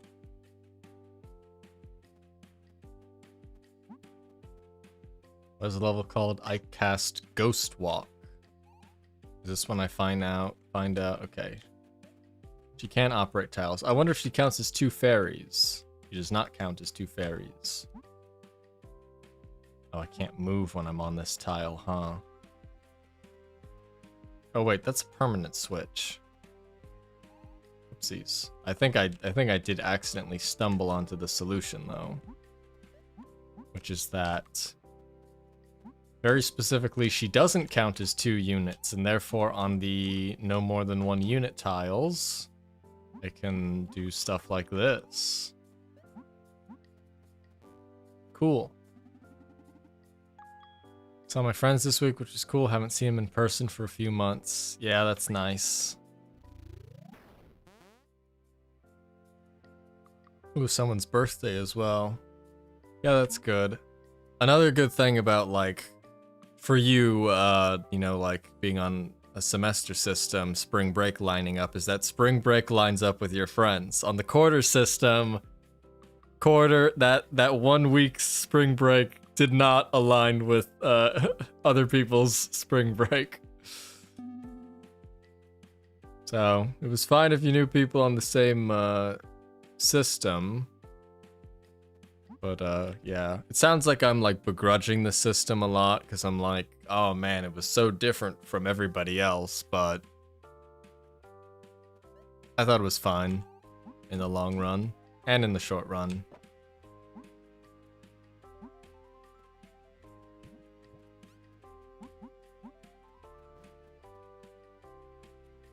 Core system seemed like hell. It wasn't that bad. I mean, I guess for a lot of people who are like always like studying, it probably, you know, is rough having a lot of stuff overlapping, but what can you do? What can you do about it, you know? I was just content to like, okay, go to class. Maybe I don't go to class because I had really bad, I mean, I still have no good insomnia, but it was like I was doing nothing about it at the time in college. So if I was like, yep, I've been lying in bed trying to wake up, and now it's 4 a.m. and class is at 7 a.m. I don't think I'm gonna make it to class. That was just something that I had to absorb. So,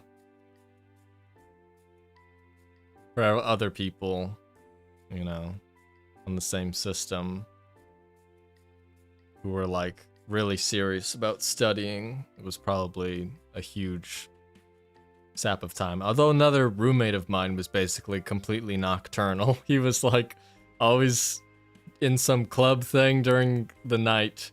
So, or like during, yeah, he would basically be coding all night. He would be on his like desk coding just like all the time that I was trying to fall asleep. He'd be awake on his sleep schedule coding.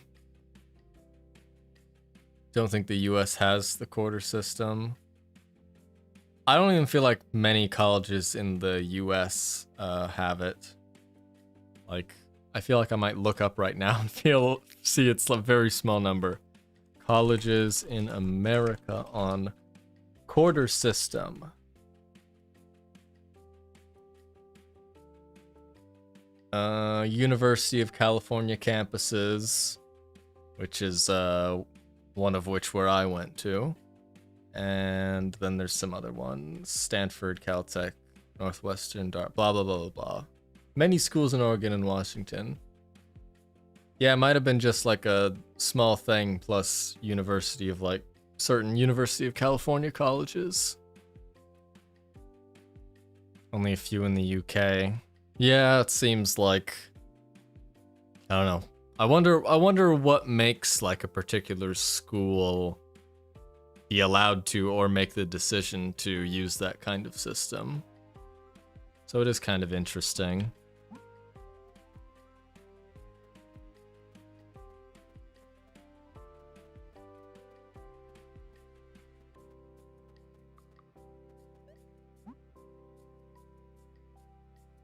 What the heck is the solution to this? Because, huh. Oh, I bet it's something like this. You do something fishy like...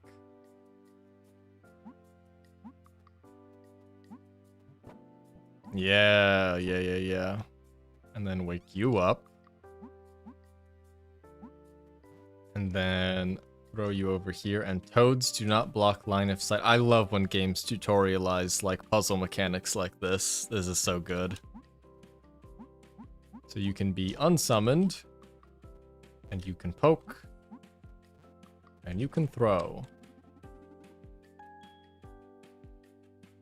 Thought everyone used semester. Yeah, I guess it is pretty super rare. I can't even say pretty rare. It seems super rare to be on the quarter system. We have no sleep, it's understandable, yeah. And speaking of which, I have to take... Luckily I did refill my water because it is 10 p.m. I have to take medicine. So I can do that fall asleep bit. You find a dragon. Interesting. Where's the rain biome so I can make a Scotland joke? This said the layer. And it's... Well, it's a bit more jungle-like than rainy. I don't know how many more there are though, so... No clue if there's raining anywhere. There certainly wasn't any rain in the desert. It was snowing in the mountains. The city was the city, and the beach was a beach. And whatever the first biome was, which I imagine was like some kind of plains. No rain yet. I did see, though, that the dev for this game made like a post on Steam about like more like content being on the way, which is like... This isn't like an early access game, so it is nice to see that like indie game developer releases their puzzle game. It's a fantastic puzzle game, and it's like, I'm not quite done yet. I got, you know, more things in store.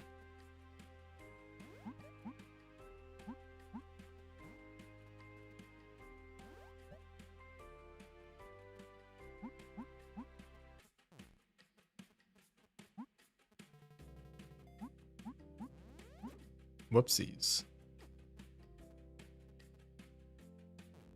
Here's the part where I find out what happens if the witch fairy gets eaten. Oh, is she out of range or is she like immune? I think she's out of range. Then I do this in the opposite order and find out what happens if the witch fairy is eaten. Throw you there. Throw you there. I ballsed it up.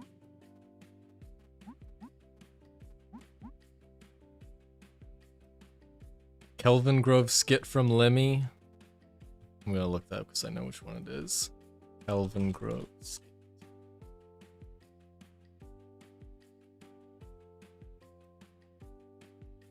Oh, it's from Lemmy's Homemade Show. I remember that one less off the top of my head. One of my favorite sketches, like I love like the ones that are like, you know, recurring like bits, like the I'm Raymond Day, and you know, can someone understand, please? I have here with me a lady. Those ones were really funny, but I really like one sketch where he's like, someone's like ordering food, and he's just like sitting back at a table, and he just has a bunch of voices in his head. And I love the one that's like, he's got fever.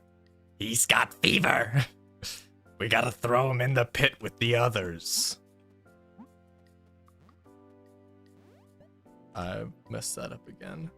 A Fallout scenario involving Kelvingrove.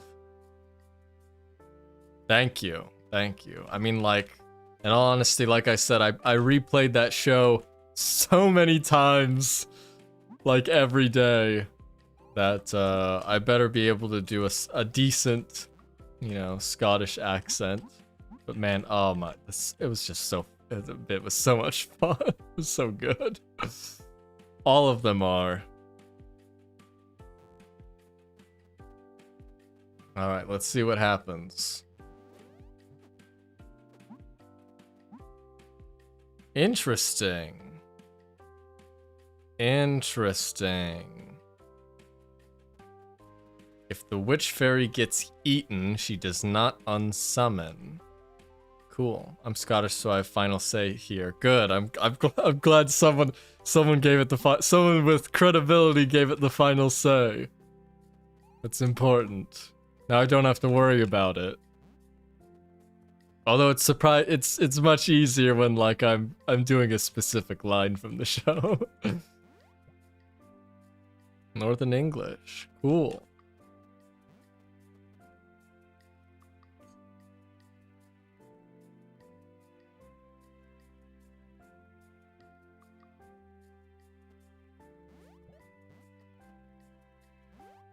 And now I know to unsummon beforehand.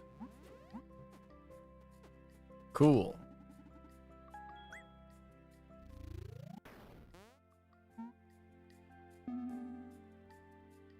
You set up the tightrope.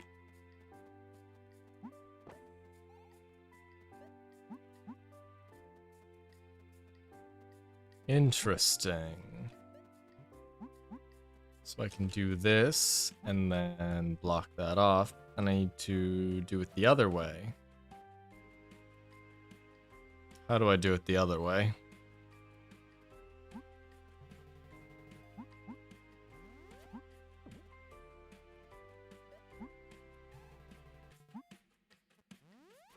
Oh wait, I can resummon like this. Or no, I gotta resummon like... Oh, she can only do it sideways. I can't do it like up and down. Okay, that's another interesting like directional limitation, and that's why this platform is short enough where I can't do what I thought was the solution. He's set. I am set. Great.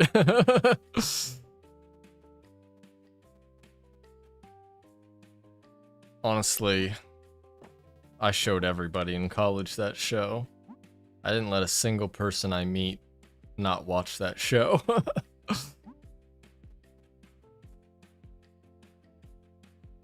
North of England on holiday. Was cool.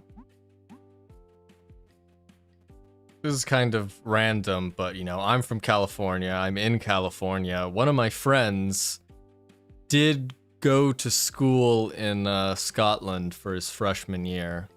I don't know, we kind of like fell out of touch, like, you know, once college started, so I don't know why he eventually, you know, went back to go to school in California, but thought that was interesting that, you know, it doesn't feel like something you'd see often of somebody who, you know, at least in the part of California that I'm part of, that someone be like, I'm going to Scotland to go to college. So it was interesting.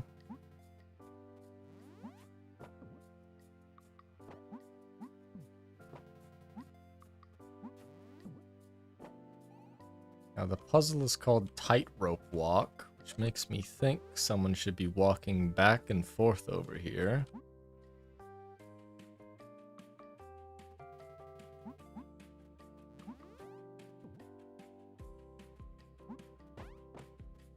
Whoopsies.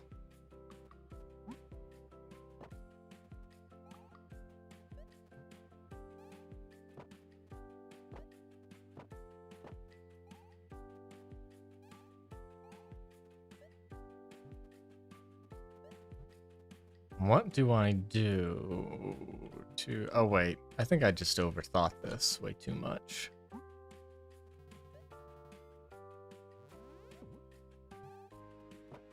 I just go up...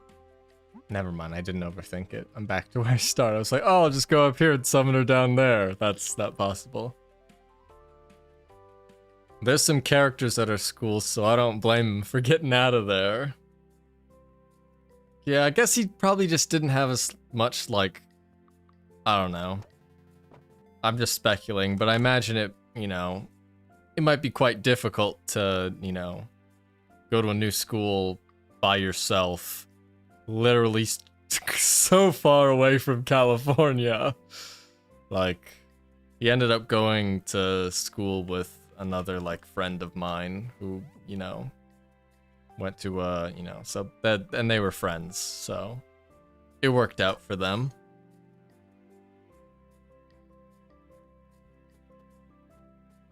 How the heck am I gonna poke that toad?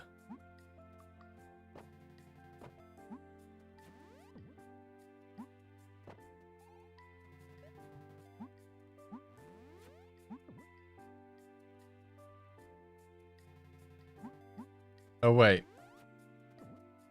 I can get her eaten?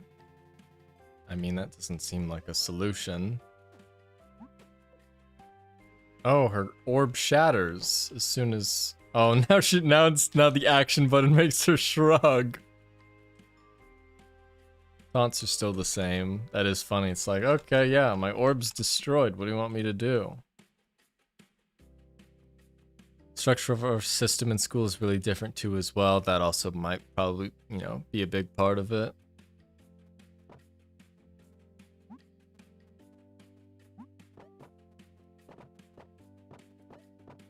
Uh-huh.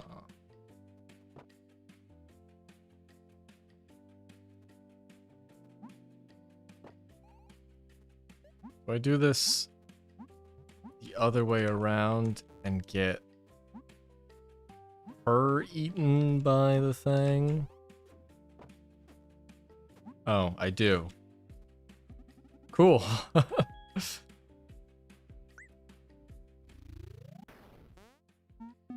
It's gonna hit me with like the first like bonus level soon, and it's gonna clobber me.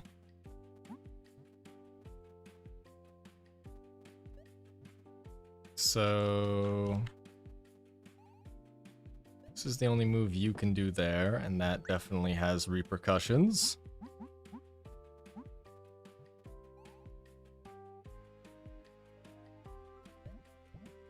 Press that.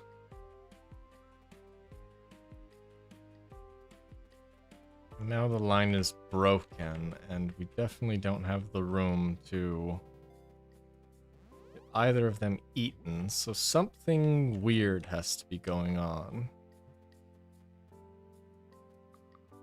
Can I unsummon while she's like jumping? Maybe? That feels incorrect though. None of the puzzles have been like, yeah, your inputs have been pretty locked.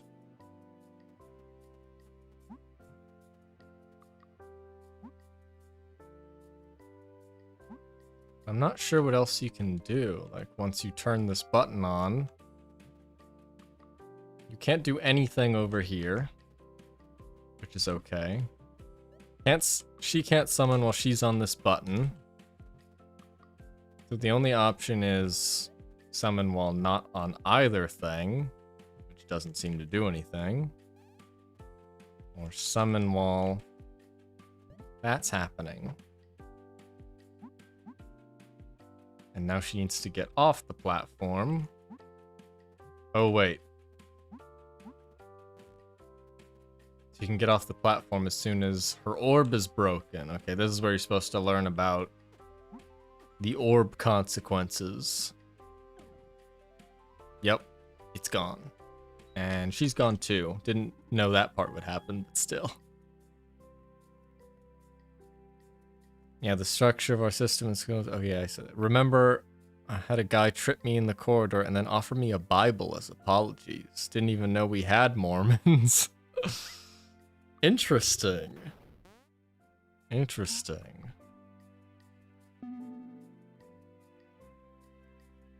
Well, my buddy wasn't Mormon, so definitely wasn't him.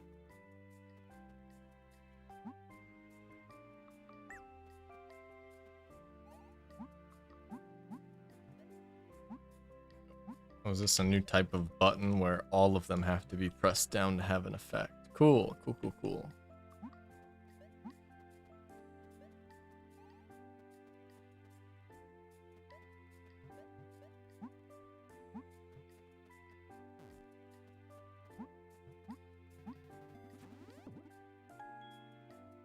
All over the UK. It's interesting. Infinite walls of text. Oh my goodness. That's a lot of busy fairies.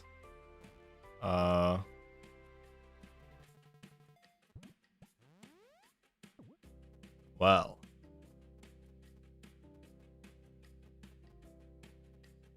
What do we do? It's kind of like a maze a little bit, although I'm not sure it's intended to be a maze.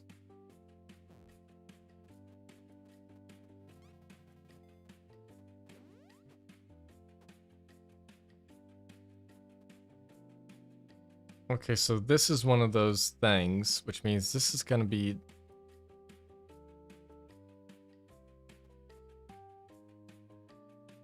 I'm just so enthralled by the fact that they're all doing like they're all having like different like little like animations play, even though they're all the same fairy.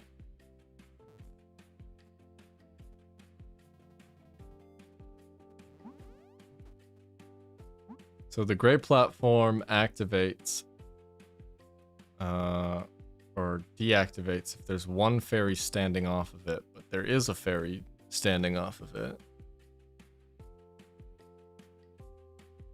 So I doubt the solution is to have all of them be consumed, which would be quite a long process. Oh, that one's on a different one right there. That one's on a permanent switch, so does it unpermanent switch? No. Then what is the solution?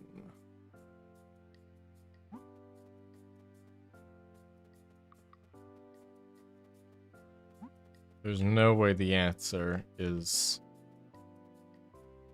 poking them all off the edge. Sophie Thatcher, very talented actress.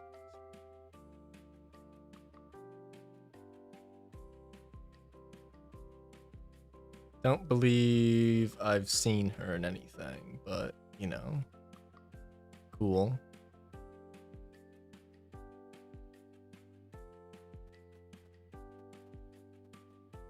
Watching the movie Heretic got me that information. Good movie, by the way. Well, then maybe I'll see that movie and see her there. I understand you made those comments, and I read them in a different order than you typed them, so.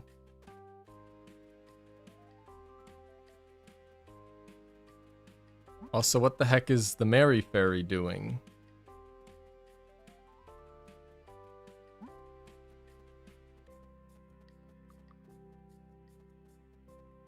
What is your job? Oh, wait a minute. Look, there was like a secret. Or not a secret, but... I mean, it was kind of secret because I didn't see it.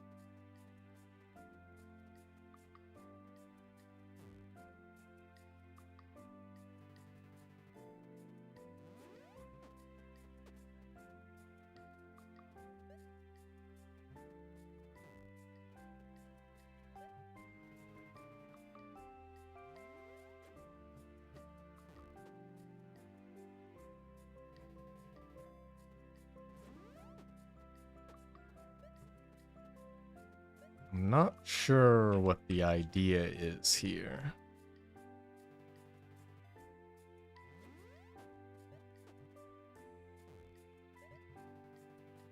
Using Yellow Jackets and Companion as well. It's okay, man.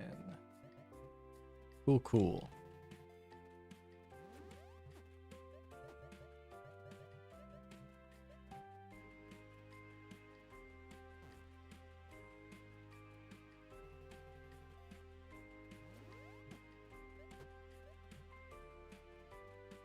I'm so like other puzzles are like, you know, like they're not confusing, but like I'm trying to, you know, you have to figure out the right order of operations in order to solve everything. So I'm wondering what is with the infinite walls of text. This one was different, which like implies to me that there's something significant about it, and I don't know why Mary's here.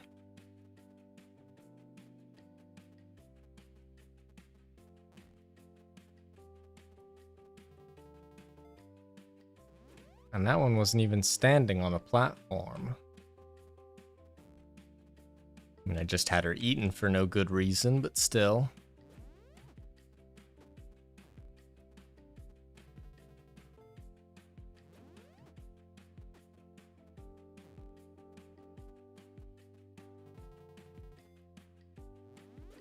What's happening on that screen ain't right. The fairy consumption will continue until a solution provides itself.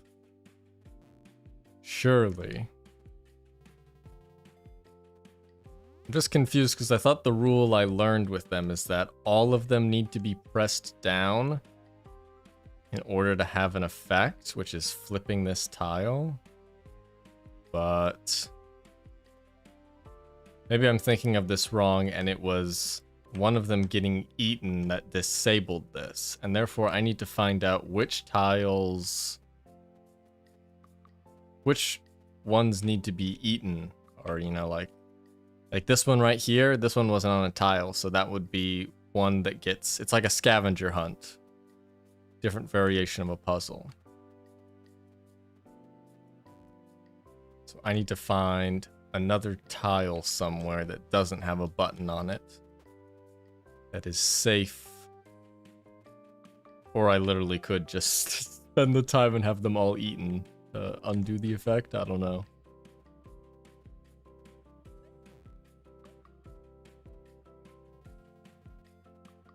For the movie Obsession, shit looks crazy.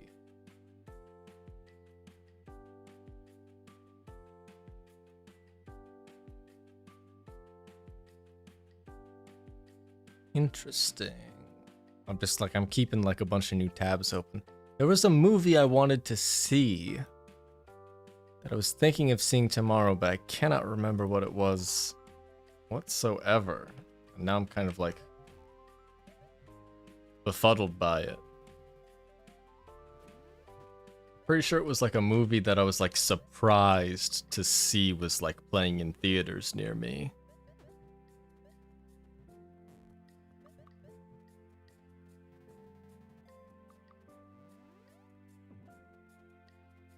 Trailer's off the rails.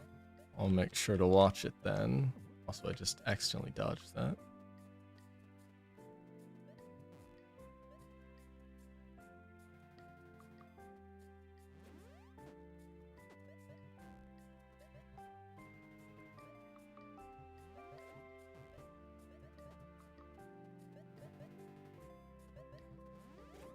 I'm gonna figure this out.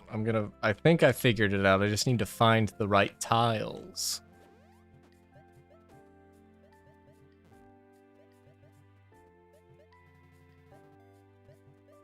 Unless this square tile here was part of that puzzle.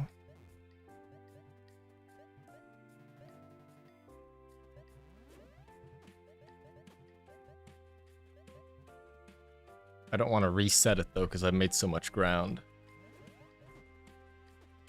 If you remember any plot details I could help? I'm not sure. I can't even remember if I knew anything about the plot. All I knew about it was that I saw something, maybe on Twitter, or something popped into my brain, and I thought, oh, when's that come out? And I looked and I was like, wow, that has showtimes near me. So I bet if I just looked up like showtimes near me for like every movie, I could find it, but feels like if I was surprised enough that it was showing, that, you know, I would remember it a bit better.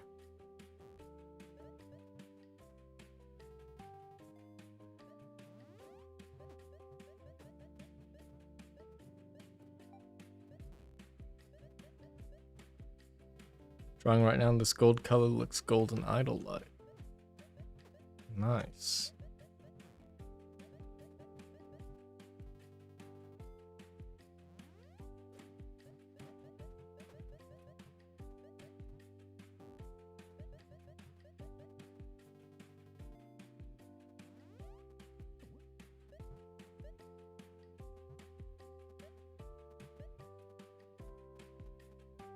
And the Mary is definitely here for some reason. I feel like the Mary might be one of the like you take them off certain platforms and then Mary just has to be like fodder for one of the oh, not like that, but kind of like that. Whoopsies.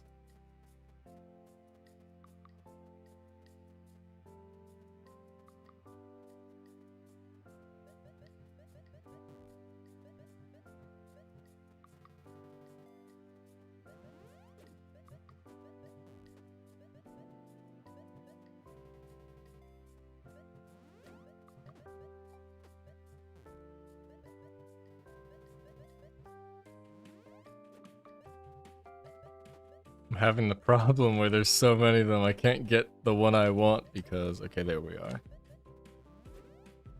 I was really hoping there wasn't going to be a thing on that tile. Prior to that A24 movie, the drama. I did want to see the drama, but that wasn't, you know, that's like a bit more. I'm actually going to like, I'm going to try and attempt a, oh, you know what? If I looked up showtimes, I can just look at my history. Type in showtimes. Oh, it was Exit 8. It was Exit 8. You know, the movie adaptation of that, like, look at the anomalies, you know, games. And that, like, hall, it's like a, you know, kind of like a white porcelain subway where, you know, yeah. I think it was a Japanese movie. So I was, you know, wondering if it would actually get, you know, like, showtimes. But yeah, looks to be true. Oh yeah, that one, yeah.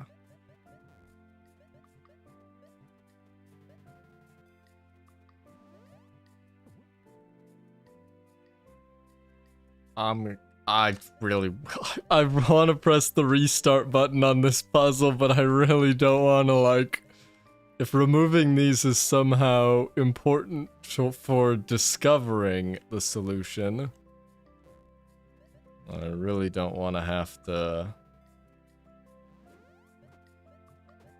go through it all over again. Crazy that got a film adaptation. Yeah, like, let's...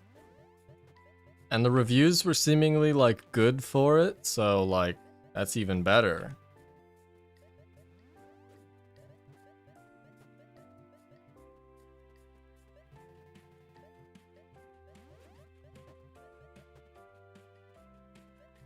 It's not a game that I would initially think of. I mean, like, it's a relatively, you know, like, short game if you, like, are able to play it, like, you know, correctly. So adapting it to a movie is pretty interesting. Apologies, I made you look that up. No, don't worry. It was kind of like, you didn't make me look it up. It was really nagging at me, so, you know. And it was so easy to actually figure out, like, hey, by the way, I googled this earlier, so it's in my history. Backrooms is getting one too. Yeah, that's also interesting. I think it's some kind of like A24 movie, yeah. Which is like interesting because that's kind of like well,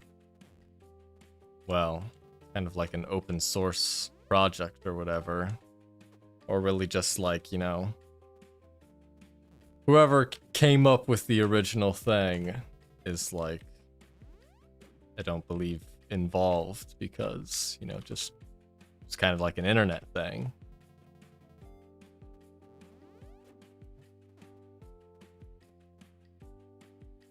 Okay, I'm starting to believe that there are buttons everywhere. And that this not having a button is uniquely special, and this one being different is also uniquely special. So I'm gonna bite the bullet. Made a bunch of Backrooms videos. Oh, that's cool that they got someone who's like, you know, it's not gonna just be some person like taking like a script or whatever, but it's someone like involved. Pressing the dreaded restart button.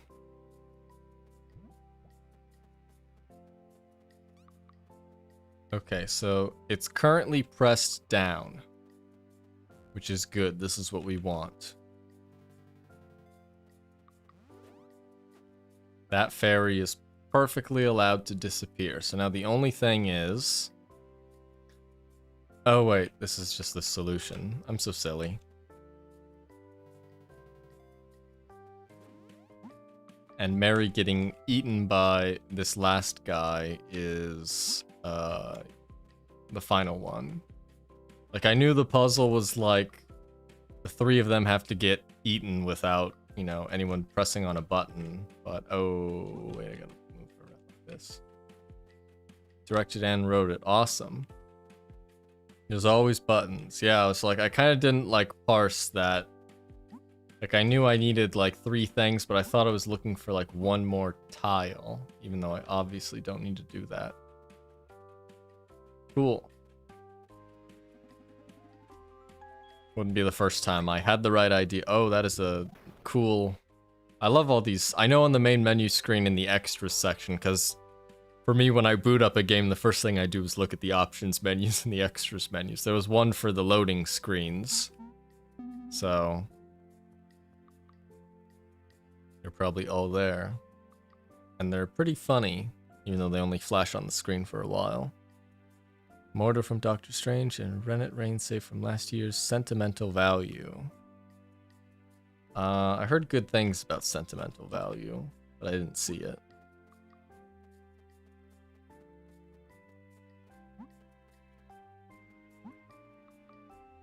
What the heck do we have going on? So I assume if I step on all 6 of these, this gets blocked and I'm doomed. Which means I have to step on all but at least one of them.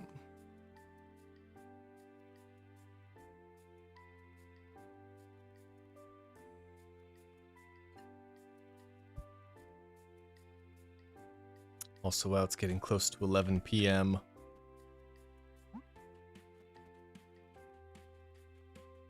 I'll see how much further I can go in this. I feel like this is probably not the last puzzle, or like not the last like zone.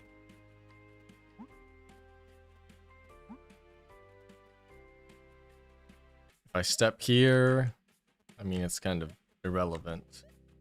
Well, it's not entirely irrelevant. Doesn't help me poke a toad though. I do it like this, that's different.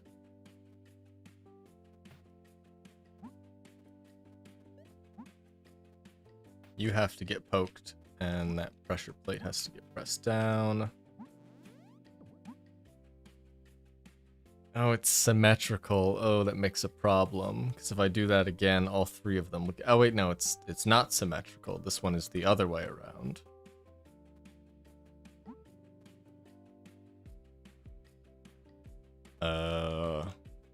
Which doesn't quite help me, because now I know I need to do like that.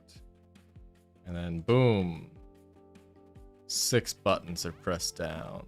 And now I cannot win, regardless of code poking. Mine's a huge mess, honestly. This isn't like the room that I sleep in, but as this little like computer room, it's kind of a mess outside of the camera, especially because like, I mean, you can see the thing that holds the green screen is just there, but it's like, it's large, so where am I gonna put it? And at least I can hang stuff off of it.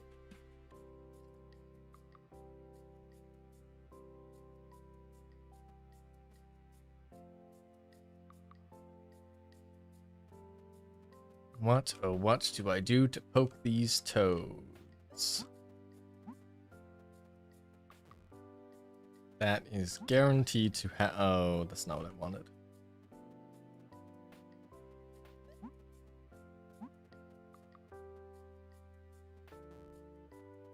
Although that might be what I want in the future. Because you have the ability to eject yourself. So if I do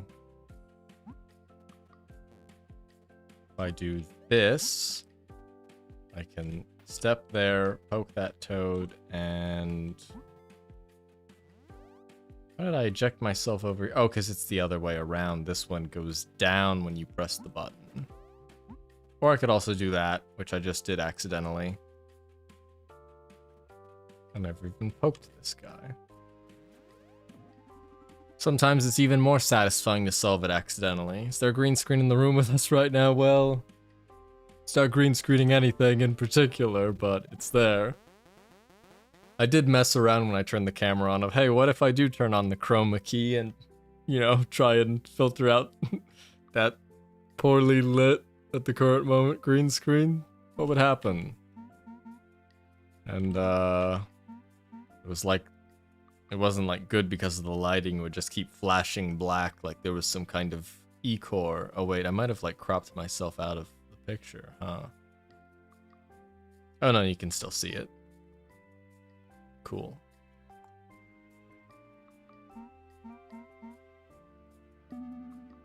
I have a hoodie that doubles as a green screen. That's nice. I'll tell you what, when I filmed the intro, not the intro on the whiteboard, but the intro green screen segment for Rise of the Golden Idol, which was only like the intro and Constriction, the prologue chapter, I had accidentally worn a green shirt during that, and I noticed that afterwards. I was like, oh, great. The one thing you're not supposed to do, I just did on accident. Whoopsies. Looks like the substance from The Substance. I never got to see it. Man, I have so many pieces of media that I want to see and need to get around to see. And games to play and yada yada yada. Ugh. It really piled up, like, especially towards the end of, like, last year. I was like, oh, there's movies I want to see. I just didn't quite get to.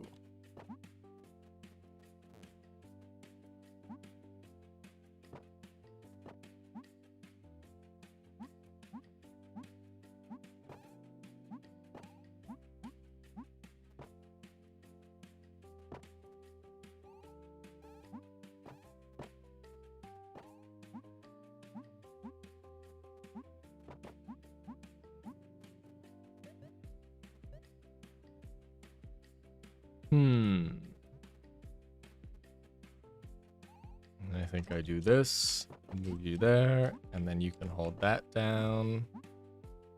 Wall, oh no, and then you can hold that down.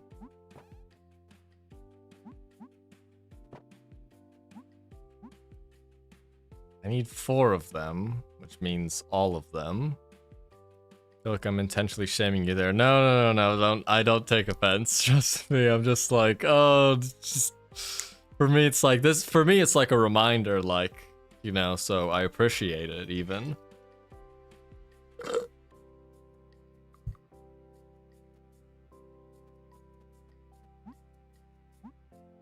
I can stand. Well, the problem with standing a particular spot is that. Oh wait, I can use you to hold it down. Make sure I'm targeting the right one. You can hold that down. Do that, and then that. Now both of them are here. And can do the thing again. So you move there. Move there. Smug goes here. You go there. You go there. And then boom. Resummon or unsummon. Unsummon. Resummon. Poke Toad. Victory. Is your main color like a teal green or more bluish? I think it's more bluish. I think it's more of like yeah, I think it's more of, well, it is pretty teal. I don't know. I think either way works because it's kind of like the highlight I'm using around it. I was making the thumbnail for this this stream. I was joking with my friends about using Tylurium blue as like this is my copyrighted color that I use, you know, just as a joke. My copyrighted color for my channel. It's my Tylurium teal blue. I mean, Tylurium teal sounds a bit more serious than Tylurium blue. I made a song that reminds me of that color. Teal, green, bluish, or Tylurium teal, green, or bluish. Trademark that teal, yeah. This is completely a joke. I would never ever do this ever, but the bit I was doing with my friends was I have this color copyrighted and therefore I can copyright anything that even for a single frame uses this specific, you know, color of teal.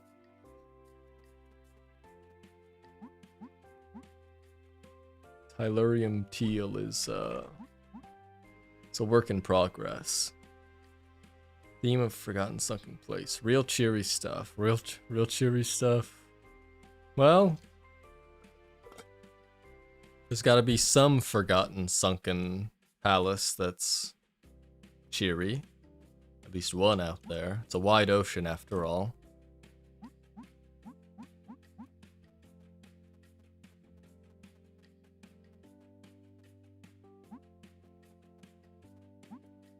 These cannot be unsummoned.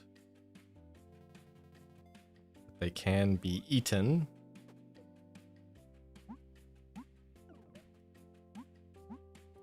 What does this do for the greater good? Because as soon as I go up here, I can't get back down here. And I need to poke this toad down here. And as soon as that button's pressed, I have there's two ways to get up, but no ways to go down. Knockoff Persona song made in GarageBand. Well, you know, I know a lot of, well, not a lot of, but I know a few nice songs made in GarageBand. Just like real simple stuff. Not saying whatever you did was like simple, but you can do a lot with the technology. You got enough gumption.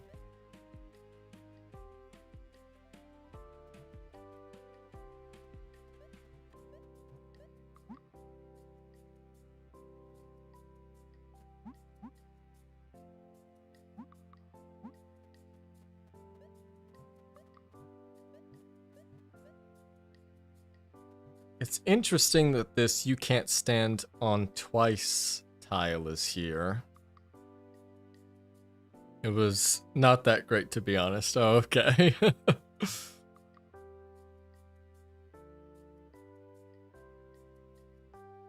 There's this one tile here.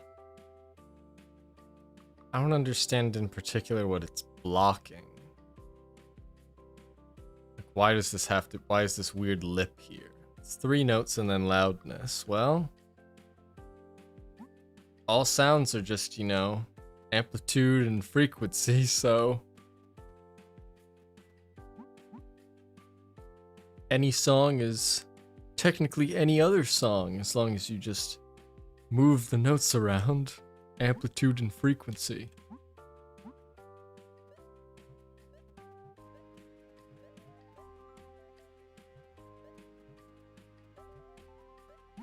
What, oh what do I need to do?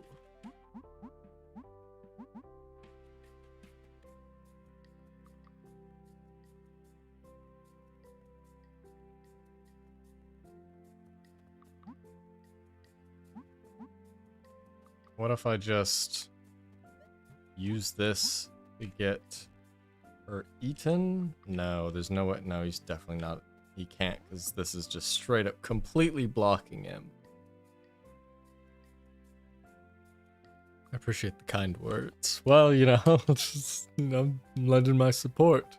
If you say it was Baby's first knockoff Persona song made in GarageBand, then, you know, perhaps the next one will be, you know, better. It's always, especially I feel like with music, there's, you know, because it takes like so much. I mean, like, it, you know, all this kind of creating takes skill, but, you know, there's just something a little bit different about music because, I don't know, it seems a little bit more difficult to me. Like, we can register, you know, what makes like a drawing, you know, a certain way, or, you know, like maybe like the presentation of a shot or like a sequence of dialogue, but making, you know, a piece of music that like gets the right tone, fits, you know, the vibe or the genre you're going for, and is also like sounds pleasant to listen to, is with much respect in original artists and music, GSEA A-level students. Oh man, I imagine if you're like, when you're doing it in school, it's gotta be brutal.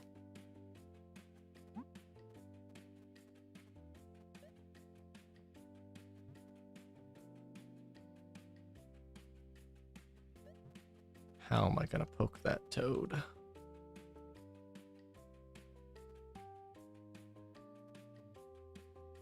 When I had a teacher who was pretty harsh on getting things in time. Yeah.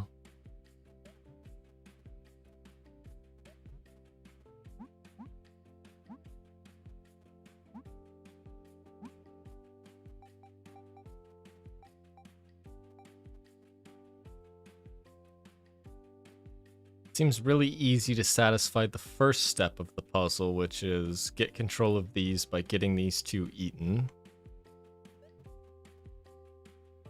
Well, maybe I'll do that and then kind of see what happens next. Oh, you get launched here.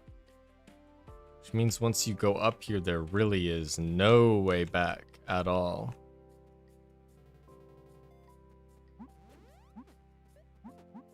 Even if I, yep, your orb's broken. Even if I do this, I am really stuck. Yeah, something original and in the confines of a theme and restrictions. I imagine it's, oh man, yeah, that's just, every piece of that is really rough.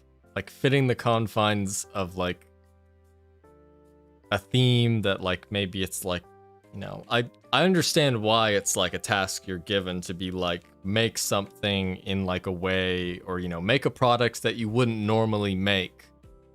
Because it does, you know, it increases your skill level to face that problem and, you know, tackle it and find a solution. But man, that has got to be like a really hard thing to like be creative about while you're being like crunched for time. Because we're the first class to be composing post-COVID.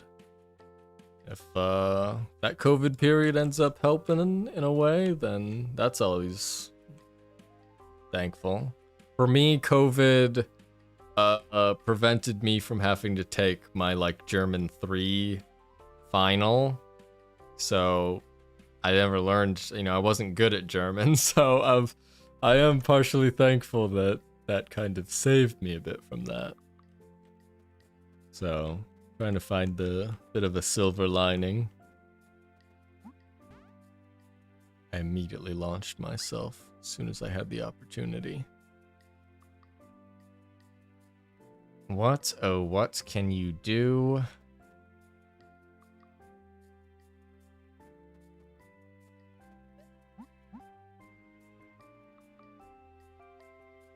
Like, this makes this even like...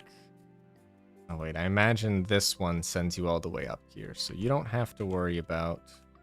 Like, I'm not clicked in. Oh, I'm not selected on the right berry. That's what happened. Serialist music, awful sounding stuff. That's what, yeah, that's a win, you know, referring to the German thing. That's a win in my book, yeah. You know, even the same thing for you with the post-COVID. I can send you up here and you can walk here. Oh, I can launch. She doesn't have to get eaten.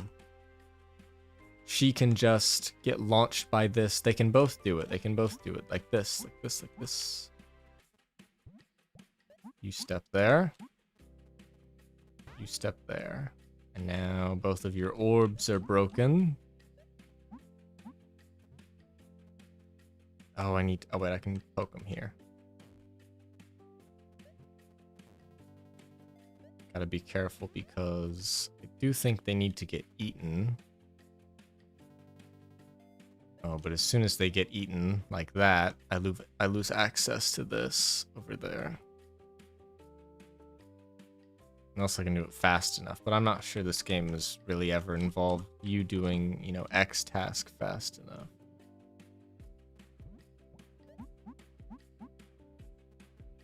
This theory stuff was easy peasy. That's good.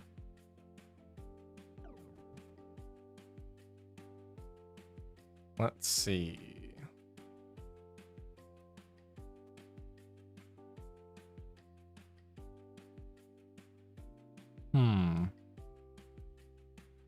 This is kind of random, but I'm not sure if I ever figured out what was, you know, like if the delay for the what I'm seeing in the YouTube studio was ever good or not. I mean, it says normal latency, so I imagine that's normal, but I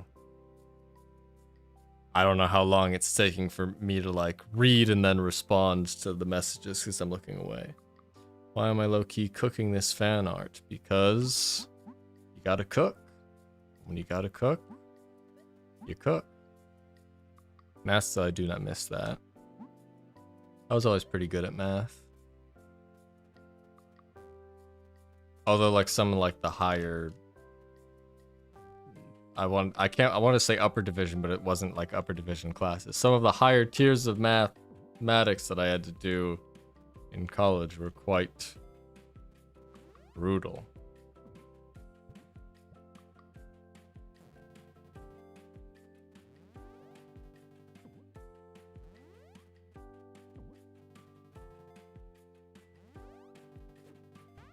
Oh my goodness, that is not what I wanted to happen, but that was kind of the solution.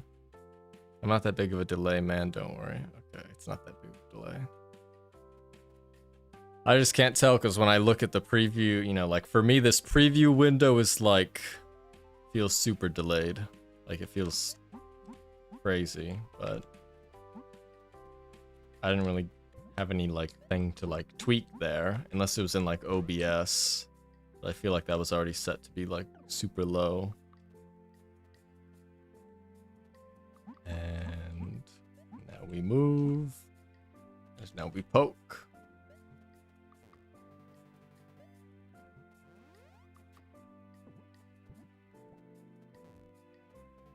And I just realized it doesn't matter who gets poked, as long as someone gets poked, that will happen. At a certain point I just got lost, unfortunately. Yeah, I got lost towards like I don't even remember what it was. I remember like the name of the class, like numbers wise, it was like class 33A. But matrices. Had to do it a lot with matrices. I did not appreciate that. Toad be poked. They do be getting poked. Oh, as soon as I do that, that breaks that. Can't really stop and help, unfortunately. Unfortunately, yeah.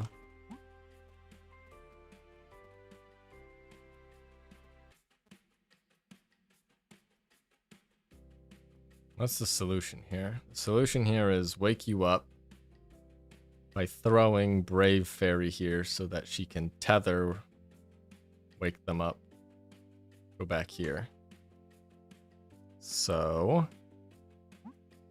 what we have to do is...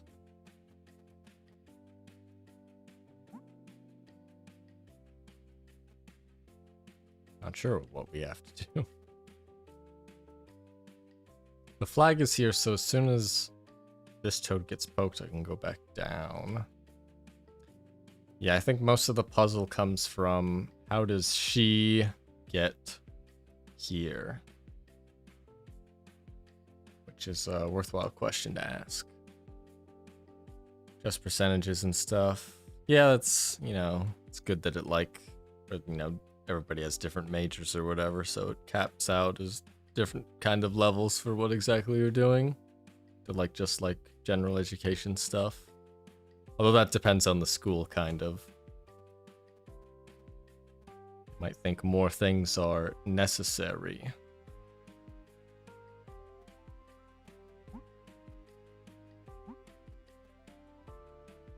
So what if I...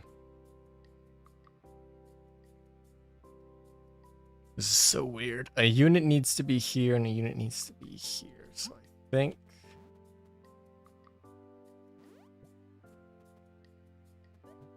This is just kind of like... random.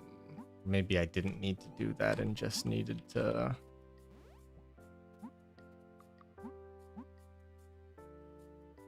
Yeah, that's not right. I think I got the blue teal cyan. Cool, cool.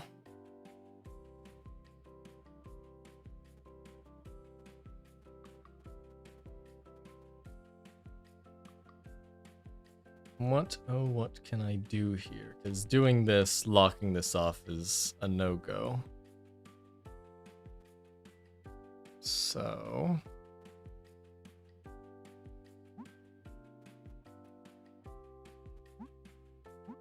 I think I make the Mary here, and I throw you upwards, and then I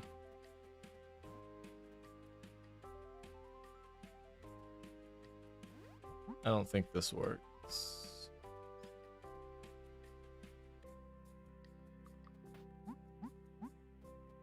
Yeah, I mean, I can always just do this little resummon maneuver. And get tossed down here, but then the problem I face is the last part of this puzzle is 100%. Throw you there, tether there, you're awake, walk, I mean, has to be walk because if I get thrown up there I can't come back down. Poke that toad, touch the flag. Boys, you say that most students don't have those math skills, so it's mandatory. Interesting. Well, I guess if the employers are the ones employing people, so they say goes, I guess.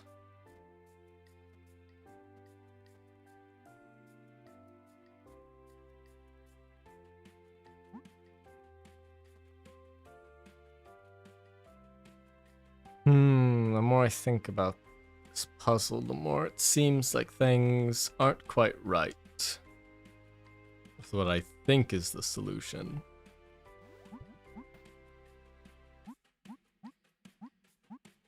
That was the worst person to choose for that job.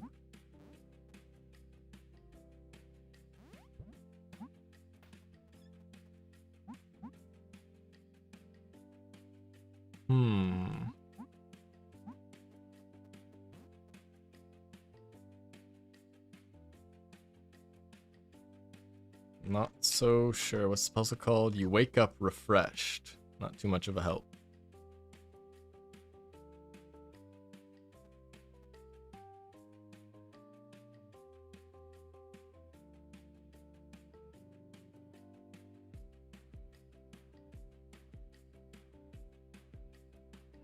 Yeah. In the grand scheme of things, passing the unit is really all that matters.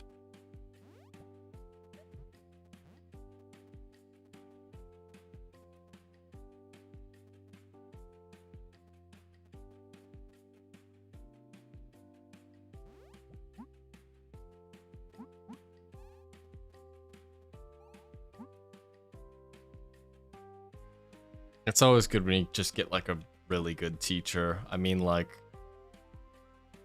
that's so much of it is just getting someone who's good at teaching.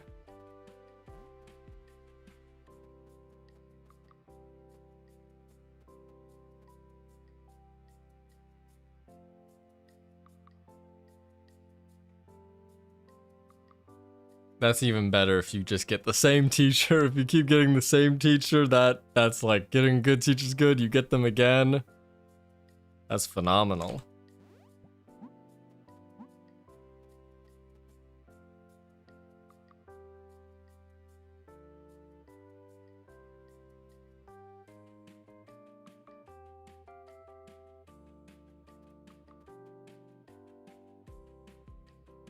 Yeah, classroom environment also plays a big part.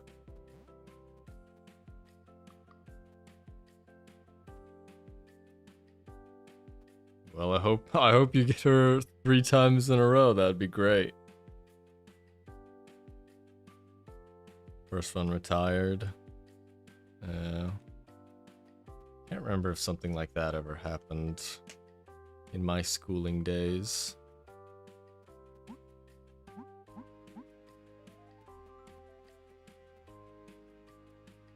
But it's harsh when someone who's useful just isn't straight up there anymore.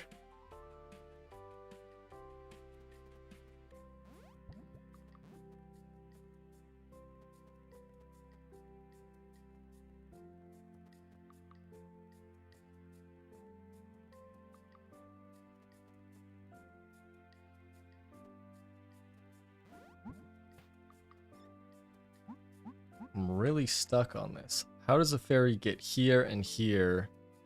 And the strength fairy, or strong, not strength, get there while only moving once over that tile.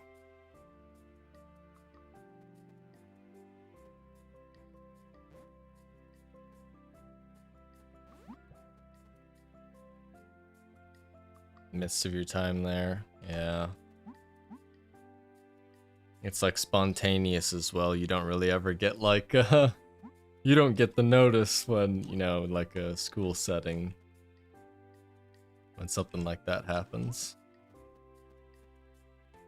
Unless it's maybe, I could imagine in like a smaller school or like high school maybe, that like you're definitely gonna like, if it's like a very small number of teachers or something, that, you know a bit more about where everyone's going. But, yeah.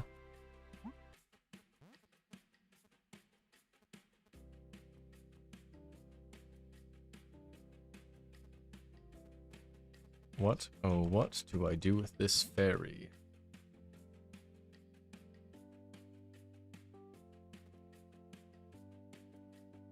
Maybe I'm thinking about this wrong and I could do something like use her as a grapple here. And then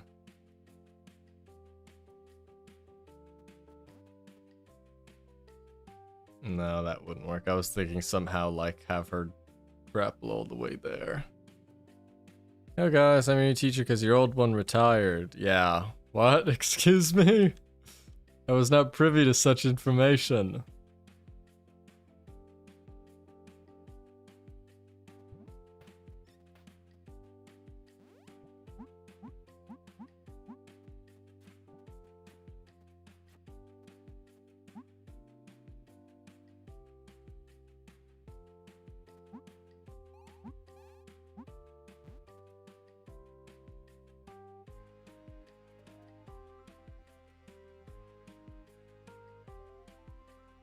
it's a bonus level or not, I want to know. Okay, no, it's a main level.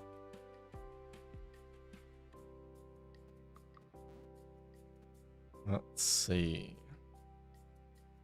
Really don't know what the possible options are.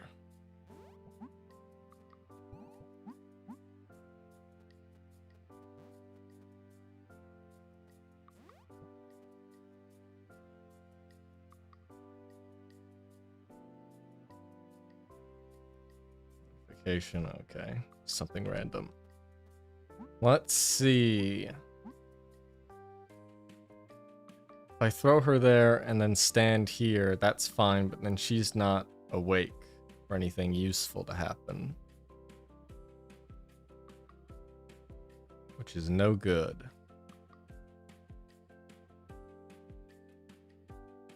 Who's Mushroom Fairy? Mushroom Fairy is some kind of witch and or wizard, and she has a crystal ball and she can summon a Mary from it. She's got a Mary inside a marble, basically. Mary in a marble.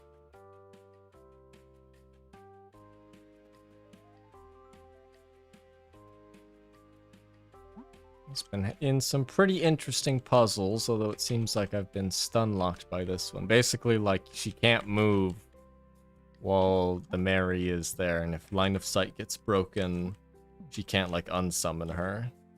Has some, like, funny just funny different animations. Yeah, it's not like she teleports, it's just that, like, she can, like, this Mary, and then she can, like, unsummon it. But yeah, it's, apparently that was the last fairy according to an achievement for poking all fairies. But, I mean, anything can change. I think the game was getting more content from what I saw from a developer post. Just trying to figure this out. Smug needs to get woken up, and to do that, Strong needs to throw Brave here, and then she tethers, and then boom, the puzzle's solved as long as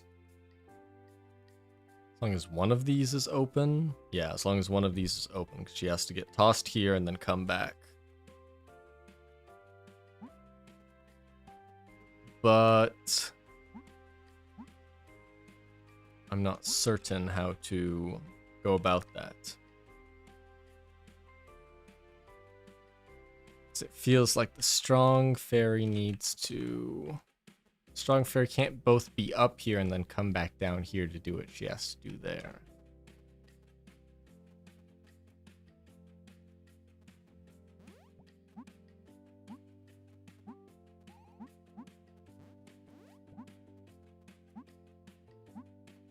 Be like, oh, you wake up and then you can tether there and there, and you can't get back down.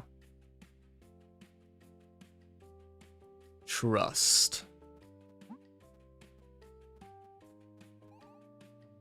You know what? Maybe she summons a Mary because they both have purple hair. Maybe they're related. Just some headcanon. Just a theory.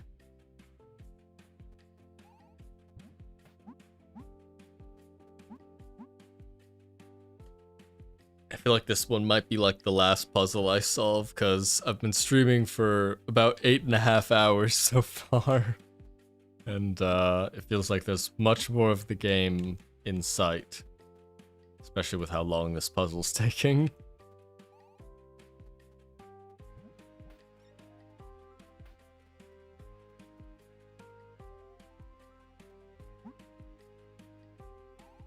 Maybe something like throw you up there and then throw there. No, because she can't wake her up unless she unsummons. Goated for stream. Thank you. I mean, really thank you all for being here, because otherwise it would just be me. And I'm not saying I wouldn't be happy just like playing this game with nobody watching, but it's good to have, people to talk to. But, well, I say it's late, not as in I need sleep, but as in, like, I need food. Sleep is not something that comes easily to me. So even though it's 11:26 p.m. here, sleep's on the horizon. But yeah, it's been fun talking to everyone. Now if I could only solve this puzzle.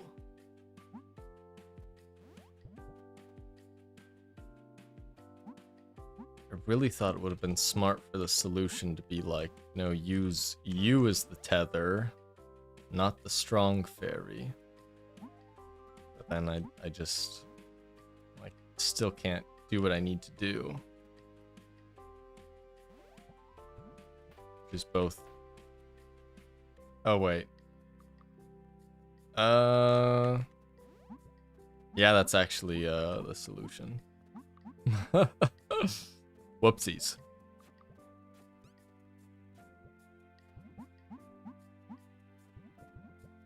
Oh, wait, no, it's not the solution because I still need to get thrown up there before I can come back down. Oh, that's so rough. I think I know what the actual one is, though.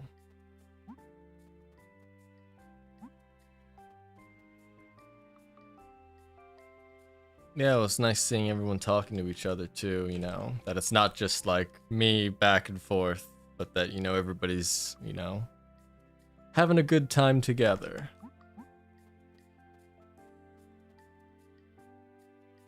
I will get ready. I will be awaiting that. I don't get many emails, so I don't really get, I've only gotten like 3 emails from people. Of course, it's because nobody knows that the email is there because I forgot to say it, so the people who did send me an email, they were searching for it. And of course it was in the email section on YouTube, but like nobody's just gonna go there as like the first place. More chill streams would be fun. Yeah, I do think I might just do a casual stream of the Limbus Company content on Wednesday, but that one would also be marked with like spoilers because it's like way deep into the game. The stream is about family and that's what's important. And the birds aren't allowed to smoke. Keep that in mind.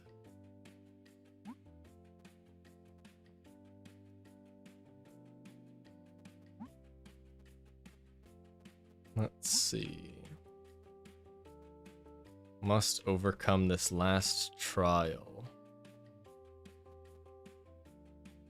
I do think I was onto something with the strong fairy here, throw her up here, but then all she needs is someone to grapple to.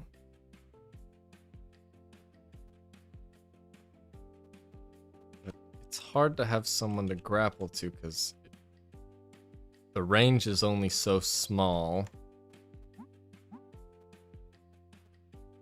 She can't move while the Mary is summoned.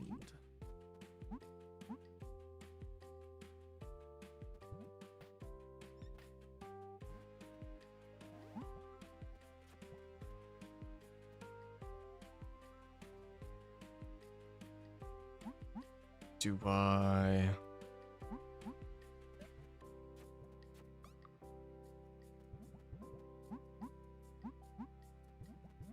This is what I did before, but wondering if I can think a little more.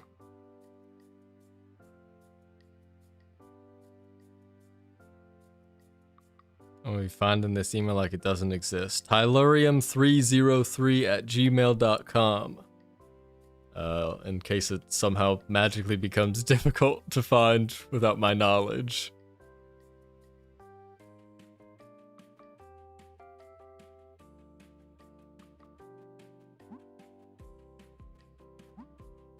Man, oh man. If I could only poke that toad.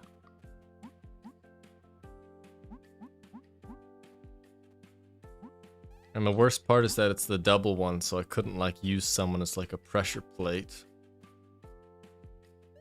So as soon as I do that, boom, it's over.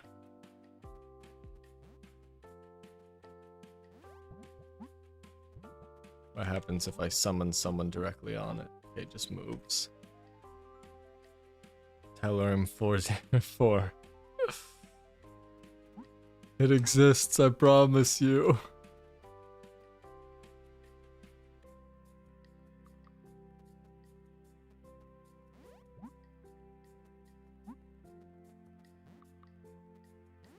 Really feels like the strength fairy thing is true. Because if there's no strength fairy, she has to walk up and walk back, and that's only possible if no tiles are pressed down. Which can't be the case. I don't see how you get over there if that's not the case. The email address is real. We're always promising the email does exist. It has to, or there will be consequences.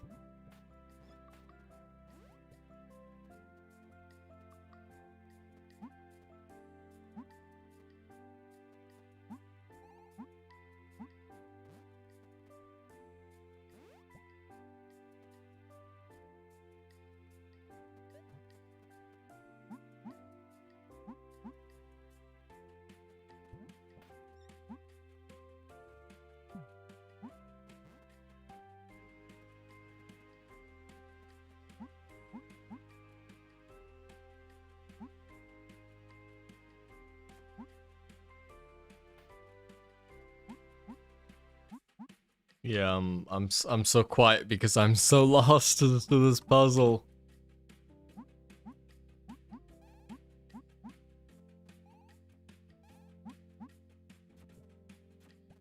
What could be the crux of the matter? Like, what do I do to get that done?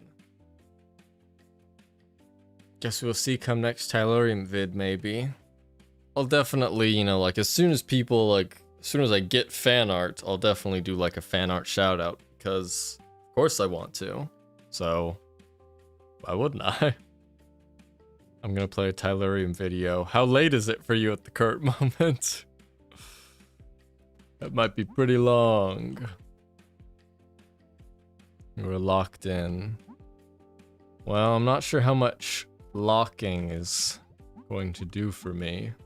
I think I might have to, just because the time do be ticking, give up on this supreme puzzle. Which, you know, had to get filtered eventually, so. But we all know with games like this, you just, like, put it down, you pick it up the next day, and, like, suddenly you're like, oh, that's the solution. How could I have not have seen that?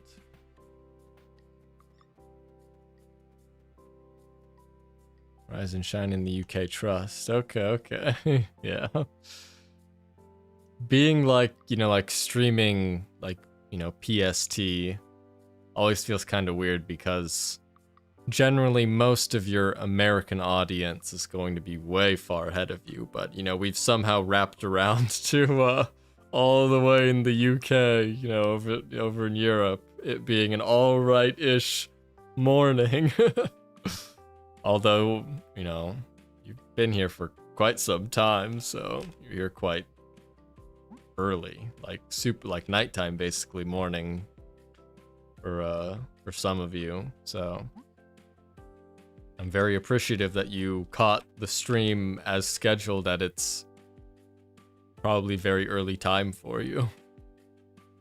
But I guess it has been 8 hours and 40 minutes. So yeah. We really should cut it there. But we poked 187 toads, which must be a world record for, like, a stream on the entire platform, on any platform. Alright, well, I'll probably wrap it up there. Hopefully, like, I have no clue what, like, the stream delay works if I just, like, cut the stream and it's like, it just cuts it out, but this has been pretty fun for, you know, being largely unprofessional. Or, you know, like, unprofessional in, like, presentation, you know? It's just been, like, I was here, there was an image on the screen, I was talking, and then I played the game, yada yada yada. Giddis will be contacting me soon for the Poking All Toads on Stream record. Unfortunately, there are likely several more to poke.